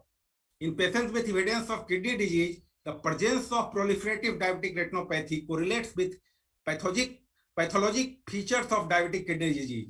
So there is persistently poor glycemic control and poor blood pressure control in these patients that further increase the likelihood that kidney disease is due to diabetes. So this is very, very important. So this is the second part of my talk, where I showed you that the persistent albuminuria and persistent decrease in GFR, long duration of diabetes or established diabetic retinopathy, and confirmatory biopsy if diagnosis is doubtful. This is how we pick up the cases of diabetic kidney disease. A short MCQ here. Suppose this is a patient, family history is positive. You see the BP is 140/90, but there is normal fundal examination here. There is no retinopathy, but the lab showing the creatinine is okay, but the albumin protein is 3+. So if I ask you which of the following statement is correct, the finding of proteinuria 6 months after the diagnosis of type 2 diabetes is strongly against the diagnosis of diabetic retinopathy. Is it true or false? Normal fundal examination findings should strongly suggest an alternative diagnosis here. I think you will agree or not. Let us know. And the most likely diagnosis here is again diabetic nephropathy, although there is no retinopathy. So, or rather, the increase in BP in the majority of patients with diabetic nephropathy are seen only after decline in kidney function. So, out of these 4, which one is correct? Where you with this scenario? So see here the beauty of this MCQ, that the patient presented here with a strong family history and proteinuria, so most likely had diabetic nephropathy. And the timing of proteinuria is variable in type 2 diabetes and can be noted at the time of diagnosis. Hypertension is a common finding in these patients, but retinopathy, as noted here, is seen in only 2/3 of these patients. So this is not important again. Many patients of diabetic nephropathy do not have retinopathy. So this is why the thing that the answer is C. Now the last point, the last part of talk is how to tackle. We will have to take some general measures. Then you have to take some specific drugs like RAS blockers or SGLT2 inhibitors or GLP-1RA and some new drugs. And our aim is securing the diagnosis.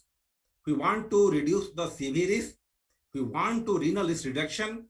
And we have the objectives of glycemic goals, blood pressure control, and initiate and sustain evidence-based pharmacological therapy. So now what to think about the blood pressure control?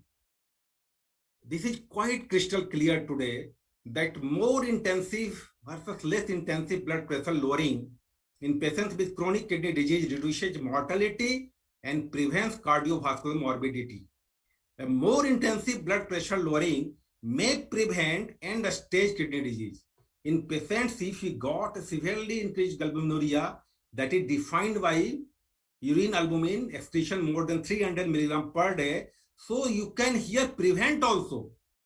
And whenever you choose an antihypertensive therapy, which will be required for the most of your patients, in such cases, the combination of an ACE inhibitor or ARB, you add with a dihydropyridine calcium channel blocker is preferred. This is again very important point. So, goal of the blood pressure has been shown here. You can see on the slide. I will not go in detail for that. So don't go for the many conflicting guidelines. I think to follow is this one. When there is risk factors, your systolic should be 125 to 130 and 80 here, less than 80. Or if none of the above risk is lower risk, then you can go for this one. So this should be quite clear.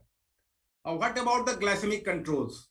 In patients with type 1 diabetes, high quality data today suggests that intensive blood glucose control may prevent, remember, may prevent the development of DKD, and more limited data support the strategy of intensive blood glucose control in patients with kidney disease. So glycemic control target in patients with type 1 diabetes and DKD is ideally a HbA1c of 7% or less. Here, I'm showing you in here with a type 1 diabetic, and ideally, but all the goals should be tailored to the individual, balancing the improvement in microvascular complications and the risk of hypoglycemia. The approach to target the HbA1c 7% or less, if tolerated, is similar in patients with type 2 diabetes, although fewer supportive data are available than the type 1. So you must think about the risk of hypo and other things, and this is very, very important slide. So you must take care of the severity of CKD, microvascular complication, comorbidities, life expectancy, hypoglycemia awareness, and according to that, if it is your goal should be from this to this way, if you have got these things this side, your target should be less, but definitely it should be less than 8 here if the things are high here. So today, the current treatment, as I told you, is the cardiovascular risk reduction, glycemic control, blood pressure control, and inhibition of RAS, SGLT2 inhibitors, and GLP-1RA. Remember, this is a very, very important to understand. Single but not the dual RAS inhibitors should be used in the DKD. We have lots of studies and which say us, and this is quite clear today, that we should not combine RAS inhibitors with the ARB. To ACE and ARB should not be combined. We have today lots of data with the collaborative trial, renal trial with the losartan or IDNT, with irbesartan, or AROMA2 study with the irbesartan. And what was most remarkable about these studies was that the improvement in kidney outcome was beyond that attributable to their blood pressure lowering effect. Remember, only these drugs are not going to lower the blood pressure, but they are doing something else. So the principal mechanism of renoprotection by RAS inhibitors is reduced intraglomeralular pressure and glomerular hyperfiltration. In addition, the RAS inhibitors ameliorate angiotensin II induced oxidative stress, inflammation, and fibrosis. You can see here this one trial, amlodipine versus irbesartan. This is quite clear. So treat the most patients who have diabetes and severely increased albuminuria with ACE inhibitors or ARB. This is the fundamental thing to understand. In practice, the majority of diabetic patients with hypertension and DKD are treated with an ACE inhibitors or ARB, even if severely increased albuminuria is absent. So this is again important. But remember, while these drugs are more beneficial than other antihypertensive agents in patients with albuminic DKD, they do not have clear advantage over calcium channel blockers or diuretics among those without albuminuria. So this is quite clear here. And this is how you proceed when you use the ACE inhibitors ARB, taking care of the hyperkalemia. I'm not going in details. In next 2 minutes, I think I will end. But remember here again, very important development after this Fidelio DKD trial. Recently another method of intensifying the RAS blockade, with we have got a novel non-steroidal MRA that has attracted much attention. And the most important drug here I find is finerenone. High selectivity and high potency to inhibit the mineralocorticoid receptors compared to steroidal MRA like spironolactone and the eplerenone. So this is an important drug. And they may also be associated with a lower risk of hyperkalemia. So that is the beauty of this drug. And I have shown you the phase 3 clinical trial. So this is again an important point.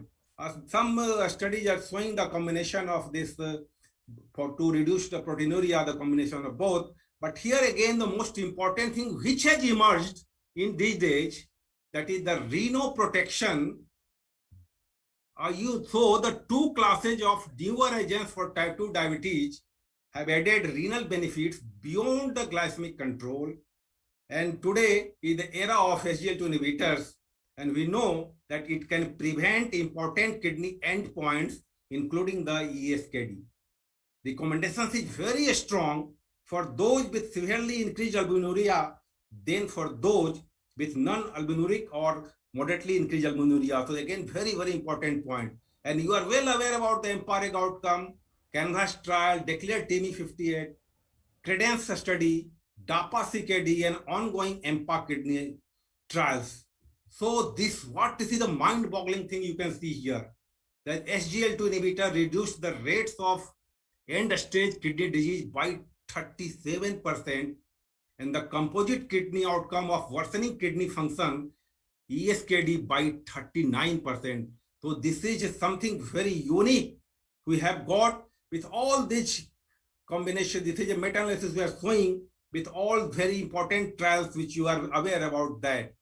And remember that the renal benefits of SGLT2 inhibitors are observed irrespective of the presence of diabetes type 2. And we have got a study like DAPA-HF, EMPEROR reduced, DAPA-CKD, which has given a clear signal about that. And with diabetes, there are lots of trials we have, including the ESCORT trial, BHARTI-CV, and other trials. But this trial is very important, the DAPA-CKD trial, which showed that the relative risk reduction was 39%. For the renal composite, it was 44% reduction. For the composite of CV death, 29%, and all-cause mortality, 31%. So this trial is a very, very important trial these days. So my point is, if you want to start the SGLT2 inhibitors, start today. Don't ask who will prescribe the SGLT2 inhibitors for your patient. But when you will prescribe SGLT2 inhibitors and how you will do it, like royalty. So this is very important. Well, the SGLT2 inhibitors have broad cardiovascular, renal, and heart failure benefits. And the cardiorenal benefits are likely to be class rather than agent specific, and effects of CKD do not differ between diabetic and non-diabetic forms of CKD. Very, very important point. And successful rollout of SGLT2 inhibitors is likely to have the same population level effects that the ARB had. So what to do, how to combine therapy with the RAS and SGLT2 inhibitors? The combination therapy with RAS and SGLT2 inhibitor is still the only effective therapy in slowing the increase in GFR. So again, very, very important point I am showing you. How they act by glycosuria, natriuresis, reduced albuminuria, decreased glomerular pressure through restoration of tubuloglomerular feedback.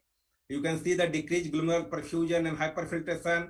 So by many mechanisms, this is SGLT2 inhibitors work, and they improved, these things are improved: hyperglycemia, hypertension, altered tubuloglomerular feedback, podocyte loss, and these things like endothelial dysfunction, mitochondrial injury, these effects are there, but they are not established.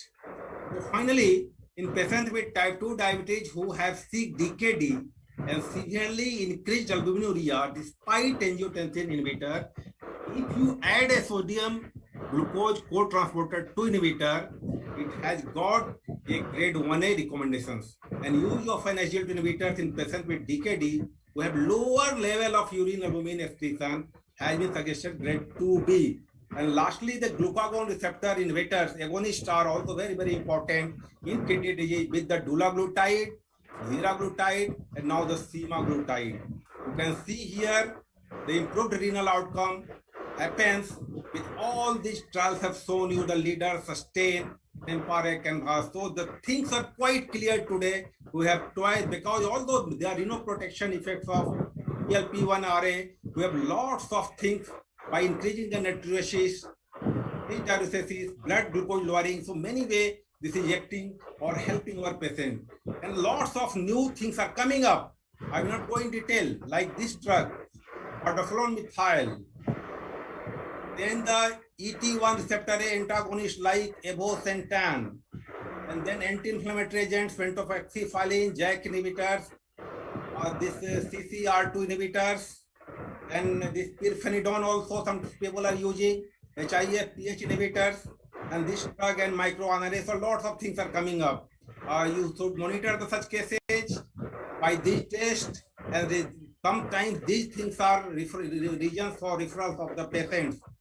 My key points are, I think I have taken 20 minutes now, that diabetic kidney disease today, the concept has changed a bit and lots of things has happened. And regardless of intensive treatment with hyperglycemic control, blood pressure control, and the use of RAS blockades, still the prevalence of DKD remains high. And recent studies suggest that the spectrum of DKD has been changed and many progresses have been made. And large portions of type 2 diabetic patients with albuminuria could have overlapping non-diabetic glomerular disease. And in such cases, you might need the kidney biopsy. Today, we don't have a sensitive and specific biomarkers, but a combination of circulating tumor necrosis factor receptor like TNFR1, 2, and kidney injury molecule 1 provides predictive value for DKD progression, although it is not available to some places, maximum places. Artificial intelligence you can use, and you must add the SGLT2 inhibitors. And this is, I already showed how to diagnose such cases. This overlaps from the diabetic nephropathy to non-proteinic pathway. I have already explained you, and this is a flow chart we start. And these three things, these are important for the forthcoming drugs, which can change the scenario of the treating diabetic nephropathy. Because this trial showed the effectiveness against the DKD. And when the HIF-PH inhibitors, some trials are showing very important things. So for all your patients, you need a lipid management, blood pressure control, glycemic control, exercise, nutrition, and a smoking cessation. But for most of the patients, you need RAS blockade and the SGLT2 inhibitors, and some patients who might need antiplatelet therapy. By this, I will end here. Thank you very much. I will stop sharing here. Thank you. Thank you, Dr. N.K. Singh. It was really a beautiful presentation, because all the diabetologists, physicians, and this any doctor treating this condition, and all the nephrologists will become richer with your presentation, which includes conventional way of dealing with the problem, including the highest form of these recent advances in this field. So I have only one question. That you said that this SGLT2 inhibitor can be a good choice for control of this DKD, for progression of the disease. So how, what level of this, GFR, we can use this SGLT2 inhibitor to prevent the further progression of the disease? Because when this GFR is very low, it may not act that well. So, Professor Soumitra, I think this is a very relevant question in our day-to-day practice. When these SGLT2 inhibitors came in the market, we were taught, or we were told, that if you use the SGLT2 inhibitors and if eGFR is declining, the efficacy will not there. But later on, when the lots of these trials which I showed you came in the market, it come in the scientific field, then it became very clear, crystal clear, that you are not using these drugs in such cases for the efficacy for the control of the hyperglycemia, but rather you are going to end the decline in eGFR, and you are the renal composite points. So how much? So today the target is if you can use it if the eGFR is more than 30. But definitely after the lots of trial like DAPA-CKD, and as I showed you, the EPITHEMPA trial is going on, and some other trials also. A stage has been set where more than 25 eGFR we should safely use.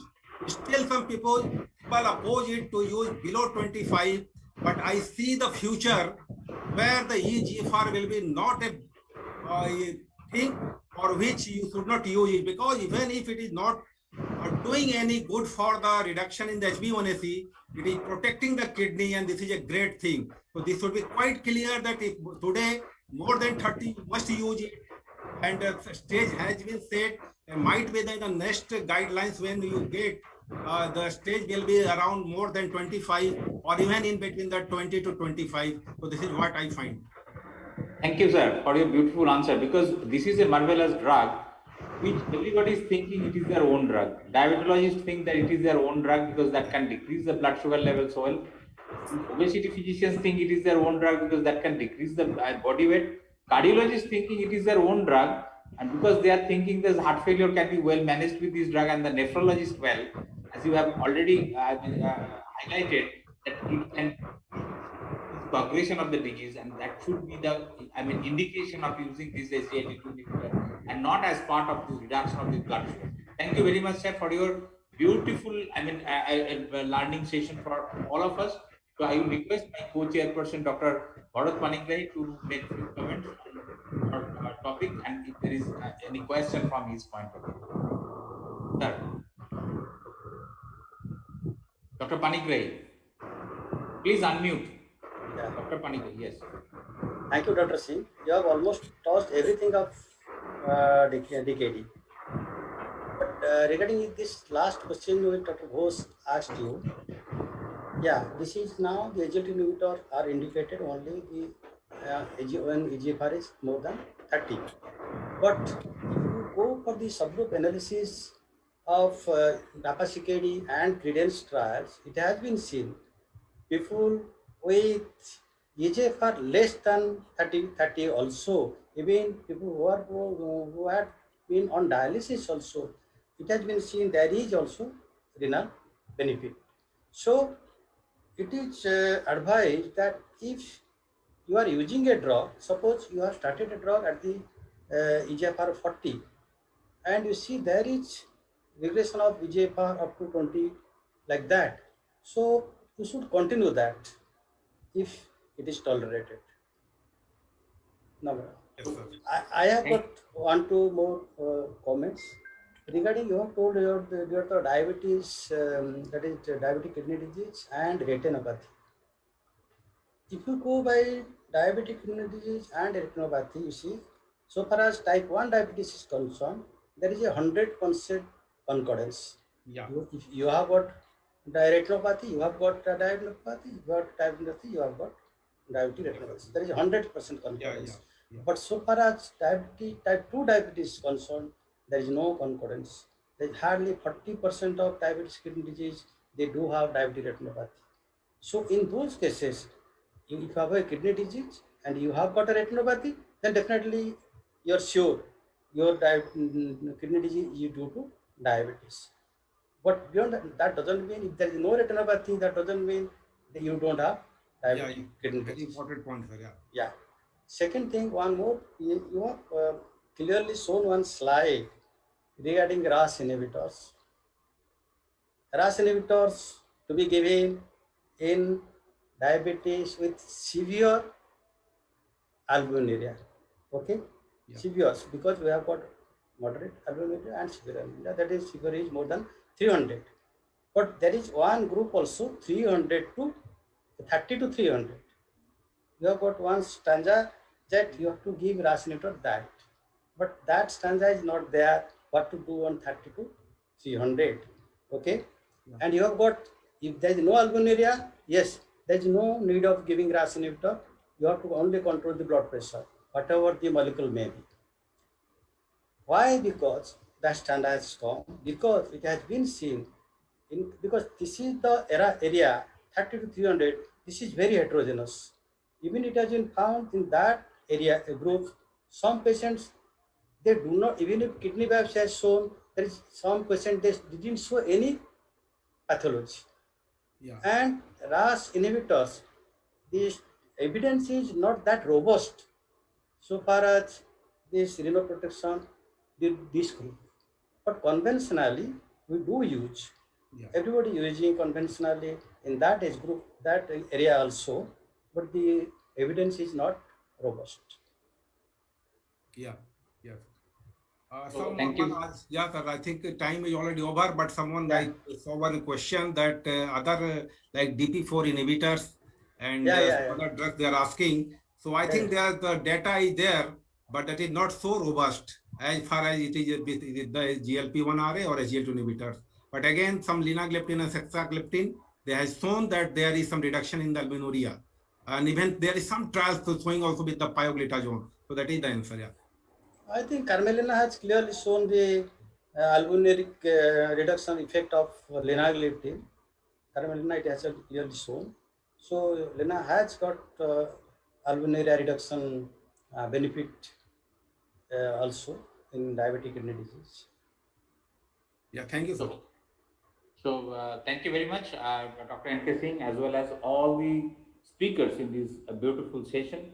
And it is very happy that it gives us a lot of happiness that we are perfectly in time, and the next session can start perfectly at 6 o'clock. So I will request Dr. Padmanabh to take over. Please. Yes, sir. Thank you. Thank you all the speakers for their delivering the excellent speech. And I am thankful to both the chairperson and also sharing their expert views. Thank you again. For the next session, I inviting Dr. Rikin Shah for introducing the session. Is there Dr. Rikin Shah? Hello. Yes, Dr. Padmanabh. Yes. Very good afternoon to all the delegates and faculties. Our next session is International Hypoglycemia Study Group Symposium with all international speakers. For that, I would like to invite our chairpersons, Dr. P.K. Biswas from Guwahati and Dr. Padmasree Gulati from Jhansi to chair the session. Okay. Good evening to all the viewers, delegates, and faculties. We are in the session of International Hypoglycemia Study Group. Our first speaker is Dr. Simon Heller and Pavlov Asher, who will welcome the session and tell about classification of hypoglycemia. Sir, I welcome Simon Heller for the speech.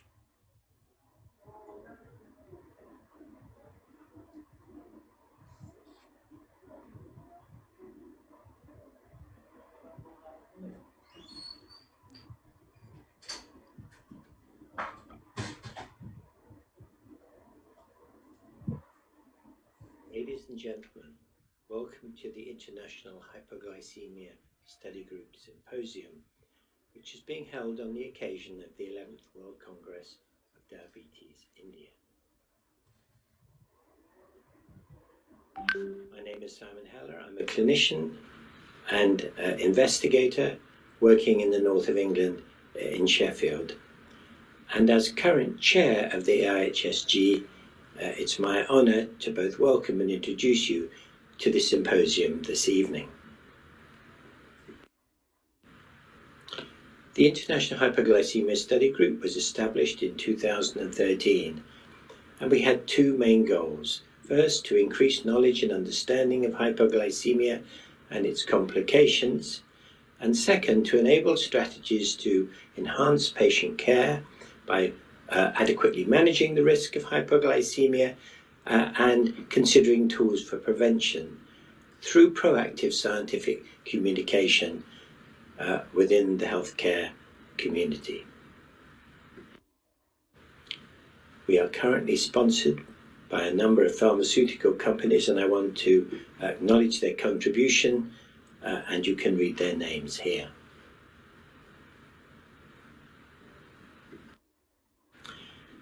And the International Hypoglycemia Study Group has been comprised of members which are indeed truly global. We have members from both North and South America, from Europe and Australasia.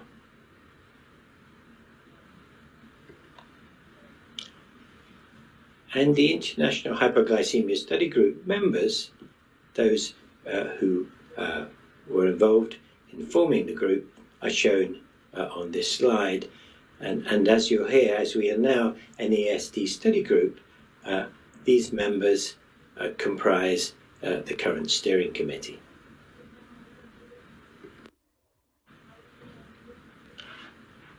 On this slide, we've summarized our achievements, if you like. You can see we first met at an ADA meeting in 2013. We then set up a series of symposia which we held at the ESD and the IDF. We've created resources on a website, including a slide deck and educational modules which have now been translated into 5 languages. And one of our perhaps biggest achievements is that we wrote a position statement arguing that hypoglycemia should perhaps be reclassified. The position statement was published in both Diabetologia and in Diabetes Care, has been accepted by the ADA and the ESD, indeed many other organizations across the world and many pharmaceutical companies. And more recently, we are now an official ESD study group with membership open to all. We believe that hypoglycemia matters because as people have healthcare professionals have encouraged patients to achieve tighter glycemic targets, hypoglycemia has become a real problem. It's under-recognized and we feel it deserves increased awareness. There's a lack of understanding by both professionals and patients, and we hope that a better understanding will in turn increase patient quality of life. And as I say, we are now an ESD study group, and we've had a website before that, and you can see the URL on this slide. We have a Twitter feed and LinkedIn feed. So please revisit our symposia and access the key resources which are available to healthcare professionals. And as we are now an ESD study group, membership is open to all healthcare professionals. You can become an IHSG member, you can scan this QR code, and there are a number of benefits for a modest one-time membership fee. You can have access or exclusive access to ISG content. You can join a group of professionals who are networking. There's going to be a scientific exchange at an annual scientific conference. We hope to improve learning, and here you can hear about curated accreditation programs and receive discounts for IHSG related courses. You can have a voice. We're opening that voice beyond a small group to a much wider group of professionals, and we hope they will not be backward in stating their views. And what we want is for the group to become recognized as a real hypoglycemia expert group and make contributions from again across the world. So let's look at today's symposium. It starts with a welcome from me and then a talk by my colleague Pablo Ashner, who works in Colombia. Then Yingying Luo will talk about managing hypoglycemia risk with new technology, and she comes from China. Kamlesh Kunti, my colleague in the United Kingdom, will talk about the global burden of hypoglycemia, and Stephanie Emil, who also works in the UK, will talk about reductions in hypoglycemia and answer the question, or at least raise the question and discuss the question of how much is enough. And we'll finally have a panel discussion and question and answer period for about, I think, 10 to 15 minutes, which will be live. And with that, I want to turn to my colleagues who will kick the symposium off.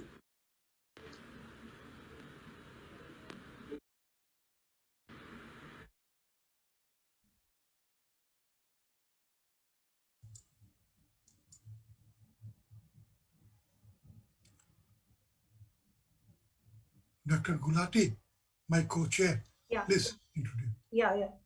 So now we are going to have a deliberation on classification of hypoglycemia. And I would like to invite Dr. Pablo Aschner from Brazil for this deliberation. Dr. Pablo is a senior research advisor, San Ignacio University Hospital. He is Associate Professor of Endocrinology, Javeriana University School of Medicine, and is also the Scientific Director, Colombian Diabetes Association, Bogota. He has been the past President of Latin American Diabetes Association.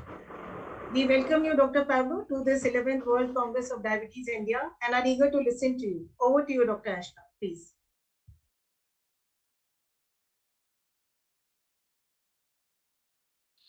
Hello, my name is Pablo Aschner. I am Professor of Endocrinology at the Javeriana University in Bogota, Colombia. And I want to thank you all for inviting me to present this topic on the classification of hypoglycemia. These are my disclosures. And I want to start by a background. 17 years ago, the American Diabetes Association formed a group to advise the FDA on how hypoglycemia should be used as an endpoint in studies for diabetes. In their report in 2005, they recommended 2 levels. First, a plasma glucose of equal or less than 70 milligrams per deciliter, that is 3.9 millimoles per liter, and the second level of severe hypoglycemia. This was adopted by the FDA, the EMA, and other regulators. This definition includes all episodes of an abnormally low plasma glucose concentration that expose the individual to potential harm, and it should apply to clinical decisions by people with diabetes and healthcare providers, and also to studies of diabetes drugs, devices, or management strategies. And it should be free from reporting biases, should be clinically important, applicable to all persons with diabetes at any time of day, measurable by practical and widely available methods, and reportable in a standardized fashion. Later, in 2013, the same group published an extended definition of hypoglycemia, but the glucose level remained unchanged. They added to the severe hypoglycemia, which was defined by symptoms requiring active assistance of another person to treat independent of blood glucose.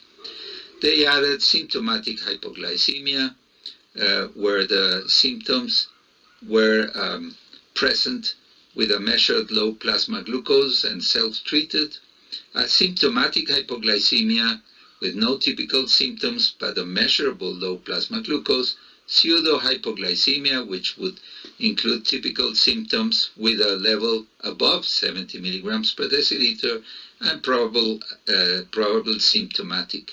But as I said before, the definition of hypoglycemia remained a plasma glucose of equal or less than 70 milligrams per deciliter. So the International Hypoglycemia Study Group addressed some limitations of the ADA definitions of hypoglycemia. First, the symptoms occur at different glucose levels, and people with impaired awareness may not have symptoms. In fact, asymptomatic hypoglycemia is important, and the increased use of continuous glucose monitoring means that it can be captured in clinical trials. Also, lack of agreed levels of hypoglycemia, which are clinically relevant, limit our ability to compare different interventions in trials. So there's a case for reclassification. On one hand, 70 milligrams per deciliter, that is 3.9 millimoles per liter, is highly relevant as an alert level, but little evidence that it impacts quality of life or has health economic consequences. On the other hand, severe level has high clinical relevance, but it's infrequent in most trials, reducing the power to show differences between interventions. So there's a strong case for a third level, denoting major serious hypoglycemia at around 50 to 55 milligrams per deciliter, that is 2.8 to 3 millimoles per liter, which is associated with impaired cognition, cardiac arrhythmias predicting mortality, impaired awareness, and increased risk of severe episodes with health economic impact. An agreed third level would allow meaningful comparisons between different interventions and allow the use of meta-analysis. Based on this, the ADA-EASD published a position statement regarding the recommendation of the International Hypoglycemia Study Group. This was published in 2017, and it states that the International Hypoglycemia Study Group recommends that the frequency of detection of a glucose concentration less than 3 millimoles per liter, that is 54 milligrams per deciliter, which it considers to be clinically significant biochemical hypoglycemia, should be included in reports of clinical trials of glucose-lowering drugs evaluated for the treatment of diabetes. And so the International Hypoglycemia Study Group proposed 3 levels when reporting hypoglycemia in clinical trials. Level 1, the same level presented by the ADA, an alert value of less than 3.9 millimoles per liter, that is 70 milligrams per deciliter or less, which need not be reported routinely in clinical studies, although this would depend on the purpose of the study.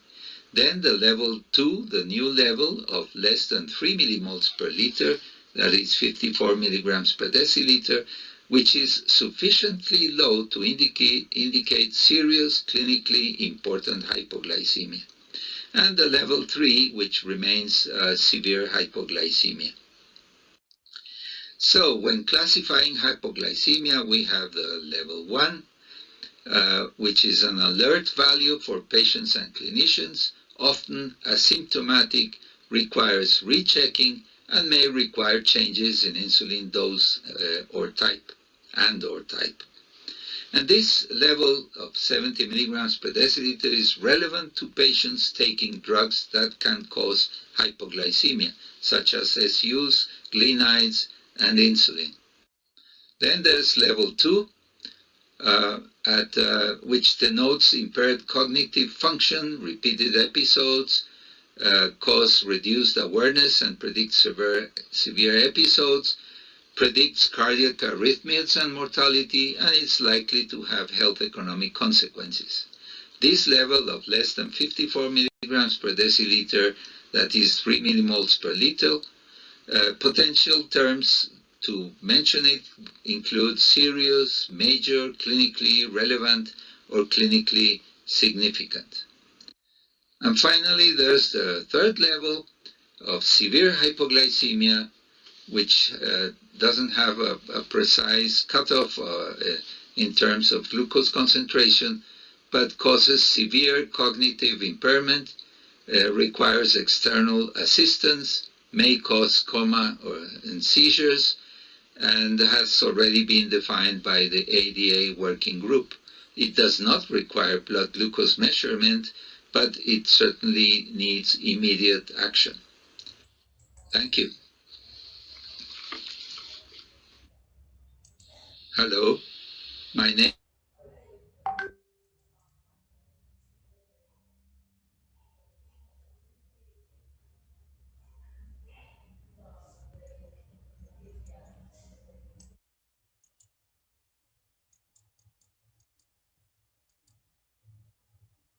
Sir, you have very nicely dealt different levels of hypoglycemia and the symptomatology, and it has enriched us very much. So, my co-chair is there. Do you like to add anything? Very nice presentation, Doctor. And I think we would like to have a session of question answers at the end of all the 4 sessions. Yeah. So next, I think Dr. Yuying Lo from China. She is an associate professor of Peking University, People's Hospital Editorial Board, member, Chinese Journal of Diabetes. she will be dealing with managing hypoglycemia risk with new technology. Dr. Yu Lo, please come.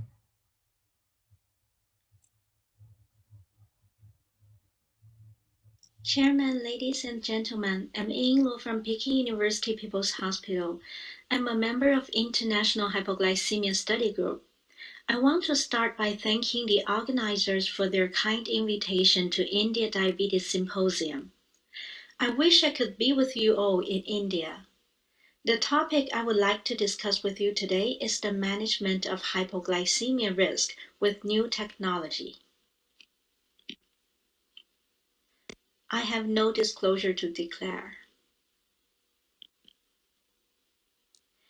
In the next 15 minutes or so, I'm going to discuss with you the management of hypoglycemia risk with new technology by briefly review the evidence-based method to reduce hypoglycemia in patients with diabetes, new technology and impact on hypoglycemia, use of new technology to prevent and reverse impaired awareness of hypoglycemia. Here, I listed several evidence-based methods which could reduce hypoglycemia in patients with type 1 diabetes. I will not go into details for each of them. As we all know, structured education program was proved as an effective and easy-to-use method to reduce hypos in type 1 patients for a long time. However, we also noticed that the current COVID-19 pandemic has led to a rapid expansion in telehealth worldwide. Besides all these education tools, there are also established evidence showing that new technologies such as hybrid closed-loop pumps, CGMs, could prevent hypoglycemia in patients with type 1 diabetes. Back to 8 years ago, data about telemedicine has already been published showing that telemedicine system could reduce hypoglycemia risk, improve metabolic control and quality of life. This is a randomized controlled trial. 127 patients with type 1 diabetes were randomized into either traditional education group or telemedicine system group, which is a carbohydrate bolus calculator promoting the patient-physician communication via short message. After 6 months, telemedicine system group showed a 86% lower risk of grade 2 hypoglycemia than standard education group. Now I would like to move to some new technologies which could reduce hypoglycemia. Since the time is limited, I want to only focus on the hybrid closed-loop system. What is a closed-loop system, also known as an artificial pancreas or automated insulin delivery? It consists of 3 components. The glucose sensor, which is measuring subcutaneous glucose concentration every 5 minutes. That information is fed into the computer program or the control algorithm, the brain of the system, which is processing the glucose data and the other data available to it, such as the meal intake, and then besides how much insulin should be administrative, that information is then transferred to the insulin pump, which delivers the rapid-acting insulin into the subcutaneous tissue. However, the reason we call it hybrid closed-loop system because it still requires manual food and correction boluses. So it is still not a fully closed-loop system. So what evidence do we have now of the clinical evidence of using closed-loop system? I'd like to share with you a few key studies which have been published recently. This study was done in adolescents over 14 years old and adults. This was one of the longest studies right now. It was a randomized clinical trial comparing closed-loop versus sensor-augmented pump therapy. It was done in the US and baseline hemoglobin A1C was 7.6%. What this study shown is that with the closed-loop system, it is possible to improve time in range by 11%, reduce mean glucose by 0.7 millimole per liter, reduce time spent in hypoglycemia by 0.9%, and reduce hemoglobin A1C by 0.3%. And on the graph here, we may clearly see that time with hypoglycemia is lower in closed-loop group compared with control group. It is important to notice that this achievement and improvement actually happened very early. From week 1, we can see this difference, and it sustained for the whole period of the study. We can also see that there is a separation of time in range across 24 hours. The pincus area indicate those people using the closed-loop system. You can see, especially overnight, there is a separation between two groups. A similar study was done in the children with the same system. It was published in 2020. In this study, the randomization was 3:1, 3 times more users for the closed-loop system, which give a greater exposure to the closed-loop system. Again, it was a multi-center study, and it showed very similar data as the previous adolescent and adult study.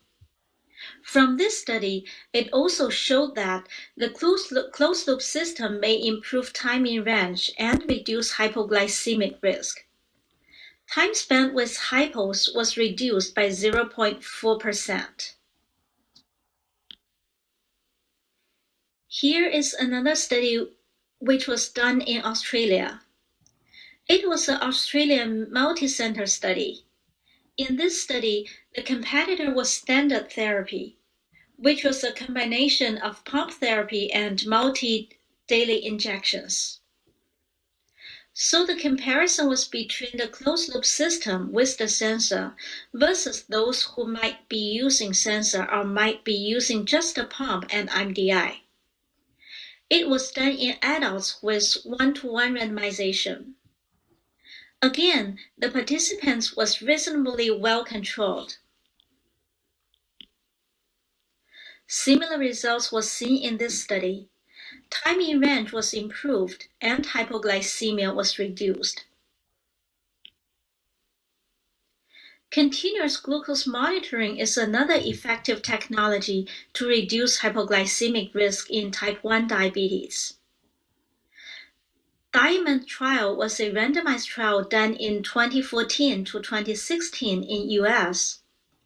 It tested the impact of CGM use versus UroCare on changing hemoglobin A1C at 24 weeks.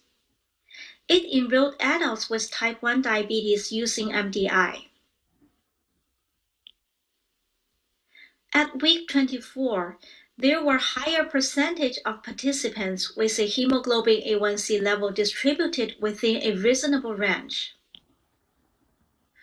With this better glucose control, the hypoglycemic risk was significantly lower in CGM group compared with control group.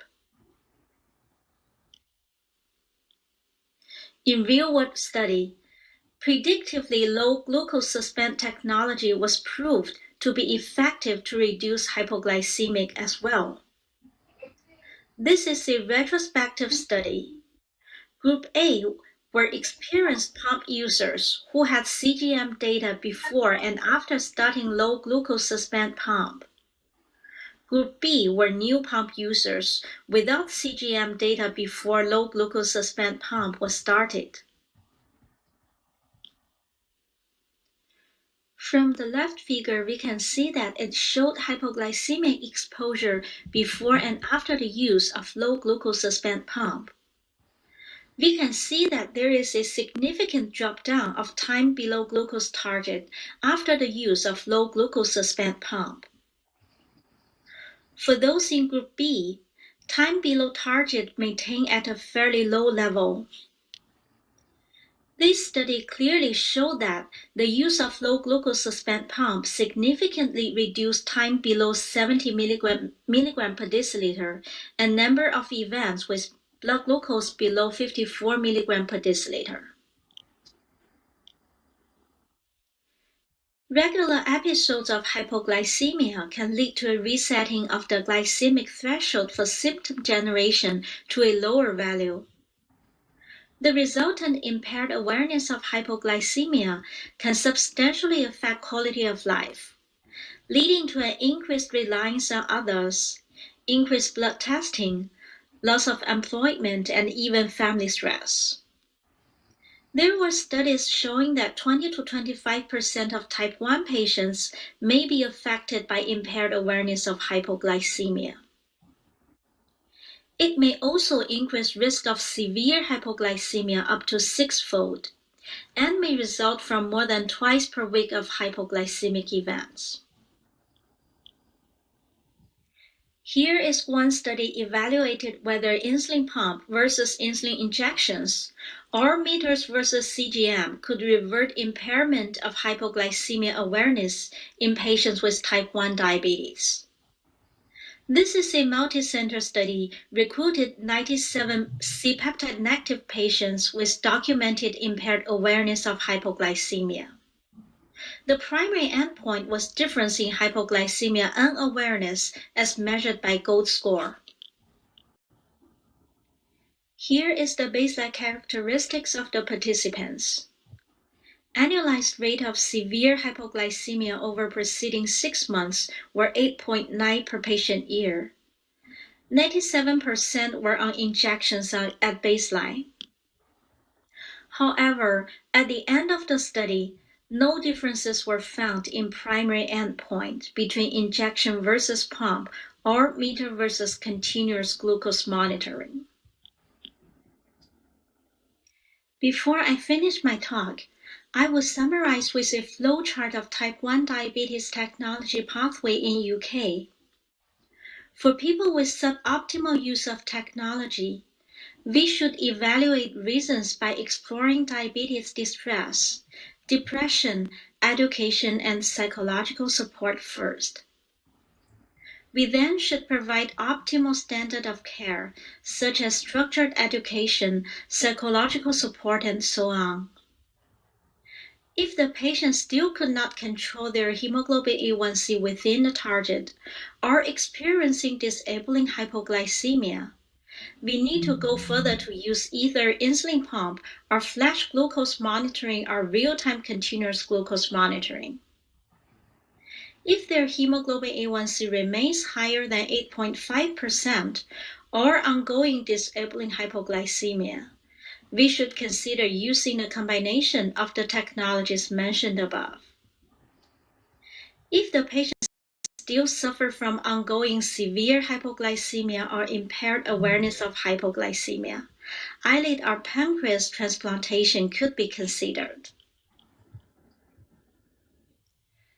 Finally, I want to remind everyone to remember that it is really important to use the available technologies to minimize the risk of hypoglycemia from our patients in order to minimize the impact of severe consequences of hypoglycemia.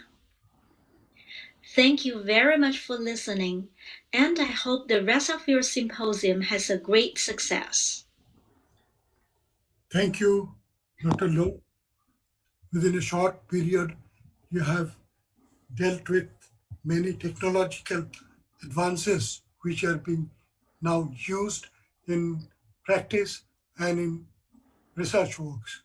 You have also shown some data which show that application of newer technologies can minimize risk of hypoglycemia. So I think my co-chair will add some more comments in this regard. Yeah. So thank you, Doctor, for a very lucid presentation. And now we move on to the next presentation on the global burden of hypoglycemia by Dr. Kamlesh Gunti from UK. He is the professor of primary care, diabetes and vascular medicine at the University of Leicester, UK, He is co-director of the Leicester Diabetes Centre. He is also the director of UK National Institute for Health Research Collaboration for Leadership in Applied Health Research and Care. He is a fellow of Academy of Medical Sciences and is currently an advisor to the Department of Health, a clinical advisor for NICE, and secretary of the Primary Care Study Group of the European Association of the Study of Diabetes. He is a past chair of the Department of Health, RCGP, past chair of NICE Guidelines on Prevention of Diabetes. He has won numerous awards nationally and internationally and has more than 500 publications to his credit. Over to Dr. Kamlesh, please.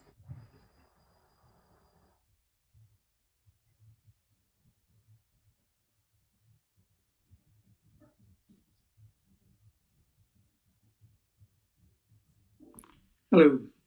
It's a great pleasure and an honor to present to you the global burden of hypoglycemia. You all know that hypoglycemia has a number of consequences. For example, in the brain, there's cognitive dysfunction, hemiparesis, seizures, coma, and the massive fear of hypoglycemia that people with diabetes have. In terms of musculoskeletal, hypoglycemia is associated with falls, fractures, joint dislocations, and we do see a number of accidents yearly due to hypoglycemia. In terms of circulation, there's inflammation, there's blood coagulation abnormalities, hemodynamic changes, and endothelial dysfunction. And many of these are associated with some of the cardiovascular outcomes, such as myocardial infarction, cardiac arrhythmias, and cardiac failure. One of the largest studies to determine the prevalence and incidence of hypoglycemia is the Global HAT study.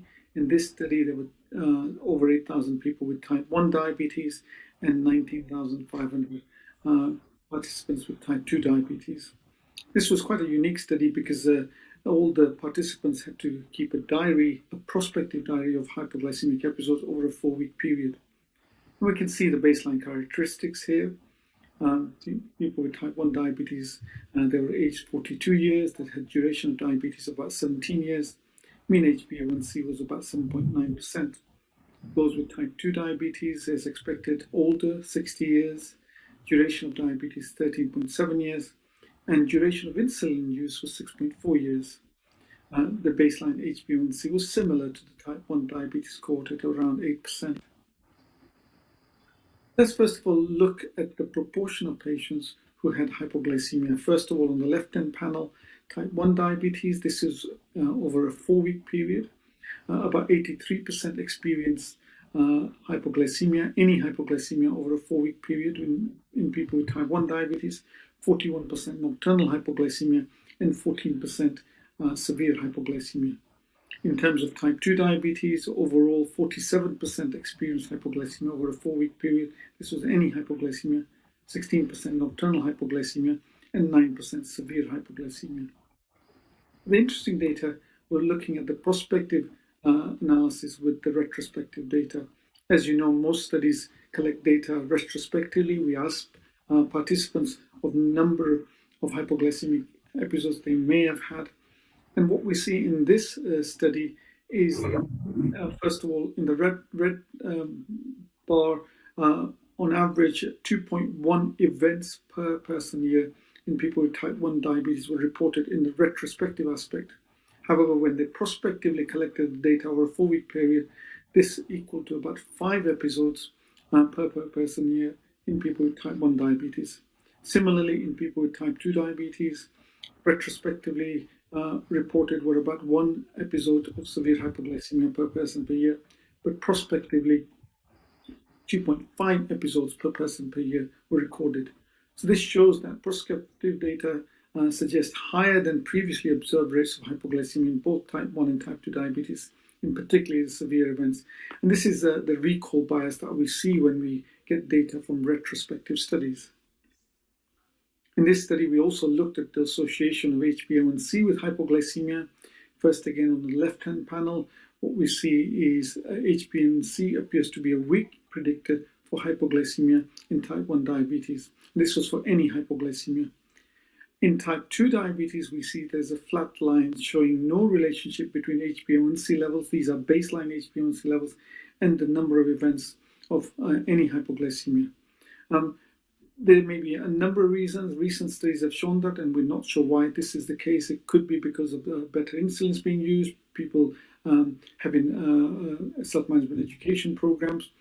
But we do see when we look at prospective studies and change in HbA1c, you do get associations with hypoglycemia if there is a rapid reduction in HbA1c. This is a systematic review and meta-analysis of the proportion of people experiencing mild to moderate and severe hypoglycemia in the real-world setting. 46 studies were recorded in this, and this included over 500,000 participants. As you can see, mild to moderate hypoglycemia, 52% of people with insulin had recorded this, and 33% of people with sulfonylurea. If we look at severe hypoglycemia, 21% reported this, 5% in sulfonylurea group, and about 5% similar in the non-sulfonylurea group. However, these are really difficult meta-analysis to conduct because the definitions are not similar and the time periods are also not similar. But when we calculate the events per person per year in the real-world study, from the same study, what we see is for the mild to moderate events, overall there were 19 events per person per year and 23 events on those on insulin. If we look at severe events, about 0.8 overall events per person a year, one severe event per person a year in people on insulin, and very low levels, 0.01 events per person per year on those on sulfonylureas. However, there are caveats to this because many of these studies are retrospective studies, and therefore there is a bias, not just a recall, but recording bias as well. What we do know from well-conducted studies, and this is one from Francesco Zaccardi from our group, looking at trends over time periods. And this is the data for the whole of England using the hospital episode statistics in England from 2005 to 2014. What we see here, first of all, is in the left-hand side with the younger age group, there are hypoglycemic admissions, but they're at low levels. And you see a linear increase from the age of around 50 and large numbers of people being admitted in the elderly age group.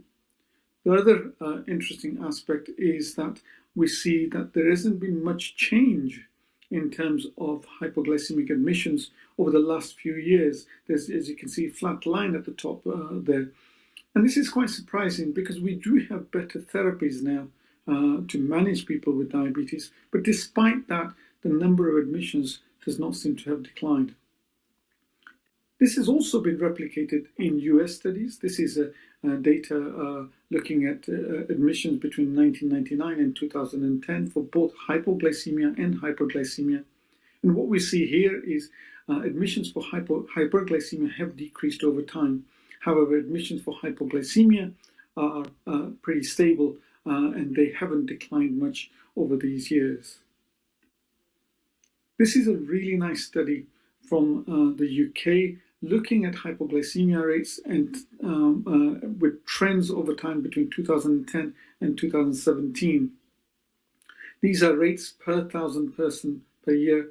And what we see here is data by first-line therapy, second-line therapy, third-line therapy, and fourth-line therapy. First-line therapy, usually metformin, and as you can see, a flat line, no change in hypoglycemia, which you wouldn't expect. By second-line therapy, there has been a reduction in hypoglycemic episodes, and this is probably in relation to change in people being put onto therapies with low risk of hypoglycemia and less sulfonylureas being used, which this study did show. However, when we look at third-line and fourth-line therapy, no significant difference in hypoglycemic rates, as you can see, around 8 to 10 per 1,000 person years. So I've showed you data from real-world studies. Let's look at randomized control trial data. And what we see here is data from VADT, ACCORD, and ADVANCE. VADT, an elderly population, in this study, intensive control participants had high rates of hypoglycemia compared to the standard control arm. This was also seen in the ACCORD trial, higher rates in the intensive arm compared to the control arm. However, in advanced study, there wasn't a huge increase in hypoglycemic episodes in those in the intensive arm. And the difference between ACCORD and ADVANCE is that in the ACCORD study, as you know, HbA1c was brought down from a mean of 7.5% to around 6 to 6.5% within a very short period of time, 6 months. This is not something that you and I would do in clinical practice. However, in ADVANCE, they brought the HbA1c down gradually over a 3-year period from 7.5% to 6.5%, and this is the likely reason we did not see such an increase in hypoglycemia episodes compared to the control arm. On the left-hand panel, we see a really nice analysis by Sophia from our group here, showing the association of severe hypoglycemia with a number of outcomes.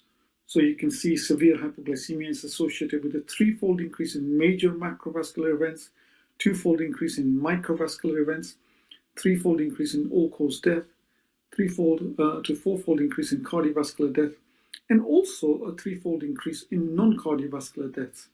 And the advanced group suggested that this may be a sign of frailty.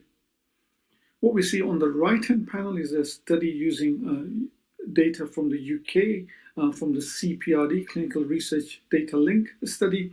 And this was really trying to look at a similar analysis to what was done in the advanced study. And what we see here is, first of all, we could look at both type 1 and type 2 diabetes in the same database. Secondly, we see that really we could superimpose the event rates between type 1 and type 2 diabetes, which hasn't been shown before. Thirdly, what we see is you do get event rates that are much higher if people have established cardiovascular disease, about 2 to 3-fold higher compared to those who do not have established cardiovascular disease. And this is both in type 1 and type 2 diabetes and for cardiovascular events or all-cause mortality following a hypoglycemic episode. This is again Francesco Zaccardi from our group, looked at a national WHO database, an international database with mortality by people with diabetes and mortality in relation to hypoglycemic deaths. And what we see here is from the year to 2001 to 2014, there is a linear increase in terms of the proportion of deaths attributed to hypoglycemia as the total diabetes deaths. And what we see again is flattening of the line from around 2019. So no reduction in deaths due to hypoglycemia as a function of the total number of deaths. We've talked about many consequences of hypoglycemia. Another really important consequence of hypoglycemia is adherence to therapies. This is a really nice study, small study, but a well-conducted study, showing the adherence of people with type 2 diabetes who were on metformin or sulfonylurea. Those people who do not have hypoglycemia, their adherence rate was about 70%, which is what you see in many studies. Those people who had mild hypoglycemia, their adherence was reduced to about 56%. And those with severe or worse hypoglycemia, their adherence was significantly down at around 46%. And this adherence issue may be not just with diabetes medications, but other medications as well. Finally, we talked about fear of hypoglycemia, and this is a real fear. This is a prospective study of 100 insulin-naive adults with type 2 diabetes, and they looked at the barriers to insulin therapy. 33% were unwilling to initiate insulin, mainly because of fear of hypoglycemia. But there are other barriers as well, including concerns about permanent need for insulin, less flexible regime, and feelings of failure. So in summary, hypoglycemia has a number of consequences, and including a number of multiple organs. Hypoglycemia is underreported, as we've seen from the HAT study, and data from randomized controlled trials and real world suggests that there is an association between hypoglycemia and mortality, although the relationship may not be causal, and there are some recent data showing that it's unlikely to be causal. Hypoglycemia and fear of hypoglycemia has a huge impact on patients, not on the psychological impact, but also other impacts such as adherence. So hypoglycemia is a widespread issue with deleterious effects on diabetes management and serious clinical outcomes. And we as healthcare professionals need to recognize this and try and determine if people have hypoglycemia at every consultation and try and mitigate the risk of hypoglycemia and their associated consequences. Thank you very much for listening. Thank you, Dr. Kunti, for beautifully illustrating the results of global HAT study that hypoglycemia is significantly underreported, and also discussing the effects of HbA1c in type 1 diabetics and type 2 diabetics. In type 2 diabetics, it has no relationship with hypoglycemia, and it's a weak predictor in type 1 diabetics. For discussing all the real world data and beautifully illustrating that the effect of first line, second line, third line, and fourth line treatment on hypoglycemia. I request my co-chair to add anything to the presentation. And that's all. We'll come during question and answer session. Only thing is that he has highlighted the various aspects of the burden of hypoglycemia, and he has drawn from VADT, ACCORD, all studies to the newly conducted studies. So he has shown how the burden has, how hypoglycemia is currently there. Dr. Vishwas, can we have the questions later on, because these are the recorded lecture of International Hypoglycemia Group, and once these lectures will be over, probably Dr. Simon Heller and Stephen Emil will join for the live discussion. So that will be better. Okay? Okay. Thank you. So next is reduction of hypoglycemia. How much is enough? For this, I invite Dr. Stephen Emil from UK to deliver the lecture. Please.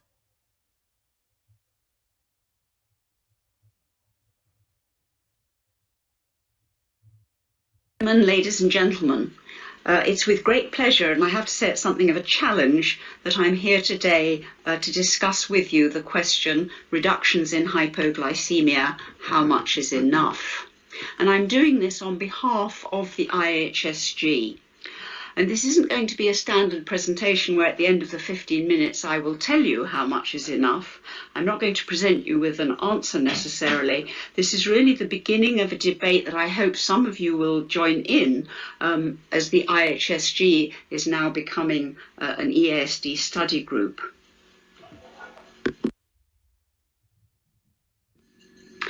So amongst the IHSG's key objectives is this one: engage various international regulatory bodies. And that immediately raises the four questions. Why would we do this? What is it that we want to do in the context, obviously, of hypoglycemia? Who needs to do it? And the question in the title of this presentation, how much of a reduction in hypoglycemia is enough? So first of all, why? Well, hypoglycemia is an adverse event of diabetes therapies, and increasingly new treatments are being devised to reduce hypoglycemia. And these treatments need assessment, recommendation, and permission, particularly from regulatory authorities. So that's why. What? Well, IHSG has been heavily involved, and rather successfully perhaps involved, in defining hypoglycemia itself. And in its publications of 2017, it proposed 3 biochemical definitions of hypoglycemia to use when reporting hypoglycemia in clinical trials. The hypoglycemia alert, level 1, of under 3.9 millimole per litre.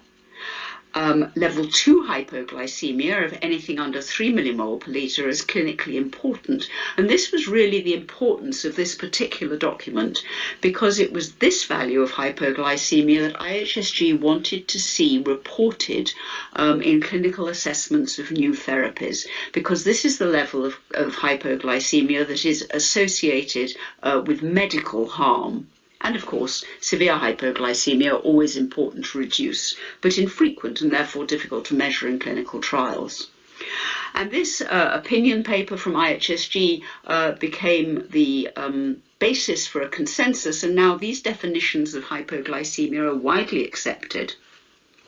Since then, of course, we've had an explosion in the use of continuous glucose monitoring, and identifying hypoglycemia that's clinically important on CGM is actually quite difficult, but by consensus, because we still don't have an evidence base for the clinical outcomes of these CGM-diagnosed hypoglycemic episodes, but by consensus, the sorts of definitions that were originally produced by the UK Hypoglycemia Study Group, such as low interstitial glucose values of under 3.9, under 3, under 2.2 millimole per litre for at least 15 minutes, has been accepted now by consensus as a definition of a hypoglycemic event that can be measured by CGM.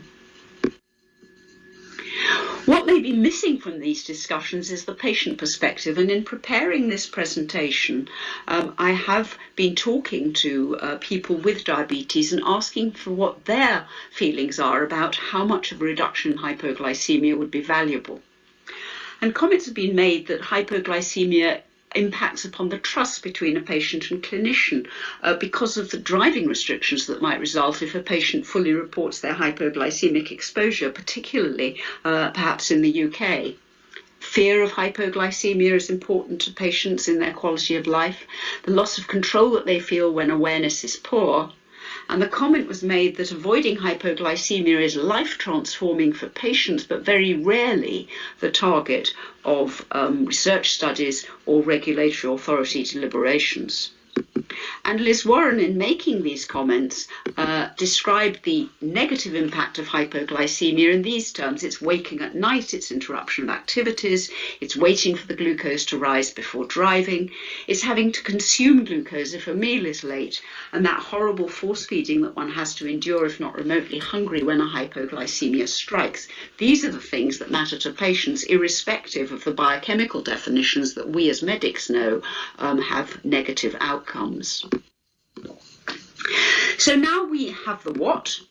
We certainly have definitions of hypoglycemia in biochemical terms as alert values, clinically important and serious, and we are beginning to understand hypoglycemia in terms of patient-reported outcomes.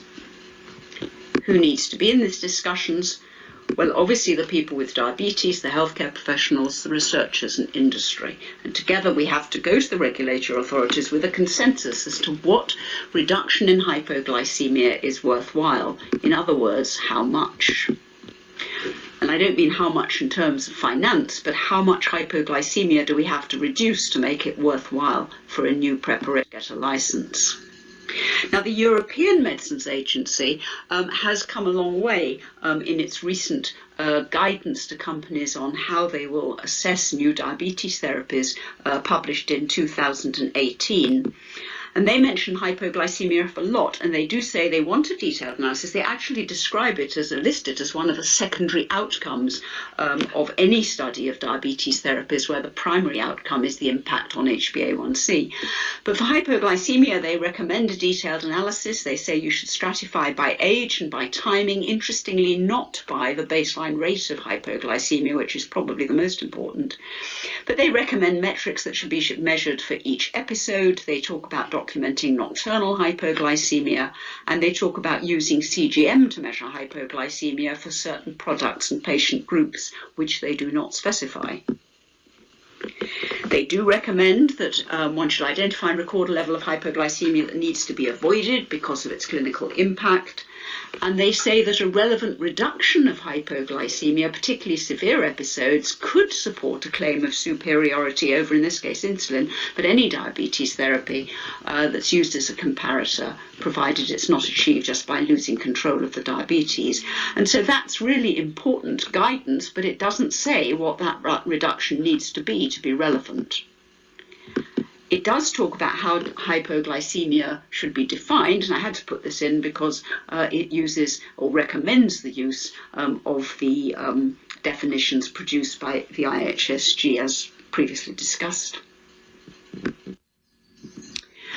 So if we're going to tell regulatory authorities how much hypoglycemia needs to be reduced by to make one new treatment preferable to another, we could look at what is normal. Is it possible just to achieve normality? Well, of course, the trouble with hypoglycemia is that normality is no hypoglycemia at all.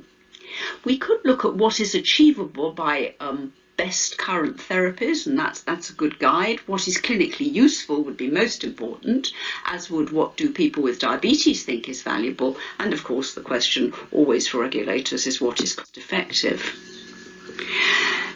So we took a look at other instances where regulatory authorities use numeric values to consider that one agent is superior or therapy is superior to another. And here you can see that for blood pressure, we know what is healthy, we know what is considered clinically useful on the basis of sometimes evidence and different methods of measuring benefit. And we've got metrics for blood pressure, for LDL cholesterol, for body weight. We've even got metrics that can be used for HbA1c. But when it comes to hypoglycemia, we've got nothing. And that's why this question has been asked of us today. Speaking of severe hypoglycemia, the thing that everybody agrees we need to reduce, we can look at trials of new agents to see what new agents have been approved, what those agents were able to do in terms of relative risk reduction for severe hypoglycemia over their comparators. And you can see that with different therapies in type 1 diabetes and fewer studies in type 2, you can see a percentage reduction in hypoglycemia ranging from between about 30 to 50% in type 1 diabetes and around 30% in type 2. So these are things that have been deemed clinically useful reductions in severe hypoglycemia and therefore might be worth regulators using as a metric for demonstrating that one treatment is better in preventing hypoglycemia or avoiding hypoglycemia than another. What about non-severe hypoglycemia? Well, there are fewer data here, but if we look at the HypoANA trial, where one insulin regimen was compared with another in type 1s, or the Switch 2, similarly difference in insulin regimens in people with type 2 diabetes, you can see the percentage reduction of non-severe hypoglycemia is around 30 to 40%, and the time needed to avoid one non-severe hypoglycemia was 3 months of the new therapy in the HypoANA study. One of our educators pointed out that basically when advising people with diabetes about their diabetes control, we say that you should not be experiencing more than a couple of episodes of non-severe hypoglycemia per week. So that also could be a metric that was used to assess how well a treatment was performing in avoiding hypos. Restoration of hypoglycemia awareness to those who have lost it is also important. And looking at interventions that particularly targeted people with impaired awareness, we can see that it is possible to reduce the GOLD score, a measure of hypo-awareness, by about 1 point. And in the one trial, it's a very small pilot study, but in people at very high risk of hypoglycemia problems, the number of people without awareness regaining awareness was about 45%. So again, these are numbers that we could use to tell regulatory authorities that something valuable had been achieved. Now turning to continuous glucose monitoring, we are now starting to see data that show us what is the experience of hypoglycemia by CGM in people without diabetes. And as you can see from this study of CGM, it's very rare to have low blood glucose on CGM if you don't have diabetes. But of course, if you don't have diabetes, hypoglycemia is a very different thing because you've got a normal pancreas to shut down and produce glucagon, and that could be a very different situation from hypoglycemia in a person with diabetes. So this really isn't that helpful for our purposes. So we could look at what is achievable and what treatments have been looked at using CGM and what sort of reductions in hypoglycemia on CGM have been seen in some of the early closed-loop insulin delivery systems. And you can see that the things that are reported are quite variable. The degree of hypoglycemia that is reported is often only level 1, which perhaps isn't that important. Where you do see reductions in level 2 hypoglycemia, the amount that you see is very variable, ranging from very little to about 50%. And in one study, the reduction number of episodes of hypoglycemia on CGM was as high as 70%. We could also look at what is clinically useful. Now, this shows the consensus agreed targets for time in range that are offered to most people with diabetes, what they should be achieving. And if you look at the lower limits of these range, the hypoglycemia bit, you can see that the experts recommend that people with diabetes try and experience blood glucose under 3.9 no more than 4% of their time, and under 3 of no more than 1% of the time.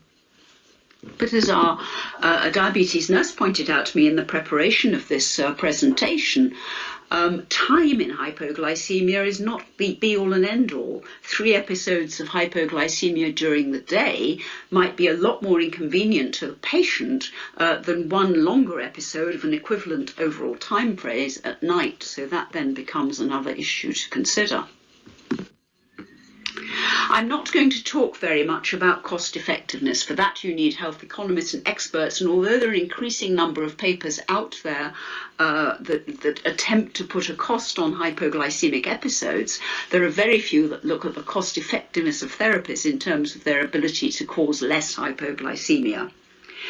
HypoANA did show that cost effectiveness for the regimen that was being tested against its comparator using the incremental cost effectiveness ratio, and I can tell you that that is well within. This is a metric that represents the economic value of a new treatment compared to its comparator, and that is well within the envelope that regulatory authorities would consider to be cost effective.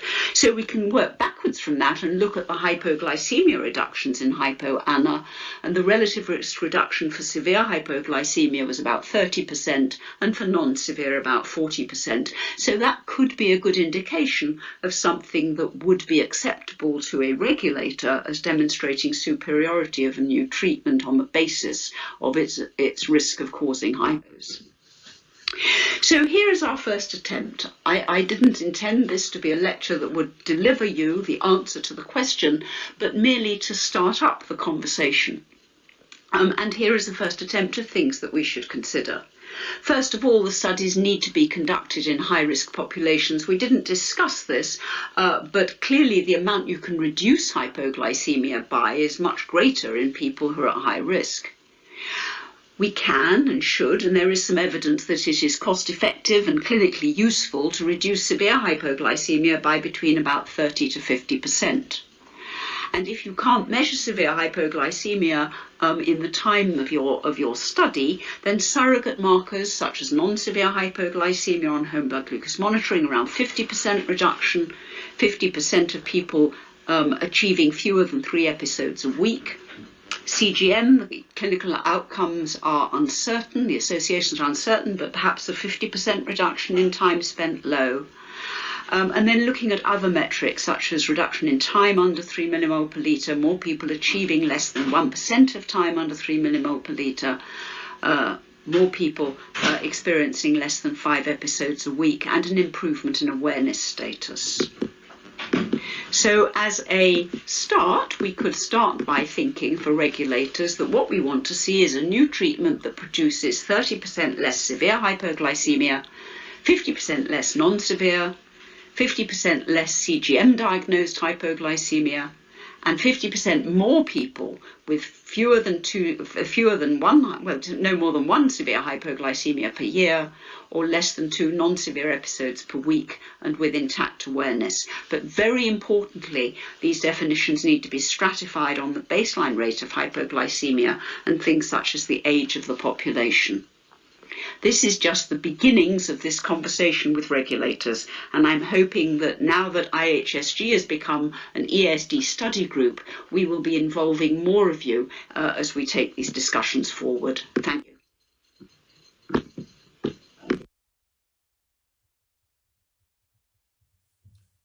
Thank you for your elaborate presentation regarding reduction of hypoglycemia and the current, how much we can is enough for us.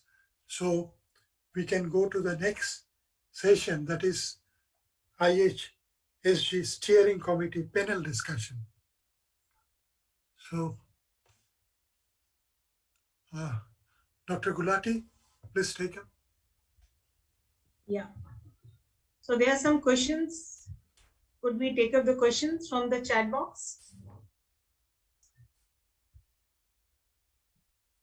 Yes. How would you like us to answer them? Simon Heller speaking. Perhaps I could direct them to my colleagues.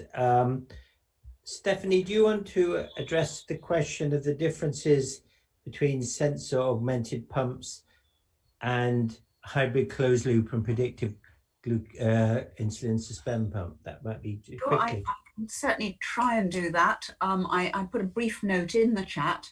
But I think somebody asked about the differences in these technologies. The sensor augmented pumps were the first ones that came along, showing a link between the continuous glucose sensing and the insulin delivery device, the pump. And the sensor augmented pump has an algorithm whereby if the continuous glucose monitor shows that a hypoglycemia has occurred, or now that it is predicted to occur in the next half hour or so, the pump will suspend. So it really addresses hypoglycemia risk. Although you do have to be aware that if somebody's given a large bolus, none of these systems can actually remove insulin from the system. But by stopping the pump delivering insulin at basal rate, when a hypo is occurring or when it's expected to occur, then you do reduce the frequency and the duration of hypoglycemia, and that's sensor augmented pump therapy. Closed loop is when the entire system is taken over by the algorithm. So the pump responds with increases or decreases in basal rate or small boluses that it gives automatically to correct the blood glucose if it's high, and it suspends if the glucose is going to become low. And so this is really the sort of concept of an artificial pancreas. The term hybrid simply means that because these systems, none of them are yet able to deal with an unannounced meal that contains a lot of carbohydrate, the wearer has to continue to activate a bolus system and give a bolus before eating a meal in order to get best results from postprandial glucose control. But I think that's the real difference. Great, thank you. Perhaps I'll take the next question, and then Can I have a question from Dr. Ashner, please?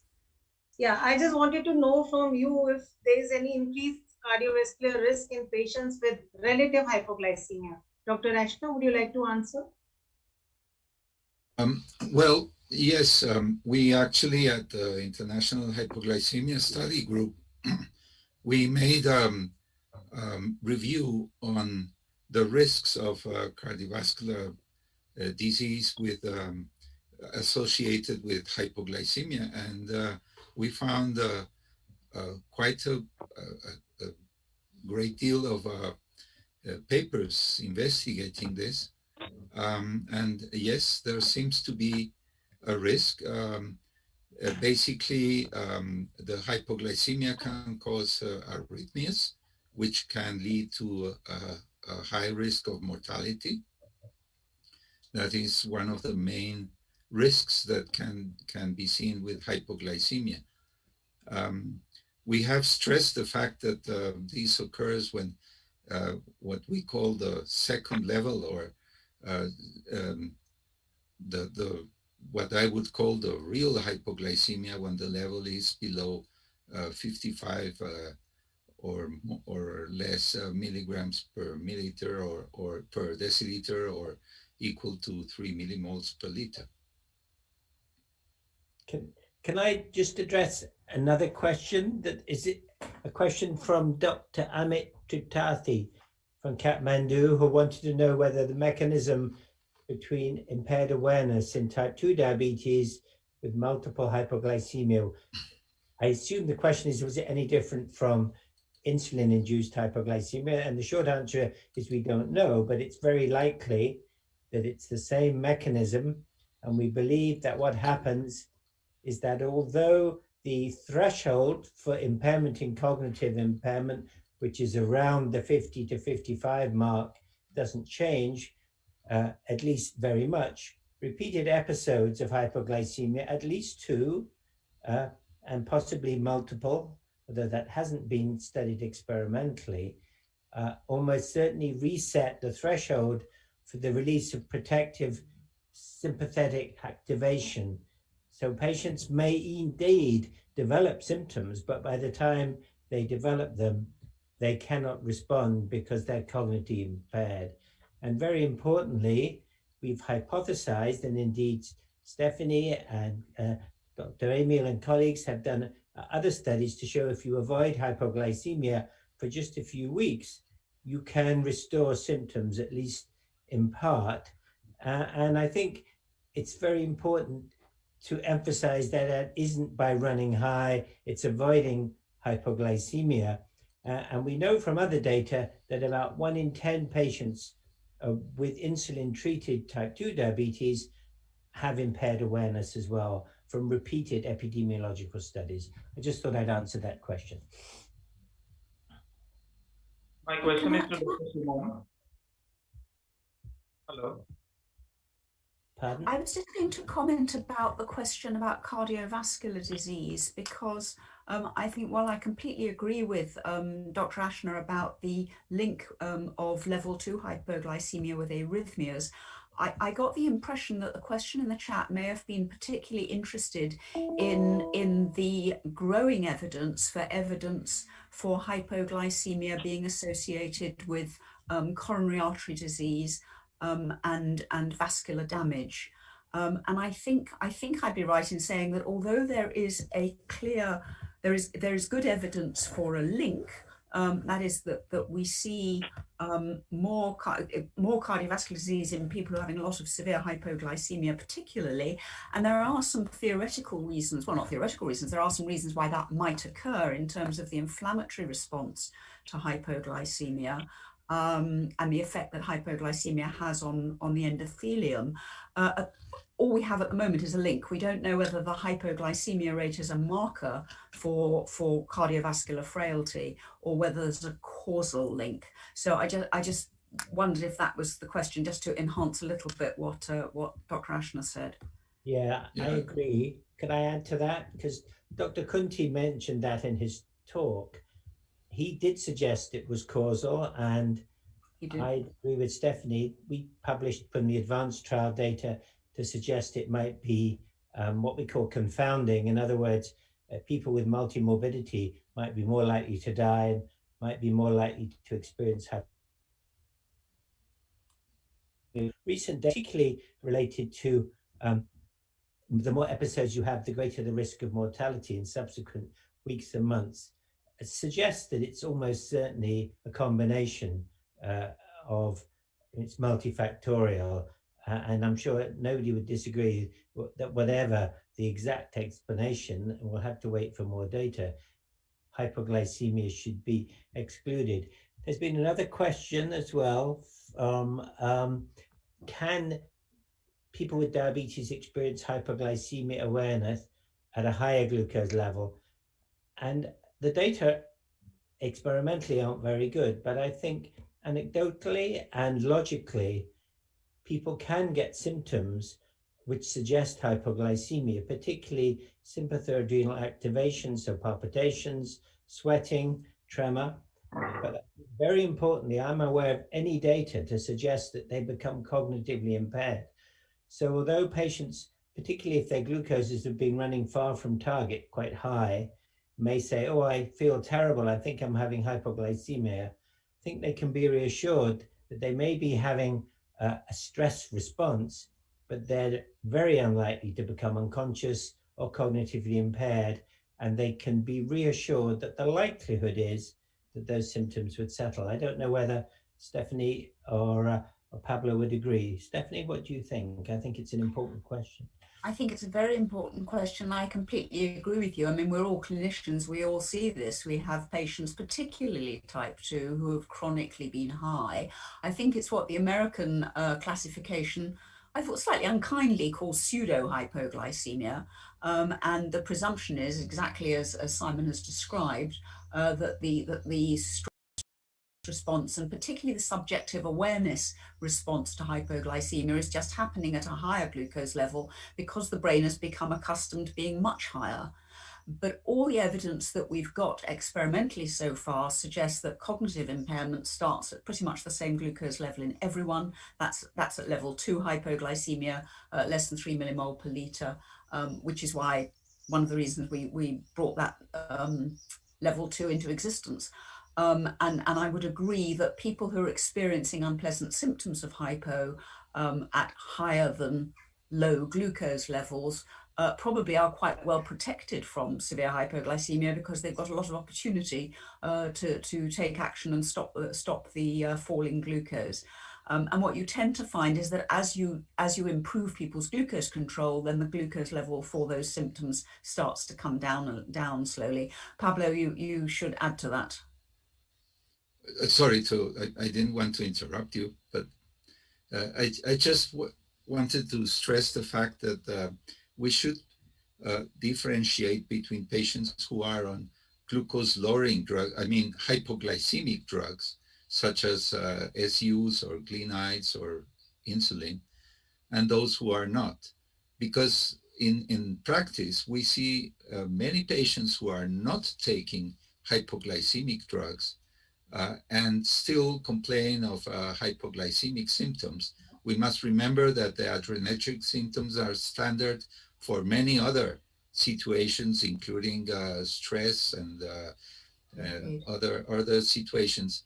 And the physicians sometimes tend to acknowledge this as hypoglycemia and try to change treatments and go and what we should do is to assure the patient that because they are not taking any hypoglycemic drug, this won't go further down, and they won't have, as you mentioned, cognitive impairment or anything like that, and try to diverge it. And the other thing we've observed is that these patients tend sometimes to overeat, trying to compensate what they believe is a hypoglycemia. And it has been demonstrated that sometimes this overeating leads to difficulties in managing obesity. Sometimes it may be related to the different drugs having different effect on weight. And it may have to do with this hypoglycemia, I would call it over-awareness. Yeah. Can I just comment on a related question? We've had a number of questions in the chat about the use of newer drugs, particularly SGLT2 inhibitors and GLP-1 agonists. And I want to really make an important point, and it's possibly related to one on the elderly, because I think it's important to know that in combination with insulin and sulfonylureas, these medications will increase the risk unless the dose of the hypoglycemic agents is reduced.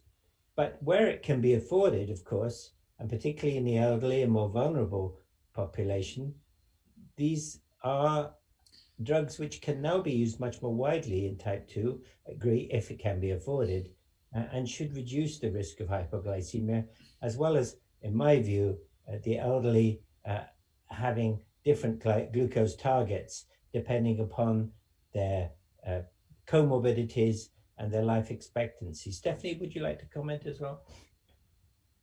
I think I would agree with what you said. I think I do not worry at all, and I'm always slightly suspicious of data that say that people are having hypoglycemia on drugs that are insulin sensitizers, GLP-1 receptor agonists, SGLT2s. But there is an issue that if you add them to hypoglycemic agents such as sulfonylureas and glinides or insulin, then you enhance the glucose lowering effect of the entire medical package. And so hypoglycemia can unquestionably occur in that setting. But the drugs themselves, used on their own or in combination with each other, should not be able to can cause clinically significant hypoglycemia.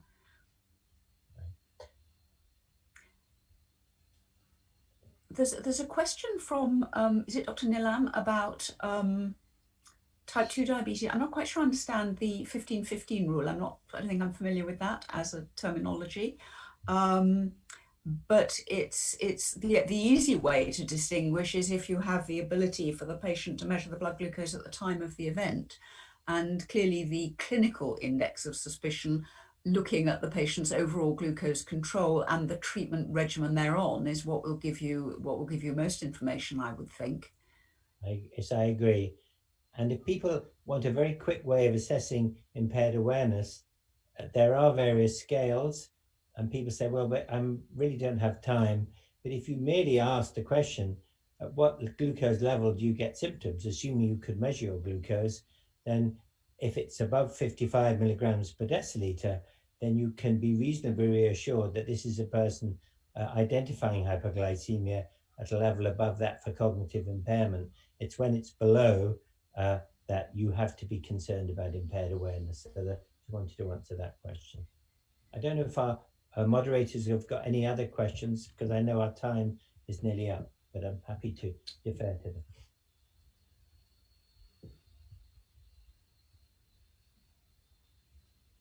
So what constitutes a meaningful reduction in hypoglycemia?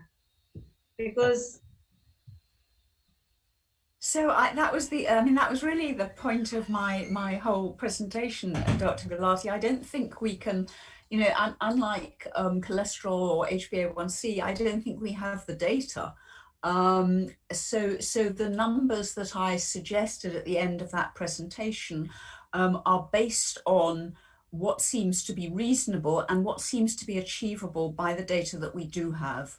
So I think I need to call up the slide to make sure I get this exactly right, but we were talking about a 30% reduction, I think, in severe hypoglycemia, 50% reductions in CGM diagnosed hypoglycemia. There was a list on that final slide. And I can't say to you that, I am right or you are wrong. You might have a different opinion. And I don't think either of us would have really hard data to be able to support our arguments. I think from the patient's point of view, any reduction is worth achieving. The question comes when, so you've got someone with hypoglycemia, you need to make it less. And what we are aiming for is to avoid exposure to being under 3 or 55, because that is associated with harm, and clearly trying to avoid all severe hypoglycemia. But you clearly have made things much better for a patient if you take someone from 4 severe hypos a year to 1.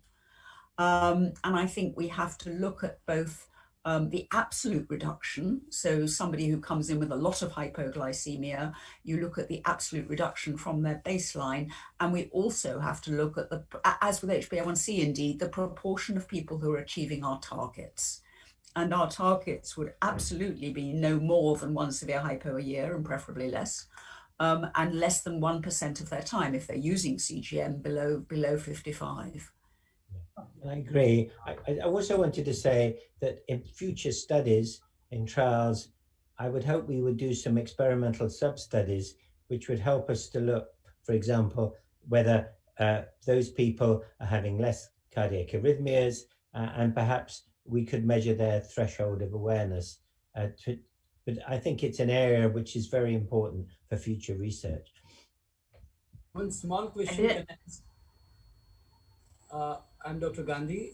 Question is that for elderly people of type 2 diabetes mellitus, should we strictly follow the 8.5 cutoff of A1C, and can we make the fasting level as well as a bit up or different than the younger type 2 diabetic patients, so that those hypoglycemias in elderly where the cognitive function is more important could be avoided, as well as the fractures and falls and those kind of things?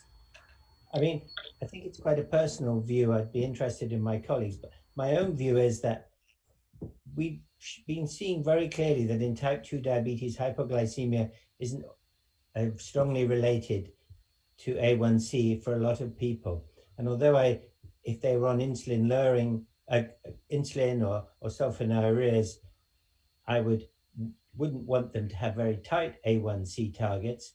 More important is to measure how much hypoglycemia they should have, make sure they're educated, and just be sensible, because it's an A1C level of 8.5 is still sometimes associated with hypoglycemia if people and their families haven't been educated.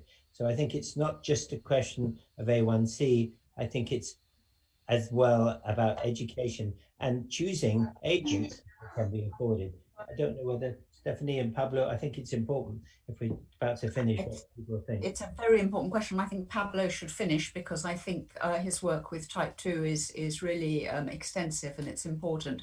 I'm not thrilled about just saying people should have high HbA1cs for exactly the reasons that Simon's just listed. What is critical is avoiding the hypoglycemia, and if you have the ability and the patient can afford to use the agents that are not associated with hypoglycemia, then I think you can continue to strive for nice glycemic targets that we all believe are associated with better health. I think it depends on the absolute age of the patient and their life expectancy. It depends on their degree of frailty. But I do agree completely that the older and more frail a patient is, the more the urgency of keeping them above, probably above level 1 hypoglycemia, and certainly above level 2. And so I think if you're trying to get access to medications that can provide good control without hypoglycemia risk is the best way to go, and to focus as much on the lower limit of what they can achieve, and maybe raise those limits a little bit in the frail, but remembering that you can still hypo with a higher HbA1c if you're allowing the glucose to fluctuate a lot. But I think, Pablo, you should have the final word on this one. Thank you, Stephanie. Well, we have discussed this in our region, particularly when developing guidelines. And I think our region has many similarities, for example, with what happens in India. And there has been this discussion whether we should actually recommend drugs because they are cheap. And I'm talking mainly about sulfonylureas and insulins with a peak effect, such as NPH and regular, and in India, a lot of pre-mix preparations. And we should be proactive in saying that in cases where people are prone to hypoglycemia or are vulnerable, such as old age, they should be avoided, and there should be a way to help financing these alternatives which do not produce hypoglycemia. I think we should be very, as I said, proactive in saying in these populations, we should avoid these medications, because otherwise the governments or whoever pays for the health insurance would say, well, if the guidelines recommend still start with cheap drugs that may cause hypoglycemia, why should we do otherwise? So guidelines are important in directing the clinical practice to less hypoglycemic drugs, at least in these vulnerable populations.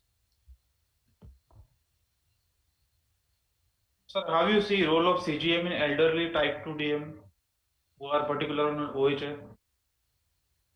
How often you prescribe or use or recommend? CGM, Dr. Yeah, Shah. elderly type 2 diabetic. I don't think we have many No. type 2 people on CGM at all.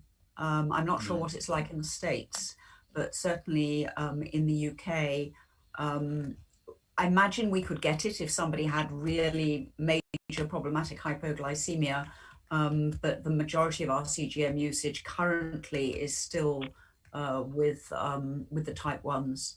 The flash glucose monitoring is beginning to roll out across Europe slowly to type 2s, particularly insulin-treated type 2s. Yes, great. But of course, that doesn't. We've used it very seldom. Okay, I think now we are concluding our session. If there is any question remaining. No. Thank you to all the international speakers, Bansi Sabu sir and Alex Events, for this great and wonderful opportunity. I am handing over session to the for joining live, and thanks Dr. Pablo all the way from Brazil, and Stephanie, thank you very much. It was real great, and you can see that how many questions were there, you know. Even you were live for a few minutes only, but before that we all were listening your scientific deliberation. That was real great, so we enjoyed it. And followed by this, now we are going to have ATTD Symposia, which is a technology symposia. If you can continue to stay, it will be great. We have again 2 live and 1 recorded lecture in the ATTD Symposia. And thanks, Simon, for sending your video and your photograph for that. Thank you.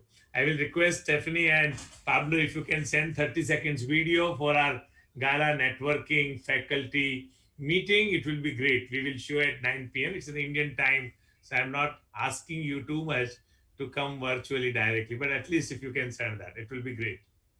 Thank you. Thank you very much. Thank you. And now I request Saurabh for the next session. Thank you. Thank you. Thank you, sir. Thank you very much for such an eminent faculty which was backing up. Now I think so it is high time moving up. ATTD Symposium, basically now in next approximately 1.5 hours or something, we'll be learning more about technology implication, then we'll be learning about time in range, and then we will be talking about glycemic variability. So for this, I would like to invite our 2 eminent chairpersons for today's session, Dr. Malpani sir, he is from Nanded, and then Dr. Sanjay Gandhi, who's a very near dear friend of mine, he's from Pune. 2 of them, my seniors, are going to chair the session. So I would start with Dr. Santosh Malpani sir to first of all invite the first speaker for the next lecture. Yes, sir. Good evening all, and I must thank Dr. Bansi Sabu for organizing this such a beautiful event. And I directly move on to the proceedings. Our next speaker is Dr. Moshe Philip. He is from Israel, and he will be speaking on implementation of new technologies for management of diabetes. He is a chair international conference for advanced technologies and treatment in diabetes, and he is endocrinologist and director Israel's Institute of Endocrinology, Diabetes at Schindler's Children Medical Center. Over to Dr. Moshe Philip.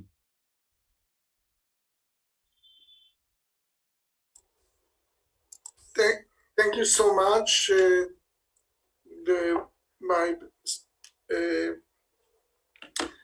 chairpersons, and thank you the organizers for organizing an ATTD session inside the meeting. I'll try to upload my slides. Let's see that it's working. And I wonder, can you see it, guys? Yes, sir. Yes, yes. Good. So we started with the last one. Let's go back to the first one. Okay, so my topic is, I'm trying still to cope with my presentation. In a second we'll be ready. Okay, my title was Implementation of New Technologies for the Care of Insulin-Treated People with Diabetes. And I indeed come from the Children's Hospital, Schneider's Children's Hospital in Israel, which is also the National Center for Childhood Diabetes. And I'm happy to be with you guys as if I'm in India. These are my disclosures, and some of them might have relevant to the topic that I'm covering today. We all know since the 90s already that the only thing we have to do until we have a cure is to keep our patient in a good metabolic control, to bring the blood glucose level as close to the normal as possible, and the hemoglobin A1C as well. However, the reality is that in many, many places, including the US and Europe, we are far away from being there. Only few percentage of our patients are in a good metabolic control, and that's despite the fact that technology is going up. We have more pumps, more sensors, more flash glucose monitoring than ever. And despite it, we are not getting better with time. And the question, of course, is why aren't we successful? I believe that it has to do with the burden of the diabetes, both on the shoulders of the healthcare providers and the people with diabetes. And we know that the number of physicians is not, the increment in the number of physicians is not meeting the increment in the number of people with diabetes. It's true for the US, it's true for Europe, and I don't know the statistics in India, but I assume that the same problem is also in India. There are more people with diabetes, but the number of healthcare providers is not even close to match the increment in their numbers. And that, of course, causes burden on the healthcare provider. And this is a survey that was done in the US that looked at national physician burnout. And they found that 54% of US physicians report at least one symptom of burnout in recent years. And the question is, what happened?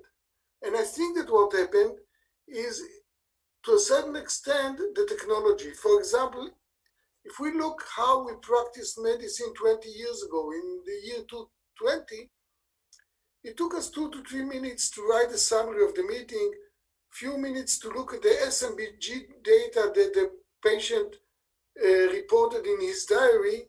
There were no CGMs, the entire meeting was one page, and interaction between visits were rare. However, 20 years later, the American physicians are coping with EMR, electronic medical record. Not only them, I think that it is spread all over. Again, I don't know the situation in India. The situation in our place is the same. We have electronic medical record, and it takes time. It takes time to look at downloads of data from the pump. It takes time to look at, to tune and to change the bonus calculator, to interpret the CGM, to look at it, to make a conclusion, decisions. Sometimes, for example, in Kerning, it's 26 long pages of report of downloads. And in between visits, there are WhatsApps, SMS, emails, cell phones. So the load on the healthcare provider is getting up. And the load of the shoulders of people with diabetes is 24 hours, 7 days a week, all the time. And the most difficult part is decision making. They have to make decision before they eat, before they walk, before they run, if they are sick, if they have a lecture to give, if they have some activity, they have to go out of town. Everything has to be done properly with a right decision-making process. And of all the calculation of how much time a person with diabetes devote to his diabetes, I like this cartoon that was presented during the American Diabetic Association meeting in 2015 by the guy that was at that time the president of that association. His name is David Merero. And the cartoon illustrates the relationship between the time spent self-managing diabetes in blue and the time spent with a health provider in white. So what it tries to tell us that most of the time, people with diabetes treat themselves and they are alone out there and they have to make their own decisions all the time. And there are many obstacles, in their ways in order to make it work properly. So therefore, when we asked our patients in our clinic, what do you do with your glucose information? We got some interesting questions. So we took typical patients of our clinic, age 6 to 30, most of them type 1 patients, and we asked them several questions. This is a typical cohort of 47 patients. And we asked them, how frequent do you adjust your pump setting between clinical visits? And as you can see, most of them either never or sometimes. So most of the time, they don't do that. When we ask them, how frequent do you amend your insulin boluses according to sensor glucose trends? And again, you see that never or almost 29%, sometimes 29%. So more than 50%, they don't do that. And there are many reasons why they don't do it, but the fact is they usually amend their setting and their bolus calculator during the visit, but they don't do it in between visits. And we see them relatively frequently, every about 3 months. In many other centers, people with diabetes are seen every 6 months or sometimes even less. So what kind of tools can we offer to our people with diabetes in order to reduce the burden on their shoulders? So I would like to talk about 2 tools that we participate in developing. One is the closed loop system, which is called by some artificial pancreas, but actually it's automated insulin delivery system. And the other tool that we worked on is artificially intelligent-based decision support system that is for healthcare provider to reduce the burden of the healthcare provider, but has a potential also to be used by people with diabetes. So let's start with the closed loop system, and you all know what I mean by closed loop system. It's an insulin pump that is connected via a kind of computer to the insulin sensor, and the information from the glucose goes up to the computer. Computer makes decisions and send it directly to the pump without involving the person with diabetes with the decision-making process.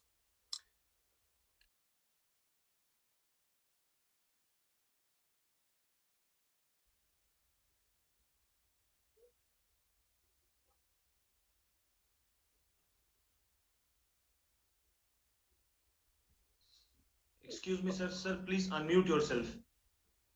Can you hear me now? Yeah, yeah. So how many slides ago did it happen? Is that, should I go back? I think so, sir. You should continue with the same slide. Okay.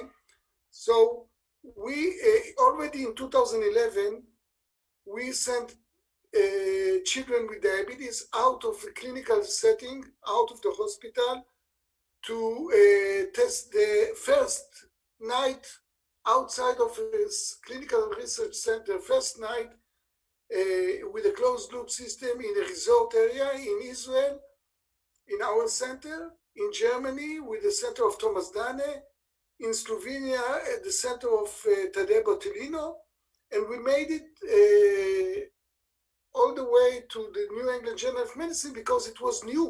It was at that time, it was a kind of a dream come true. We were able to keep them in the resort area a full night with a closed loop system. Later,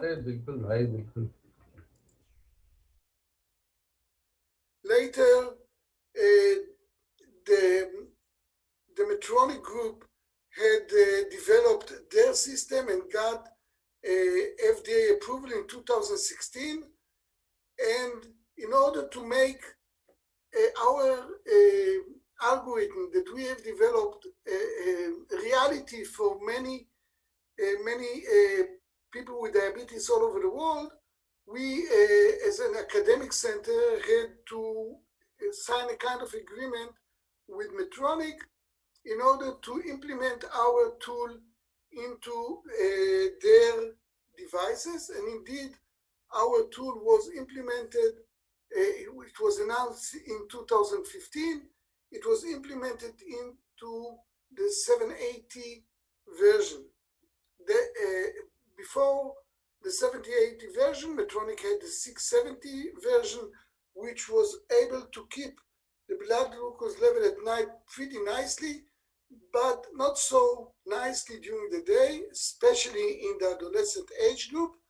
And with the 780, which is called the Advanced Hybrid Closed Loop System, in a manuscript that we published in Lancet in 2021, we presented a study that we have done to compare the two, the 670 to the Advanced Hyper Closed Loop System. And in any parameter that you would like to measure, the Advanced Hybrid Closed Loop System was better than baseline, of course, but also better than 670. And here, for example, you can see the mean glucose levels in the red of the Advanced Hybrid Closed Loop System compared to the 670 in blue.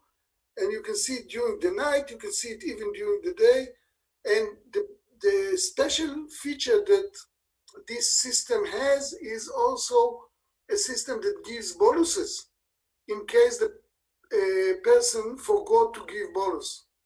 So when the system detected that there was a meal event without a bolus, the system boluses for the meal. We are not alone out there. There are now, at least in the US, there is another approved system, the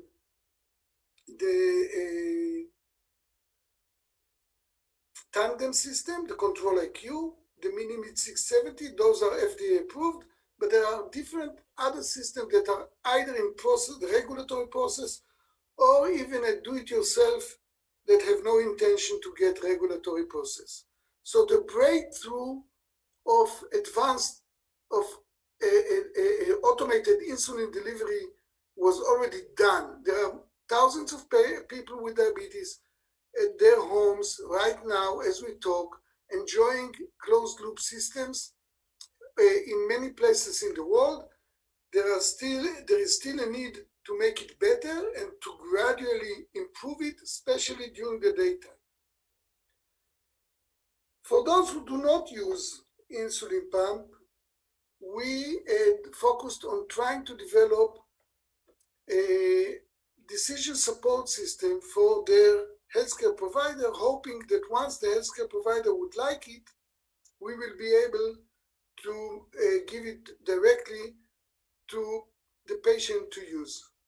So what it's all about, all the information from the pump, the insulin pens, from the SMBG, from the continuous glucose sensors, all this information is integrated. It is shifted to the advisor that is analyzing the data, and the advisor provide the healthcare provider with a specific detailed insulin titration program, like what's the carb ratio, how to tune the basal, how to calculate the carb insulin ratio, and also some tips, behavioral tips that the algorithm is able to detect from the insulin profile. Like, for example, the algorithm might tell the physician, I can see that your person with diabetes did not bolus before meals, but bolus after meals. This is an easy task for such an algorithm. So we did several preliminary studies with small groups and compared the decision made by the advisor to decision made by physicians in several settings, in 3-month study, a 6-month study, and then we went to a pivotal study in 7 centers, 4 centers in the US, the center of Tadej Batalin in Slovenia, the center of Thomas Dunn in Germany, and our center in Israel. And we went to a prospective randomized study where the download of the information from pump and sensor went to a data manager platform, and then the 122 participants were aged 10 to 21 were divided into two groups. One group got their advice from expert physicians in these centers. Another group got the advice from the algorithm that we have developed, with the hope that eventually the primary endpoint will be non-inferior, so the algorithm will be as good as an expert in one of these great centers. So what was the primary endpoint? The primary endpoint was time in range between 70 to 180 milligram percent, but we also had a safety endpoint, which was blood glucose below 54. And we wanted to meet those two endpoints in order to declare that our algorithm is just another team member, just like another physician. And indeed, we published our results in September 2020 in Nature Medicine, showing that the algorithm is not inferior to expert physician in titrating and actually in achieving the primary endpoint of time in range. We also, of course, as a secondary endpoint, looked at hemoglobin A1C level, and as you can see, the hemoglobin A1C level were pretty similar, and if you insist, it might be even better in the algorithm group.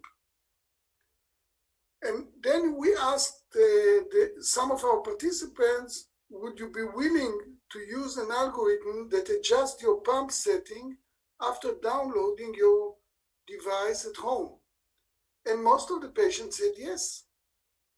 We then asked him, would you trust dosing recommendation given by an automatic algorithm? And again, the majority said yes. And the last question was, do you think that automated algorithm for insulin dosing will release some of the burden of managing diabetes? And again, most of the participants said yes.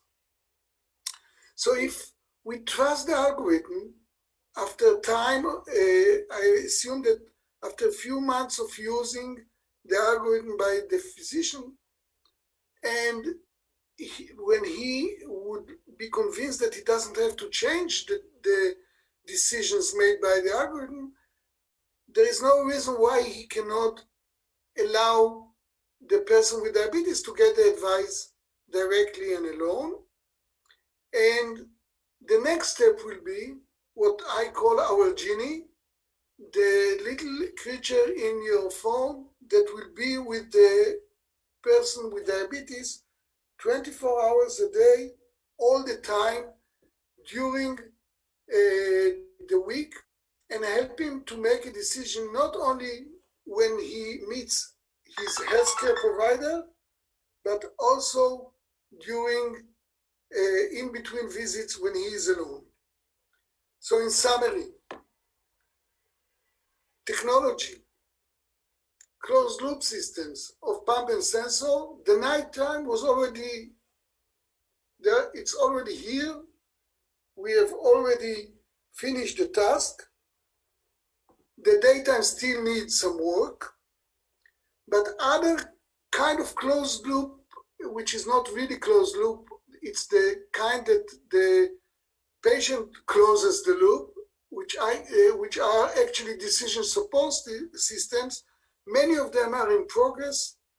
And I think that the first one that I've showed you, the one for pumps and sensors, is already FDA approved, but I'm sure that more and more groups will develop more tools that will be also regulated by authorities. And with that, I would like to thank my team, my collaborators, and you guys for being able to visit India without getting out of my room. Thank you so much. Thank you, Dr. Philip sir. Such a lucid talk which you had taken about technology. You had discussed very nicely about closed loop. There are certain questions going on in our mind, but I think so the discussion will be taken in last. So moving on further. I think better you take question for Dr. Mosh Philip just now. Okay. Because other two lectures, just now we have that TADE recorded lecture is there, and Viral is also have recorded lecture. Okay, sir. Okay, so it is nice we are having Dr. Phillips on the podium, and just, sir, I spare of time with you. As we know, we all are very much fascinated in our world, in our this part of world, we are very much fascinated with artificial intelligence, and it is day by day increasing the trend of managing diabetes very nicely in each and every aspect as EMRs are developing. And now you had earlier discussed about the closed loop. Sir, this closed loop, this is a question from my part. This closed loop, as you had discussed, has to be closed by the person itself. The diabetic friend who is getting treated with us has to close it. So do you think the algorithms which he uses or he feeds on to that charts, and then they should be assessed properly and accordingly, or they should directly make their own algorithm without taking any concern with the physicians? There are two systems right now. The one that is artificial intelligence based closed loop systems that are infusing insulin according to the blood glucose levels, like the one that Medtronic is selling. They have two types, 670 and 780. Both require that the patient will inject boluses before meal. But the 780, which is the new one, what they call the advanced hybrid closed loop, if the patient forget to give bolus, I know it doesn't happen in India, but it happens to my patient very frequently that they forget to give boluses, especially the young ones. So the system will give a bolus automatically. So this system works right now, but not everybody will have pumps and sensors. And those that do not want to have or don't like to use, or for any other reason are using syringe injections or are using pump and sensors but are not interested for any reason to be on a closed loop system, for those decision support systems are developed. And those decision support systems are aimed, some of them are aimed to serve the healthcare provider during the interaction with the patient, like the one I've shown you a few seconds ago, the one that we have published in Nature Medicine. But the others are developed to give them directly to the patient without intervention of the physician. And we are right now running a study in our center with such a system. Actually, there are already out there calculator that helps a patient with diabetes to calculate boluses, and nobody wonders about them. So the entire idea is to be able to give them a broader advice of also the basal, which they usually don't change unless the physician tells them how to change, and the boluses. Yes, sir. So rightly, I got my answer, which I had told. Basically, algorithms are not only to be directly focused on. There should be training sessions. What I think so, sir. We have been using the same type of things in these Indian settings also. We are knowing the things, like as if over here in India we are using less. People are less transited to insulin pump therapy. So what we are collectively knowing is that when they make their own algorithms, they sometimes differ. They only stick to the glucose values. They don't know about their physical activities, their social, emotional backdrops, what may happen. As at present, we don't have glucagon reservoir used in our part. At present, bionic pancreas is not available in this part of the world. So, sir, what will you direct for us till we get that? Coping up with hypos, what should be the step which we should take while using these closed loops? I think that all of us for many years are actually giving our patients a kind of algorithm. I remember 20 years ago and more, whenever a newly diagnosed patient came in, and for many visits thereafter, we gave them a kind of a sliding scale. If your blood glucose before meal is 100, give 1 unit. If it's 200, 2 units, 300. So it is a kind of algorithm. Yes, artificial intelligence based because it's based on your brain and you do it every day. Now, there is no reason why a more sophisticated algorithm cannot be produced, which will take also into account a previous experience of 2 days, 5 days, 20 days, 2 weeks. And with that, you can hook it to, for example, a GPS, and you can tell him, hey, I've noticed that a few times when you visited this center, you had hypoglycemia 2 hours later. So why don't you change the routine that you have done before? This is the kind of stuff that we're working on. Yes, sir. And sir, in initial training, while initiating him on insulin pump therapy, what type of carb education do you give to your people who are going to start with insulin pump therapy? Not different to any other basal bolus approach. It's pretty much the same. The education is to make sure that the person with diabetes understand the physiology and the pharmacology, a little bit the pharmacodynamic of the insulin. When is the peak? What's the length of its effect? When is the maximum effect, and so on? Once they understand it, most of them are able to make nice decisions, but not all of them, and this is why we need decision support system algorithm that can help him to cope with it. But those that got it are doing better job than if I am trying to help them to make the decision. They are making better decisions than I can. They know themselves, and the parents know their children better than we do. So Sanjay sir and Santosh sir, if you have some questions with Philip sir to ask, I think so Sanjay sir will be asking some few intelligent questions which will be getting answers from international speaker. Yes sir, please sir. I thank Babu Moshe from Israel, and that's how we know how Israel is advanced and how we can actually learn to treat our patients in our own Indian setting as such. But he has shown us the future through the study, which has been the advice for you multinational study, and it was a fantastic presentation, Professor Moshe.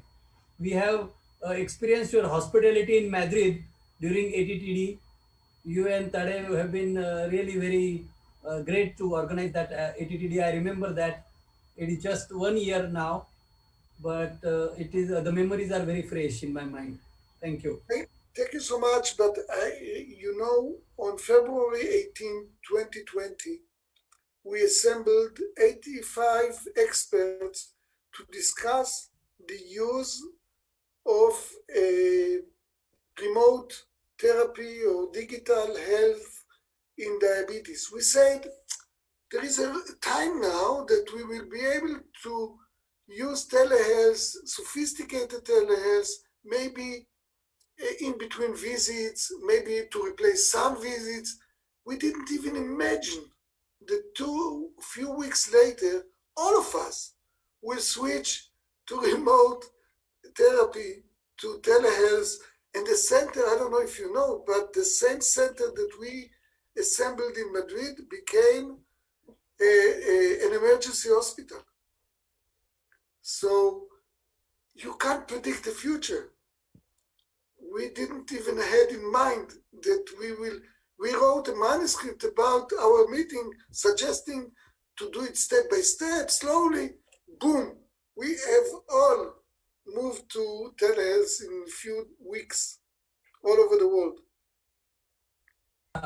And I appreciate the study you have shown. If it comes to the practicality in India, it would be the calling centers, where we can actually formulate the sliding scale for each of the patient, and a lot of burden on the physician's life, including WhatsApp and all those answering would reduce a lot. Definitely, Sanjay sir, you are talking right. Basically, what sir I have experienced, we always underestimate our friend who's getting treated. Sometimes they are more eager about technology. They know more than us. Sometimes they are completely educated, highly qualified. We just ignore and we don't want to tell them the technology. As sir has used his tool while he was doing his research. He has a questionnaire based research over there. He followed a questionnaire pattern prior to education, then post education. After this, he got answers. So that technique we can adapt over here. We can give some questionnaires in a group meeting. We can ask some questionnaires, then after giving training, we can have answers so that we can know about exactly what they are understanding. So with this, I would like Dr. Sanjay sir to invite the next speaker who will be on recorded lecture. Yes, sir, please. Thank you, Dr. Saurabh. I appreciate Professor Bansu Saboo sir, our great friend, to organize this Diabetes India and ATTD symposium as such. And our next speaker is Dr. Tade Betlano from Slovenia, and he will be speaking on time in range centered diabetes care. Dr. Tade is a very, we again had experience with hospitality during ATTD, the last one, which was 13th annual meeting of Advanced Technology and Therapeutics in Diabetes. He is a faculty of medicine consultant and head of department at Pediatric and Adolescent Endocrinology, University Children's Hospital, Jubilino, Ljubljana, UMA, Slovenia. He has completed his master's and PhD. His PhD was focused on glucose metabolism in neonatal endotoxic shock way back in 1996. And he completed his clinical fellowship at Loyola University, Chicago, and after that postdoctoral fellowship at INSERM at Paris, France. He is actually the PI on several research projects on diabetes and endocrinology metabolism. He was awarded the Slovene National Award for Research and gold medal for research in University of Ljubljana in 2017. Professor Betlano is on editorial board of many journals, and he has authorized and co-authorized over 224 papers in international papers. He has a cumulative H index of 46, and he was the president of 35th Annual Congress of ISPAD, the International Society for Pediatric and Adolescent Diabetes. He served on European Association for Study of Diabetes, EAD, and as I mentioned, he was the co-organizer of 13th annual meeting of ATTD at Madrid, Spain. I would invite Professor Tade Betlano's recorded lecture on TIR based glucose control.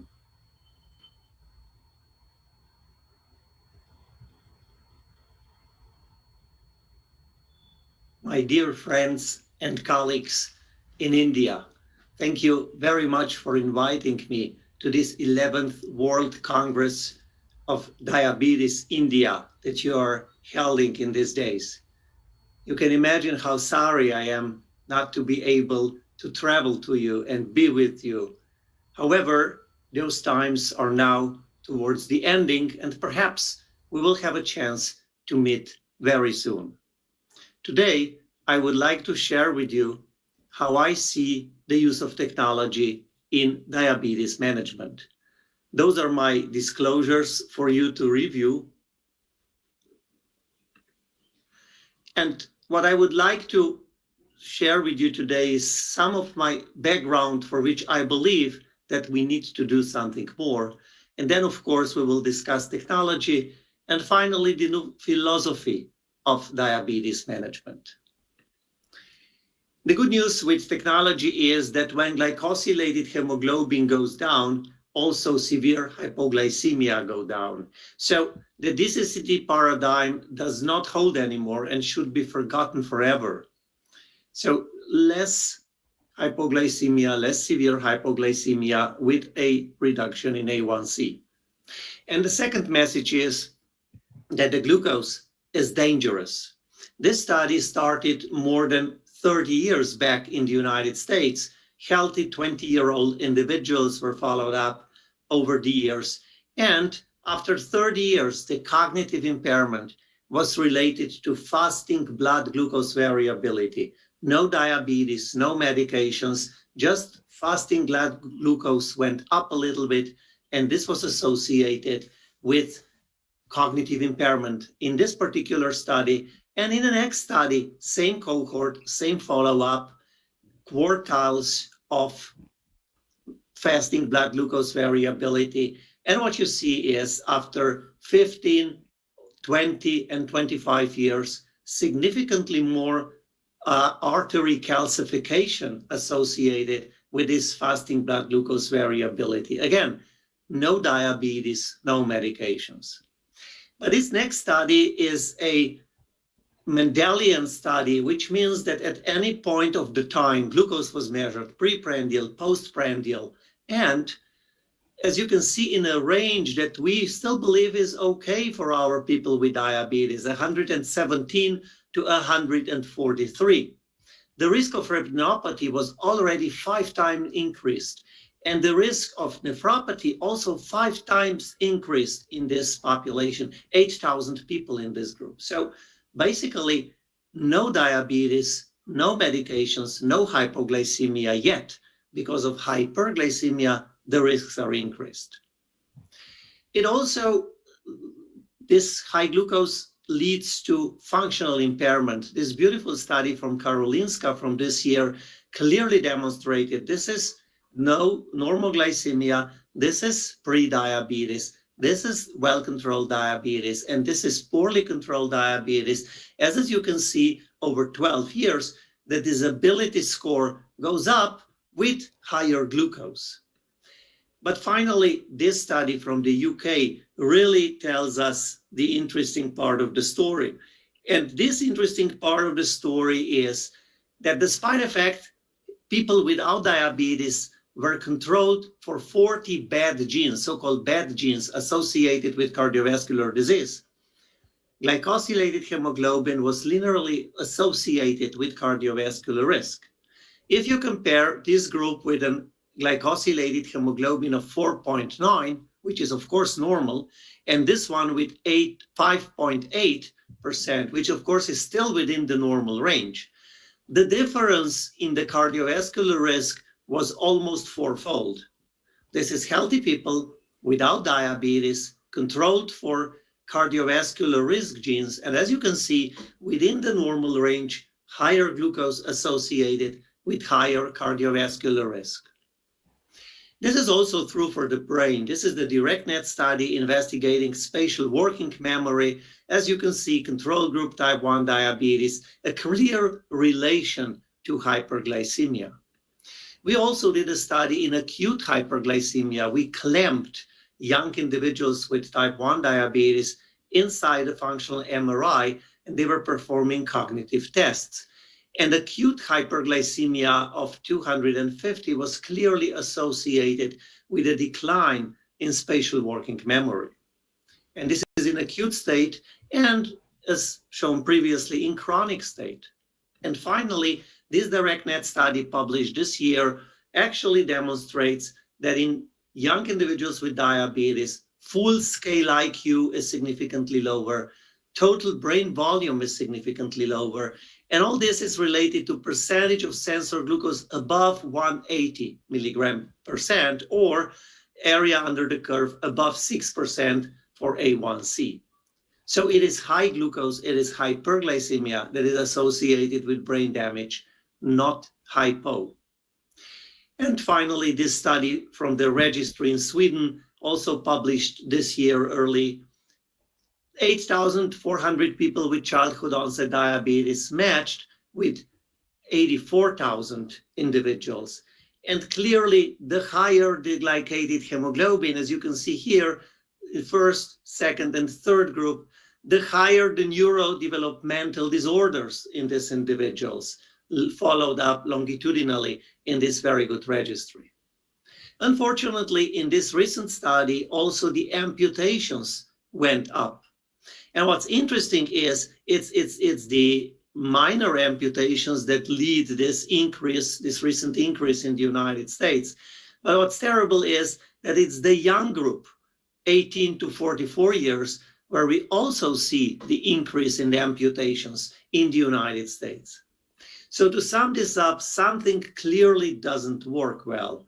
And it is the hyperglycemia, high glucose, that is associated with time above range, and that causes the brain and the cardiovascular damage. This is why we suggested that we have to change something, that we cannot just watch, observe glycated hemoglobin and actually see all these terrible things happen. A sweet analysis recently demonstrated that the higher the target, the poorer the outcome, and vice versa. The good news, the lower the target, A1C target of a center, the better the outcome of the center. So more stringent target setting helps in this large population of 35,000 individuals with type 1 diabetes. And also we did a similar analysis, as you well know, from Taiwan Exchange and for Taiwan PCO studies where the control deteriorated over the last 10 years. In the SWEET database, luckily, here as you can see, comparison of almost 5,000 towards 13,000, 10-year difference. All age groups improved A1C. So a contrasting result if you look the United States data versus the SWEET data. So something actually is different because we all know that the United States have more access to real-time CGM and to all technology. So how this technology works? Well, we have recent data on pumps from Scotland, a beautiful study published earlier this year demonstrating a clear benefit of pump therapy in this large Scottish cohort. And what is really nice is that here in this graph, the poorer the initial outcome, the better the final outcome. So those people at poor control benefited most, which was already now more than 15 years ago demonstrated by Professor John Pickup. And here, as you can see, a beautiful SWEET registry analysis included 25,000 people published months ago with an increasing use of technology. Here is MDI, SMBG, and then sensors, and then pump and sensor. And when they analyze this data, the increasing use of technology decreased A1C 8.8, 8.12, 7.89, 7.88. So a decrease in glycated hemoglobin with the more use of technology. It's sustained decrease. The rescue trial shows us results over 2 years that remain significant. So it's a sustained improvement. And also the intermittently scanned CGM work. This is the nationwide audit from ADCD from the United Kingdom. And they showed in this group, 3,000 people were followed up, not only a significant improvement of A1C, but also, and this is really important, a concomitant improvement of the GOLD score of hypoanavirus. And the happiness, the quality of life was also significantly improved. With this intermittently scanned, we can almost reach target. So if we scan 30 times a day, we can reach the A1C target and almost reach the time in range target, but it takes 30 scans a day. This is almost the same for time below range. Here the targets are a little bit more remote, and the time above range where the target is here. But a GOLD trial with a real-time CGM demonstrated that the targets are closer with real-time. Here you see in blue, this is the A1C target of 7, and this is the hypo target of 70. Also here, and if you look time in range, very close to the target with real-time. Here is time in range of 70 and hypo 70, and here is hypo 54. However, when you compare head-to-head the two, you have first the Corrida study from last year. The Czech colleagues did it, and they showed in a exercise phase and hope phase that both time in range and time below range was significantly better with real-time CGM. And during the ATTD last week, it was first released online from this Lancet paper performed by the Belgium group by Peter Gillard. Beautiful study, randomized controlled. And what they demonstrated is that if you have a 6 months prospective multi-center trial with a population of 170 real-time, 127, intermittently scanned, very comparable populations, obviously adult population aged 42 to 43 years, what you see, the primary outcome is time in range, as you can see, almost 7 percentage points better with the real time. Also, interestingly, glycosylated hemoglobin was lower with the real time, as well as time in hypoglycemia was better.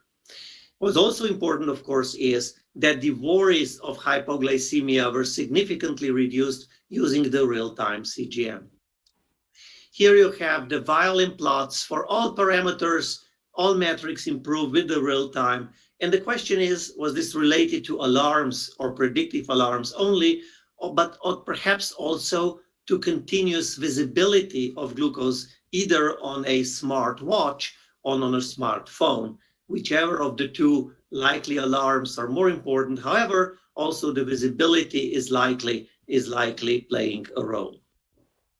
But then this beautiful study also presented as first release online during the ATTD last week, demonstrated that also in type 2 diabetes on basal insulin only, so only basal insulin, no prandial insulin, the real-time CGM works perfectly. This is the significant difference between CGM and PGM.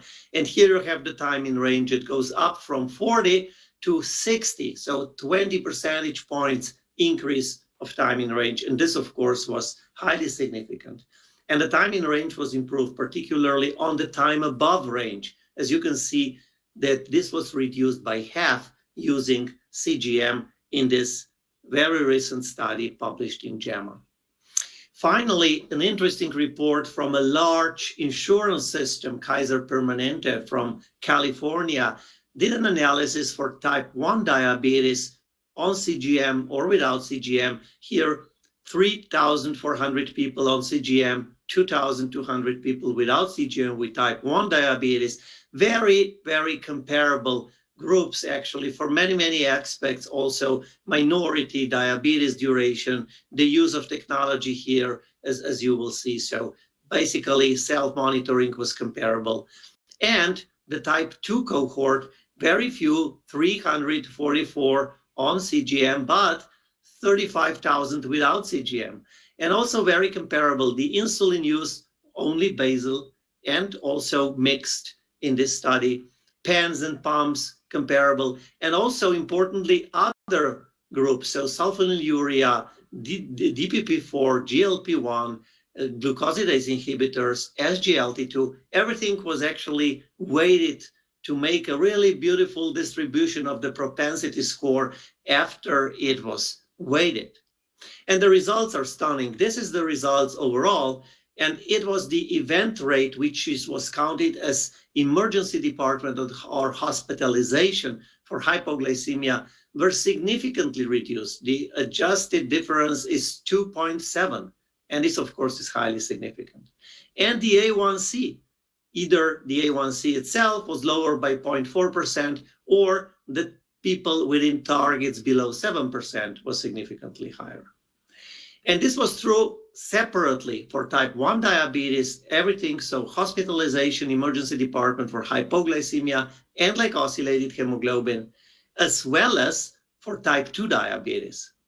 So a really important data indicating not only improved metabolic control in both type 1 and type 2 from this real-world observation in California, but also potential money saving with the reduction of emergency department and hospitalization. Unfortunately, not all do well. This study published in JAMA last year showed that the use in young population, pediatric population of CGM, they actually did not reach the target even by far. And if we look into the data, you can see that only 40% was with the CGM was in time in range, and 54% was above range.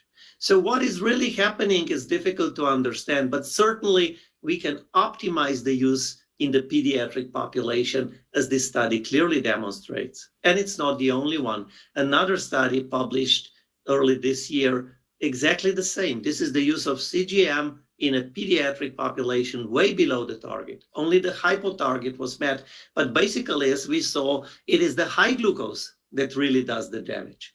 So we know that in pediatric population, we have to do better. We have to change the philosophy to improve these outcomes. Perhaps with the use of an artificial advisor.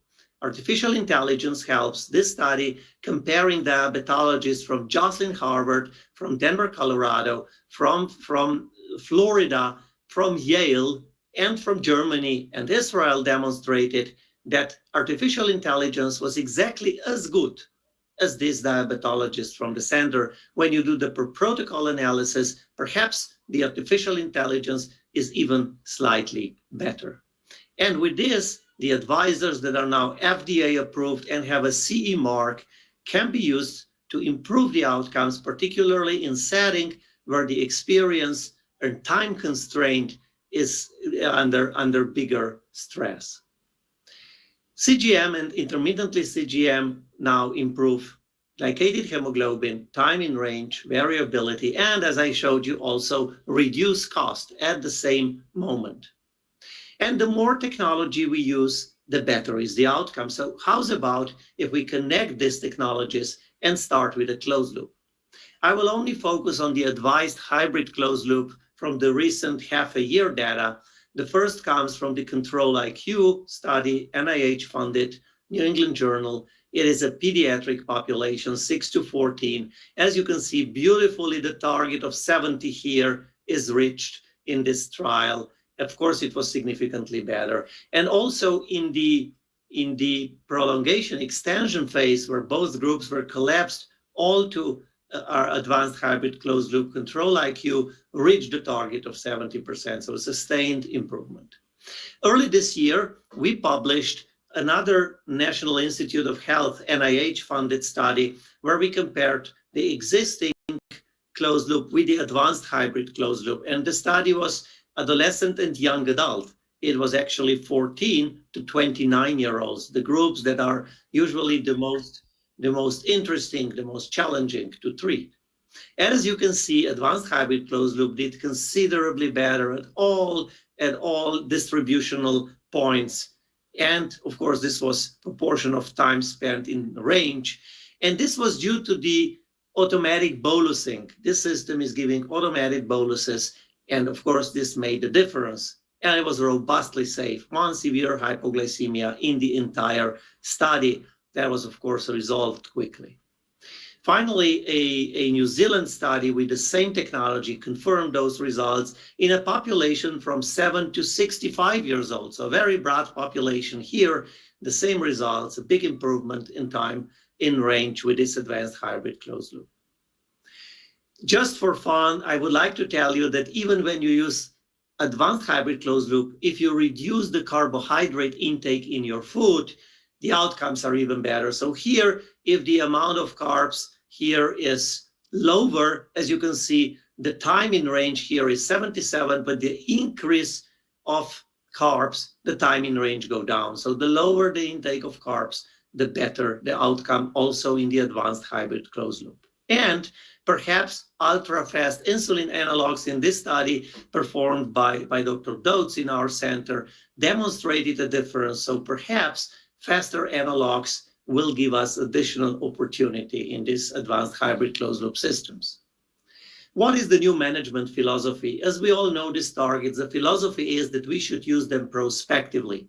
When a person with diabetes looked at the mobile phone, at the smartwatch, and see that the time in range is not good for the day, there is always time for improvement in the next half of the day and tomorrow and the next day. So prospective use to achieve time in range is the new philosophy that really works.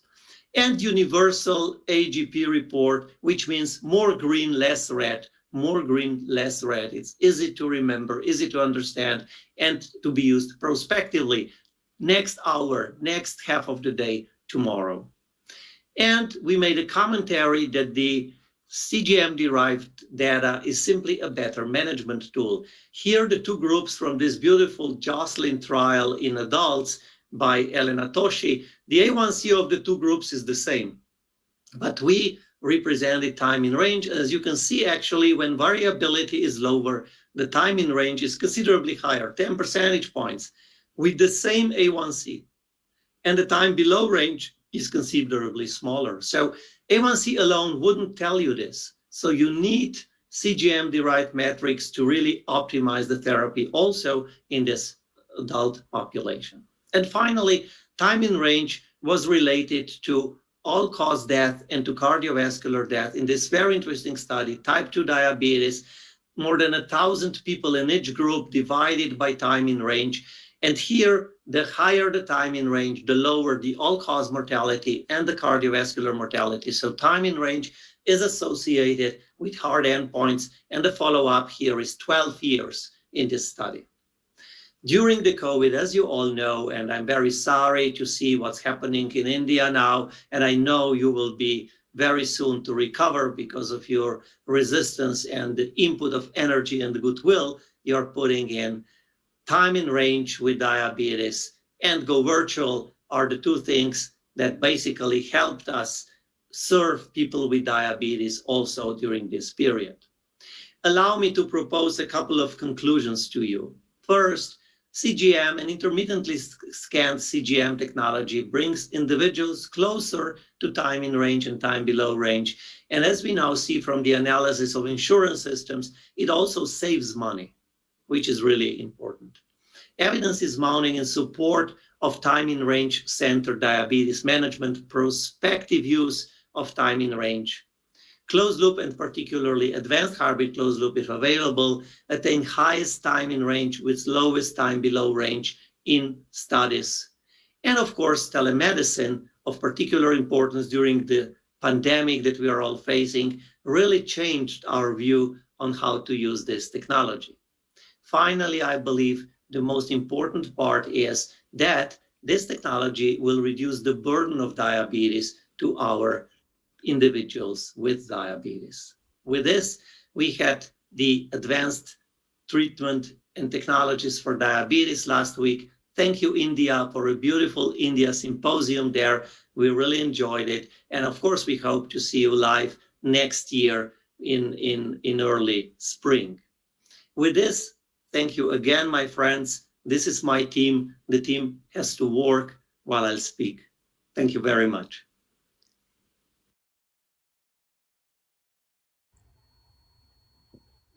Thank you, Dr. Tade Vedlino, for such a nice lecture. He had summarized each and everything, time in range, what are its uses all throughout in all the researches, studies. He has proved it. Definitely time in range is one of the important things, time above range and time below range. That has explained very nicely. Now moving on further, I see Dr. Viral Shah, he is on podium. So sir, are you available to take your lecture? Yeah, my talk is pre-recorded because I'm on a vacation and I'm right now in the hotel. Okay, but I'll be happy to take any questions if you guys have. So okay, sir. And I don't see Tade here, so I'm happy to take any questions on a time in range, CGM metrics, anything related to that. Sure.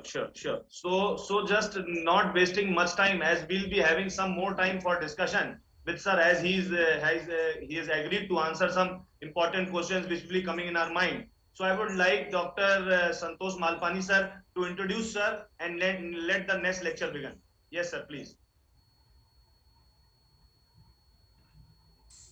Thank you, Mishra sir.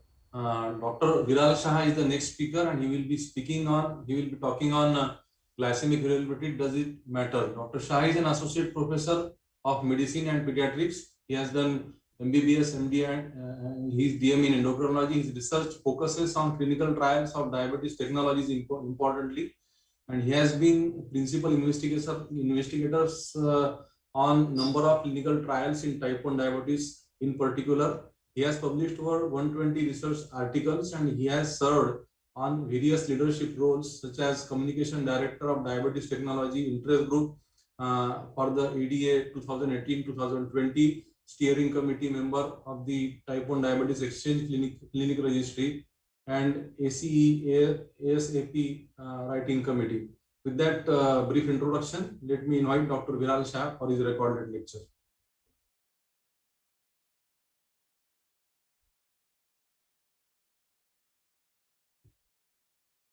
Friends, thank you, Chairperson, for introduction. Thank you, Dr. Bansi Sabu, for inviting me to this event. And it's really hard to follow two great lectures by Professor Moshe Philip and Professor Tade Bettelino, who are very expert in the subject of CGM-based matrix and newer technology in diabetes management. Here are my disclosure.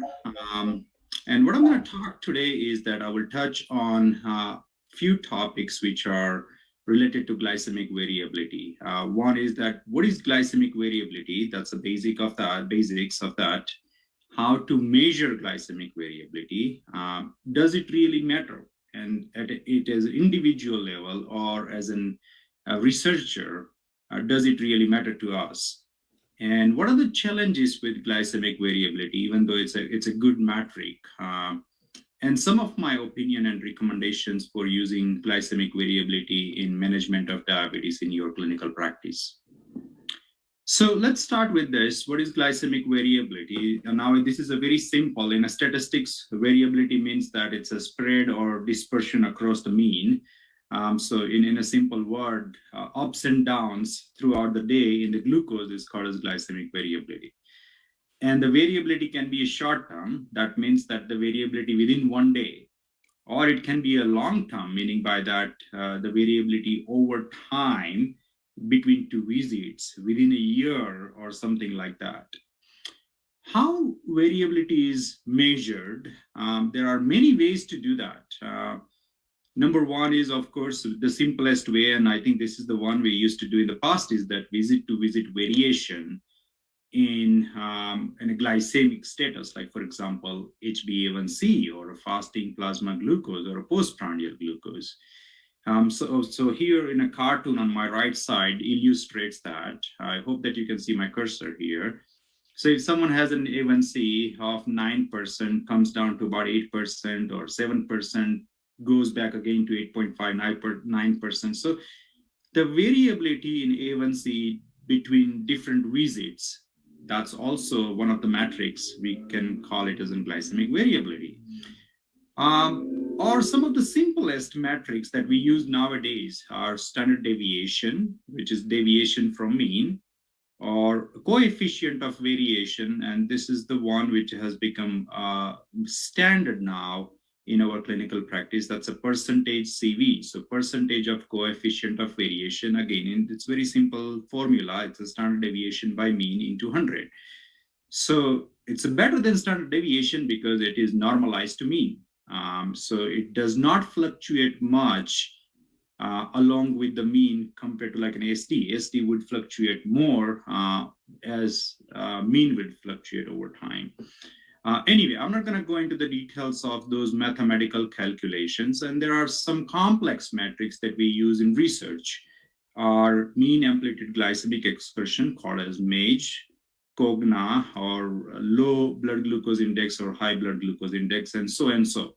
There are many metrics has been proposed in a research. None of them are perfect, and I'm going to highlight that point later on. But international consensus that was published in Diabetes Care in 2019, Dr. Bettelino was the first author on this, Dr. Bansi Sabu, Professor Moshe Philip, all were great people, part of this consensus. And in a consensus, they suggested that we should have a CGM-based matrix for the management of diabetes. And it makes sense because the A1C do not provide us much details that we really need to manage a person with diabetes. And so they suggested a specific goal for time in range, which is 70 to 180 milligram per deciliter. And again, Dr. Bettelino already mentioned about those things. I'm not going to talk about that, but they also recommended the CV target or CV goal for most people with type 1 and type 2 diabetes. And the target suggested was here as less than 36. Some people would say less than 33. Again, that's not the discussion here, but in international consensus, less than 36 was the recommended target for coefficient of variation. And why that cutoff of 36 came. So this is one of the study that highly weighted for that consensus conference. And this was by Dr. Monnier from France. And what he did is that he put a continuous glucose monitor, that is iPro, which is a professional type of CGM, for 3 days in a variety of patients with diabetes. So here you can see that group number 1, 2, and group number 3. These are patients with type 2 diabetes, but the group number 1, they were not on any drug that can cause the insulin release, like for example, the metformin here. Group number 2, the patients were taking DPP-4 inhibitors or some insulin sensitizer, but not the secretagogues. In a group number 2B, they were on sulfonylurea, so these kind of drugs can cause hypoglycemia. And group number 3 were the type 2 diabetes patients on insulin therapy. And the group number 4, of course, was type 1 diabetes. And here you can see that that this percentage CV, that's a CV of 36%. So if you go left to that graph here, he tried to correlate that percentage of CV with the relative frequency of hypoglycemia. And so here in this graph, you can see that if the percentage CV of 36% or lower, then the risk of hypoglycemia is lower in patients with both type 1 diabetes and type 2 diabetes. And so based on this study, pretty large number in this study, 376 subjects. But again, remember that it's a cross-sectional, only 3 days of CGM information. So take this study information with a pinch of salt. So based on this study, they said, okay, if you have a CV of 36% or below, then the risk of hypoglycemia is lower, and therefore it became a part of the consensus. Many of you also know that recently the ACE, American Association of Clinical Endocrinologists, they had a conference in May, and May 28th, they released this guideline. Now, remember, the guideline is different than the consensus. Consensus is the group of the people providing really an expert opinion that what it should be. It's something to start with. That's how I think about. And the guidelines are that whether we do have an evidences around those, you can call certain questions. And here in ACE guideline, they provided a lot of evidences around the use of diabetes technology that includes the insulin pump, continuous glucose monitors, and hybrid closed loop systems, connected pens, and their evidences for the use in patients with type 1 and type 2 diabetes for diabetes management. And one of the question that was asked in this guideline, and they rated the evidences around that how should we report the CGM matrix? And what they did is that they adopted everything from the international consensus that was published in Diabetes Care in 2019. So in nutshell, ACE guideline says that we recommend to use the international consensus-based CGM matrix that includes time in range and the percentage coefficient variation as well. And they also suggested to use that 36% cutoff that was suggested by the international consensus in 2019 publication. So anyway, nothing new. And then evidences around that were very low. It is kind of a level C evidence that they suggested to recommend those CGM metrics. Now I'm going to switch gear and talk more about some of the practical aspects. Really, does GV matter to you, to your patient in your clinical practice? So on a research side, there are a number of publications for last 30 to 40 years. This is not a new topic at all, that has suggested that the glycemic excursion or glycemic variability has been shown in both animal model and the human studies to increase inflammation, increase the oxidative stress, and many other things that leads to microvascular and macrovascular complications. More so with the macrovascular complication than the microvascular complication. And there are a number of articles has been published, and this is just, I selected one of the most recent and systematic review.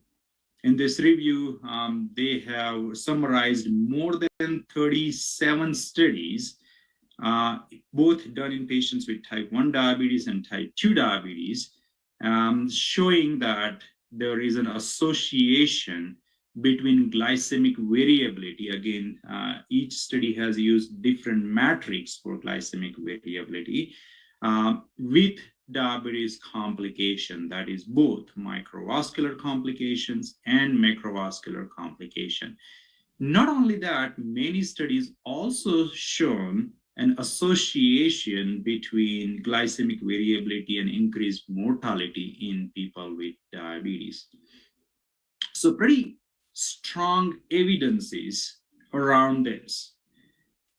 At individual level, so I talked about the research, more about the evidences and publication, but at the individual level, it definitely matters because the person with diabetes is struggling with the highs and lows every single day, 24/7 for 365 days in a year. So for them, it does matter. They want not to have those fluctuations. They want to have their life as easy as possible. They don't want to think about diabetes 24/7. So yes, the glycemic variability in a simplest term to an individual who is living with diabetes matters the most. So now in the research side, it matters. This research shows an association between glycemic variability and the diabetes outcomes. At the individual level, the glycemic variability matters. Then what's the problem? Then why are we talking about whether the glycemic variability matters or not? And now I'm gonna go into some of the details about the challenges with the glycemic variability. So number one, remember that there are so many different metrics has been proposed as a glycemic variability matrix. Like I showed you some simple metrics like standard deviation, coefficient of variation, and some complex ones. And remember, we are a clinician. We are not a mathematician or statistician. So for us in a clinical practice, when we see a patient, we have a very limited time to see patients. We cannot calculate those kind of a different metrics. Thanks to the international consensus followed by that, now AGP has become a standard way of reporting the CGM, that it calculates the CV, it provides you that CV in a report so that we don't have to calculate that. But again, I will highlight more that there are some issues with the CV as well. The other point is that the glycemic variability has itself a greater measurements in variability. So again, remember that the even mean, for example, has some variability around that. We call it a standard error of mean. And the standard error of mean is generally lower than the standard error of variability. So variability itself is highly variable in terms of calculation. I'm not going to go into the statistical details here, but happy to discuss that later on. The another thing is that the percentage CV, that's a coefficient of variation, has been adapted to the AGP and is widely accepted. I showed you the international consensus as well as the ACE guideline here. It's widely accepted now, but it's not a perfect metrics either. So don't think that it's a perfect. And this is a beautiful article published in Diabetes Care. I'm not going to go into the detail, but I just pasted that here.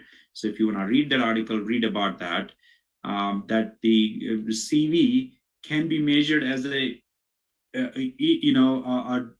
CV for that particular day versus the total CV, and we don't know whether which kind of a matrix or which kind of a CV would be the best.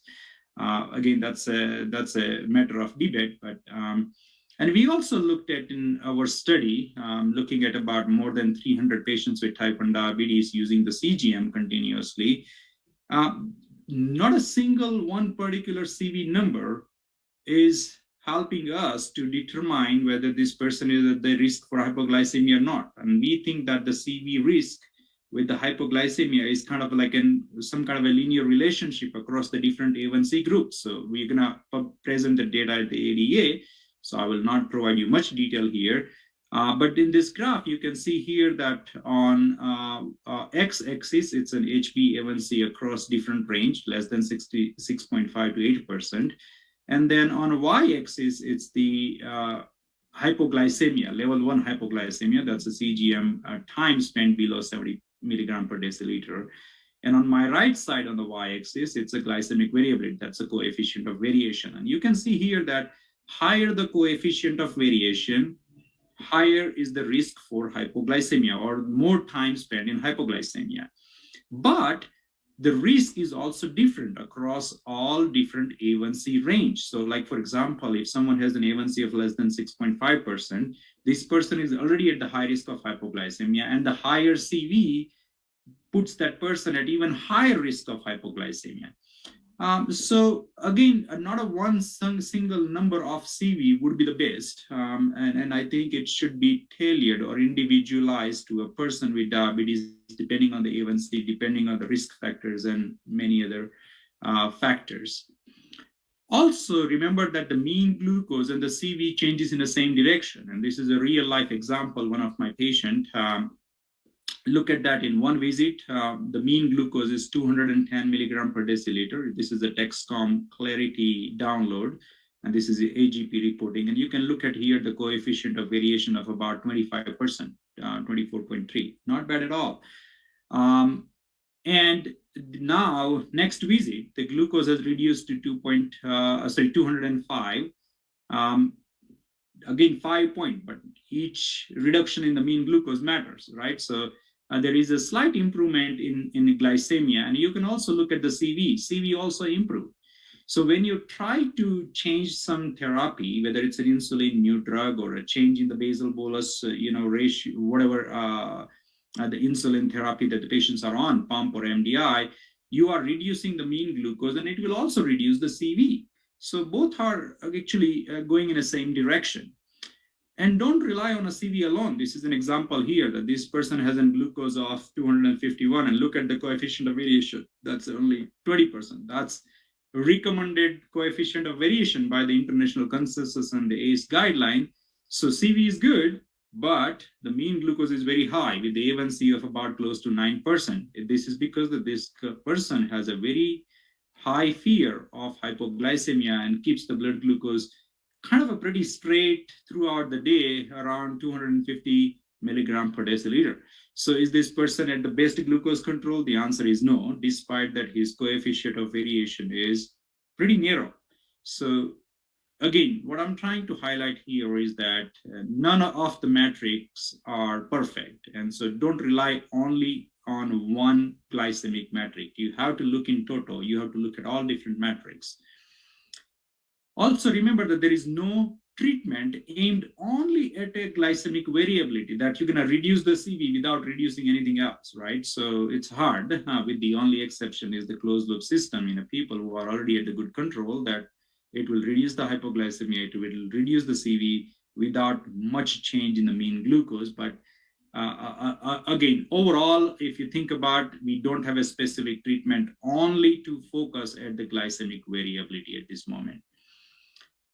In statistics also, again, we have to remember that the association does not mean causation. And I showed you that recent systematic review with more than 36 or 37 articles showing an association between glycemic variability and diabetes outcomes, diabetes complications and mortality. But association does not mean that there is a cause and effect relationship. It does not mean that the GV is or glycemic variability is causing those outcomes. It may be something else. There are two specific, beautifully conducted randomized control trial specifically to answer whether if we change the glycemic variability, would that change the diabetes outcome? And the first study was the HEART-2D trial, was done way back, about 10 to 15 years back, or even more. They randomized more than 1,000 patients with type 2 diabetes into receiving either basal insulin therapy or a prandial therapy. And in a prandial therapy, the aim is that we're going to reduce the postprandial glucose excursion, and so we will reduce the glycemic variability. And the outcome that they looked at was the MACE, that's a major cardiovascular endpoints. And these are the patients with type 2 diabetes who had a very recent myocardial infarction within 21 days. With the baseline A1C of 8.4%. And you can see in this graph that the A1C reduction was significant over time at 60 months. That's pretty long prospective clinical trial. You can see that in a basal therapy, which is in a black, compared to the prandial therapy, which is in red lines. So the prandial therapy did reduce the glycemic variability, which makes sense. but there was no change in a cardiovascular outcomes. There was no change in a 3-point MACE. So this clinical trial, despite manipulating the glycemic variability, reducing the A1C, did not reduce the cardiovascular outcome. And similarly, another clinical trial, which is more recent, it's a flat sugar clinical trial from the University of Washington, Seattle. They had more than 100 patients with type 2 diabetes were randomized to receive either GLP-1 therapy or prandial insulin. And the idea here is that by giving a GLP-1 analog, you're going to reduce the glycemic variability. And they did that. I think that was done very well, but there was no difference in the outcome. None of the outcomes, no difference in the albuminuria, no difference in inflammatory markers like high reactive, C-reactive proteins, IL-6 or PGF2 alpha, no difference in hypoglycemia.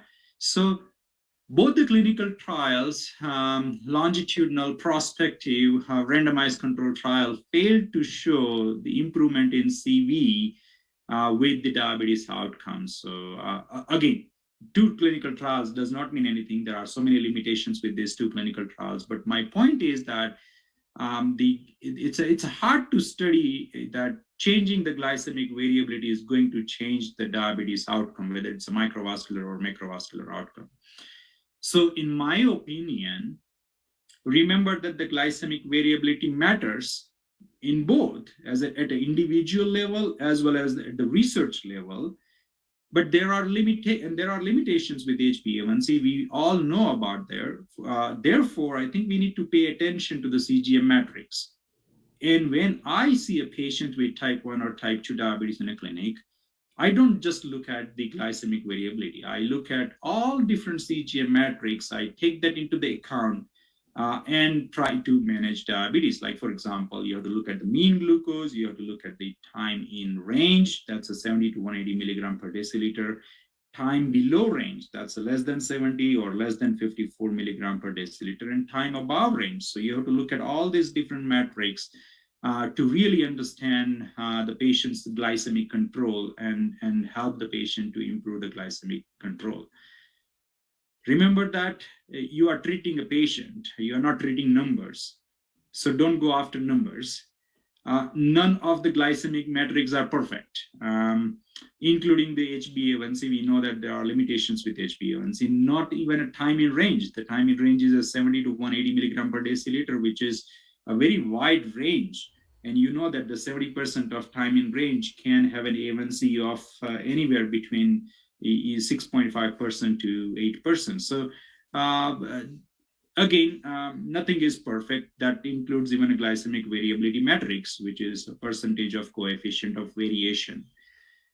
What I do practically when I manage patients with type 1 or type 2 diabetes is that I review their CGM matrix, as I mentioned. I pay attention to the 2 things first, the time in range and time below range. And if it's an older adult, my first focus is that no hypoglycemia. So that's a time below range focus. If it's a young adult, then focus more on time in range, but at the same time, not having a time below range greater than 5%. And then you have to look at the glycemic variability. If the CV is too high, then that gives you the opportunity to ask the patient that, why do you have those variations every day? You know, what's happening here? Ask about the diet, ask about the physical activities, check about certain drugs that might be causing hypoglycemia or drug-to-drug interaction.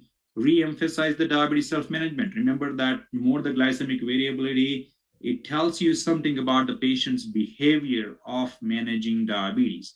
And so sometimes you have to think slightly differently. You have to ask the patients about how they are managing the diabetes. Try to change those factors that might be.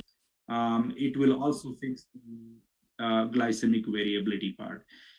So with that, I would like to thank everyone, those who are attending this conference, for your time, patience, listening. Thank you, organizer, for giving me an opportunity to speak on these subjects, and I'll be happy to take any questions if you guys have. Thank you so much. Thank you, Saha sir, for such a nice presentation. And as we all know, you are listening our voice basically. Yes, sir. Now sir is on podium. So sir, nice presentation, very clearly, very easily, each and everything explained. it comes to in our mind, definitely time in range is one of the main thing, and we have to focus on to it.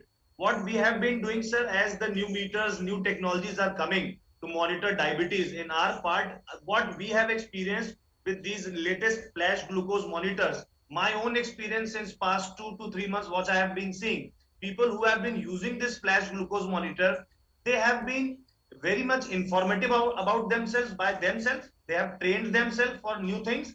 And mind you, sir, the medicines which we were giving, the doses which we were adjusting have decreased to quite a good value. So definitely now it is coming into our confidence also. Using technology for regular monitoring is very much important. Sir, have you any other ways of monitoring this? As we know, for glucometers, it is point in range. It cannot be a time in range. So have you got some structured other programs rather than continuous glucose monitor to bring the things in accordance with your part at over there where people are not able to get CGMS very nicely? No, of course. I think the CGM is the standard of care. So if we can get the CGM, that should be the first thing. And we are fortunate here that now 85% of our patients are on CGM. It's because that insurance coverage has improved, the cost has gone down. And I just learned that there is a company made by an Indian guy. Its name is Ambrosia. It's the Bluecon. So you just put that on top of the Libre and makes it real time. And it's a one-time cost. So I think there are low-cost solutions that are coming into the market that makes life easy for both the patients and the provider. There is a saying that there is no alternative to good quality, right? And that's true even in diabetes care, is that without CGM, it's hard. So if we can try to get the CGM to our patients, that's the best way to manage their diabetes. Glycemic variability day by day is changing due to our rapid lifestyle. So Sanjay Gandhi sir, one discussion with you, and Santosh sir, you also, Dr. Bharat is there, Dr. Raka is there, Dr. Daria, all my good friends on this platform, and whom all of you can just share your views about flash glucose monitors which you are using, tackling glycemic variability, how you are doing, Sanjay Gandhi sir. Firstly, let me congratulate Dr. Viral for the virulent lecture. It was not only the glycemic variability explained, but the pros and cons. You know, you are treating a patient, you are treating a person. So the lifestyle of the person needs to be understood. That was a perfect message, I think, Viralji has given.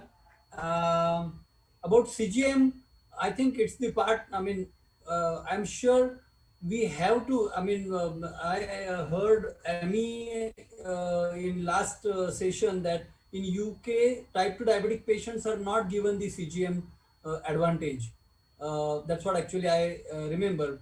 But Dr. Viral said that almost 85% patient of theirs have CGM facility available through the insurance. Here we are on Indian side always playing jugaad on CGM even itself, that if it is a 14 days, first 7 days we use the data for correction, the treatment correction is given, and after 7 days what treatment correction has done to the patient, betterment about the CV or the average sugar, all those things we do monitor. So cost wise it comes better with the patient. So I think we use CGM now quite frequently. Almost many of our patients, more than I would say 50 to 60% of patients are absolutely affording. There is no question about affordability now. So we cannot just keep on talking that we are a poor country, we are a country of poor and such kind of thing. It is our intention to treat and intention to educate the patients, which will be benefiting the patient to reduce the GV, the glucose variability, as well as I was impressed with those two papers which Dr. Viral has shown, wherein some Indian participants were also there, the PIs were there, wherein only glucose variability was not giving any benefit to the patient, though the number of patients was small. So thank you very much for your nice presentation, Professor Viral.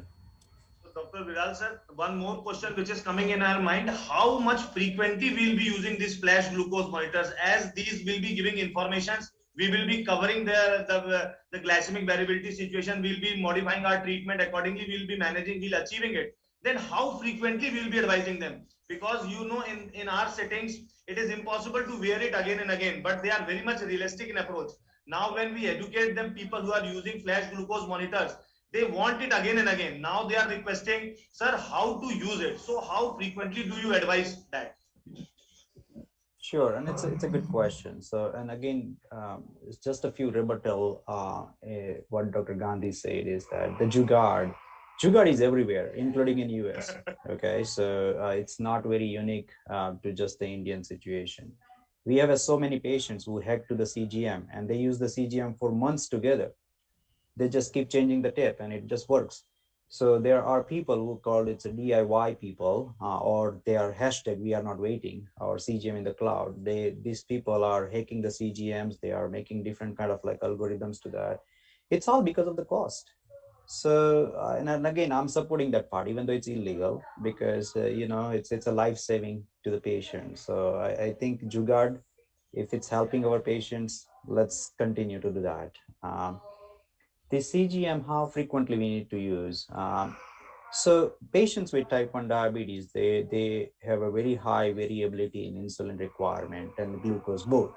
So in that case, you don't have an option. CGM must be like an everyday use.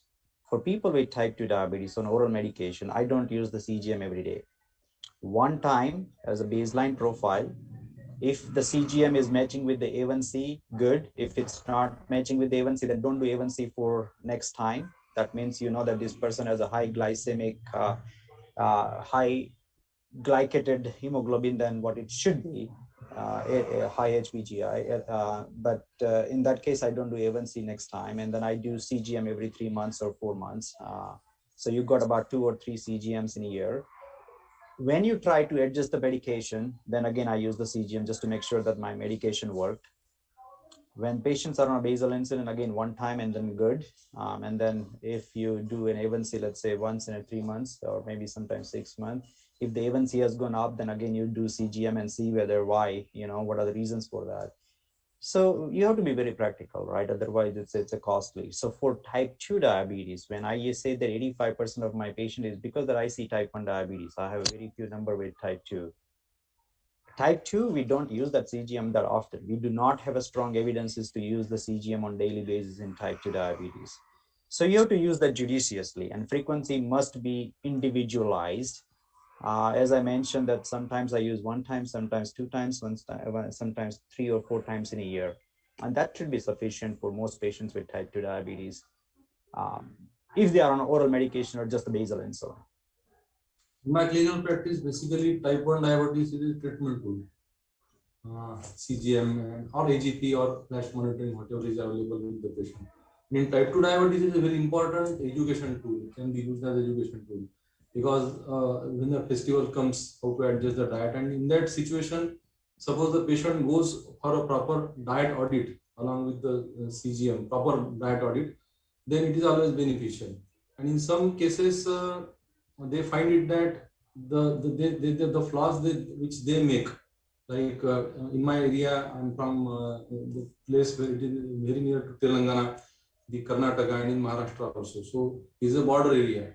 The food habits, they differ from part to part.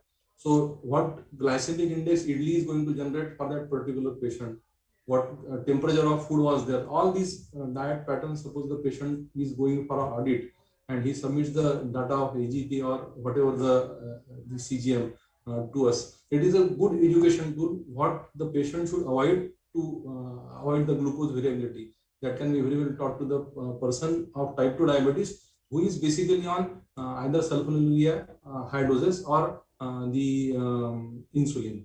So it is a good education tool for type 2 diabetes, and it is a good education, it is a treatment and education tool for type 1 diabetes. Yeah, I agree. I think so. Dr. Bharat wants to ask something. Viral sir, first of all, thanks for this enlightening talk. Just one small question. How is your experience with this Night Rider, Ambrosia Night Rider Glucon? how is it working? It is working wonderfully well, or it is just a jugaad in terms? So it's not approved by the FDA. So it's not something that we can recommend overall. But as I said, that I would recommend any jugaad that can help my patient, right? So it's a reasonably inexpensive, because you have to just buy one time. It's it can be reused again and again. So I do have a couple of patients, and there is a similar device. It's available in Europe as well. I forget the name of that. It's also inexpensive, and it's available on eBay. I'm not sure whether it will be available to Indian market as well or not. Right. And we do have some patients using those kind of stuff. Remember, nothing is perfect. So you have to take that with a pinch of salt. But at least for the patient who are getting those continuous in a real time, real patient data, it's a really helpful. So we do use that. Yes, sir. In last, I think so. Just one question. Any view about, sir, Mia-Mio? That is one more thing which we use with Libre in the Western world. People use it. So, say it again. What is that? Mia-Mio, it's a device actually, which is again a Libre jugaad. Chinese. Yeah, I'm not aware about that. Okay, great. So it's quite possible that there are more availables. As I mentioned, that there are a lot of people who are making their own, devices nowadays. So there will be plenty of option, but I'm not aware. Thank you. Yeah. So Dr. Raka, yes, you ask your question, please. Yes. Thank you, Dr. Viral. Your name has been named as viral by Dr. Sanjay Gandhi. I apologize in this pandemic time. It's Viral Shah. So it's a fluid presentation. I have two questions, sir. Suppose a patient suppose a type 2 diabetic patient has been given a CGM trial for the same diet. Earlier, his HbA1c was not controlled, and after some time, by the treatment protocols, his HbA1c is controlled. With the same food, do you find different glycemic excursion in the same patients? Have you such kind of propositions and in study protocols? Have you, means an Indian patient subjected to same food at two different times with different glycemic excursion in CGM? That happens all the time, right? So diabetes is unfortunately a disease that each day is different. And this is true for both type 1 and type 2. No matter, even though if you do the same thing on a same day again and again and again, it will be different. And on a CGM, there are different reasons to that. I think what I have realized is, and that was one of the reasons in a JAMA publication that Tom Martens was the first author. And I think Tade mentioned about that publication on type 2 diabetes, basal insulin, RT-CGM showed a reduction in the A1C by 0.4. There was no change in the insulin dose between two groups. Absolutely same insulin. Okay, same SMBG frequency. Everything is the same. It's because that when people see the number, what they do is that even though they have the same diet, they're going to probably exercise more. They're going to be more conscious, right? And we know that those factors do affect your diabetes control. So I think, what Dr. Malpani mentioned is that the educational tool. And I do believe that the CGM is the greatest education tool. It is like a common sense, right? And I do use CGM myself like every 3 months. I'm a freaking person, for that. Sometimes if you have, let's say, even 160, you will be like, oh my gosh, let's run now for 5 miles and bring it down. So this is what happens. That's our human mind, I think. And that's why CGM helps. Remember, CGM is not a medication. It's not stimulating your pancreatic beta cells, right? Despite that, it is reducing the A1C. Not a single trial failed to show that. It's just education. Yeah. It's just education. And one more thing, sir. Whether this 14 days Libre CGMs, what we install in our patient, is there any mode that we can erase the data from that and it can be reused like that? It can, there is some jugaad type of thing that iska bhi jugaad. Sometimes the things will be like this only. Might be the battery will support more than 14 hours so that the data can be preserved nicely. Okay. And main thing is what battery can be basically. I think so. There will be the problem. It's memory. It's the memory of that that particular chip. Na? If that memory can be reused, There is sometimes some jugaad like that. So remember that. So your 14 days, the Indian version is different than the US version. It's a flash. It uses the same technology that Dr. Saurabh, I'm just Yes, sir. interrupting you in between. Yes, sir. We are just going to. Yes, and this is the last we will answer. also to join for our faculty link because everybody Okay, is sir. waiting for that faculty networking. And I request all of you because we are already waiting for you only in this group. Yes, sir. Yes, sir. Just We are I'm already going to 15 thank minutes Dr. late. Viral I'm sir for sorry just for a this. lucid talk. Thank you, Bansi sir. Thank you, Diabetes India, for such a nice technology workshop. Thank you, And sir. please join the faculty networking. Yes, sir. We all are joining there. Please. Thank Yes, you, sir. Thank you, Bansi we all are sir. joining. Cheers All right. time. Thank you. Thank you, everyone. Viral sir. Thank you. Thank you very much.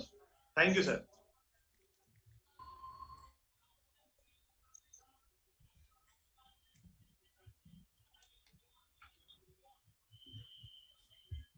Recording stopped.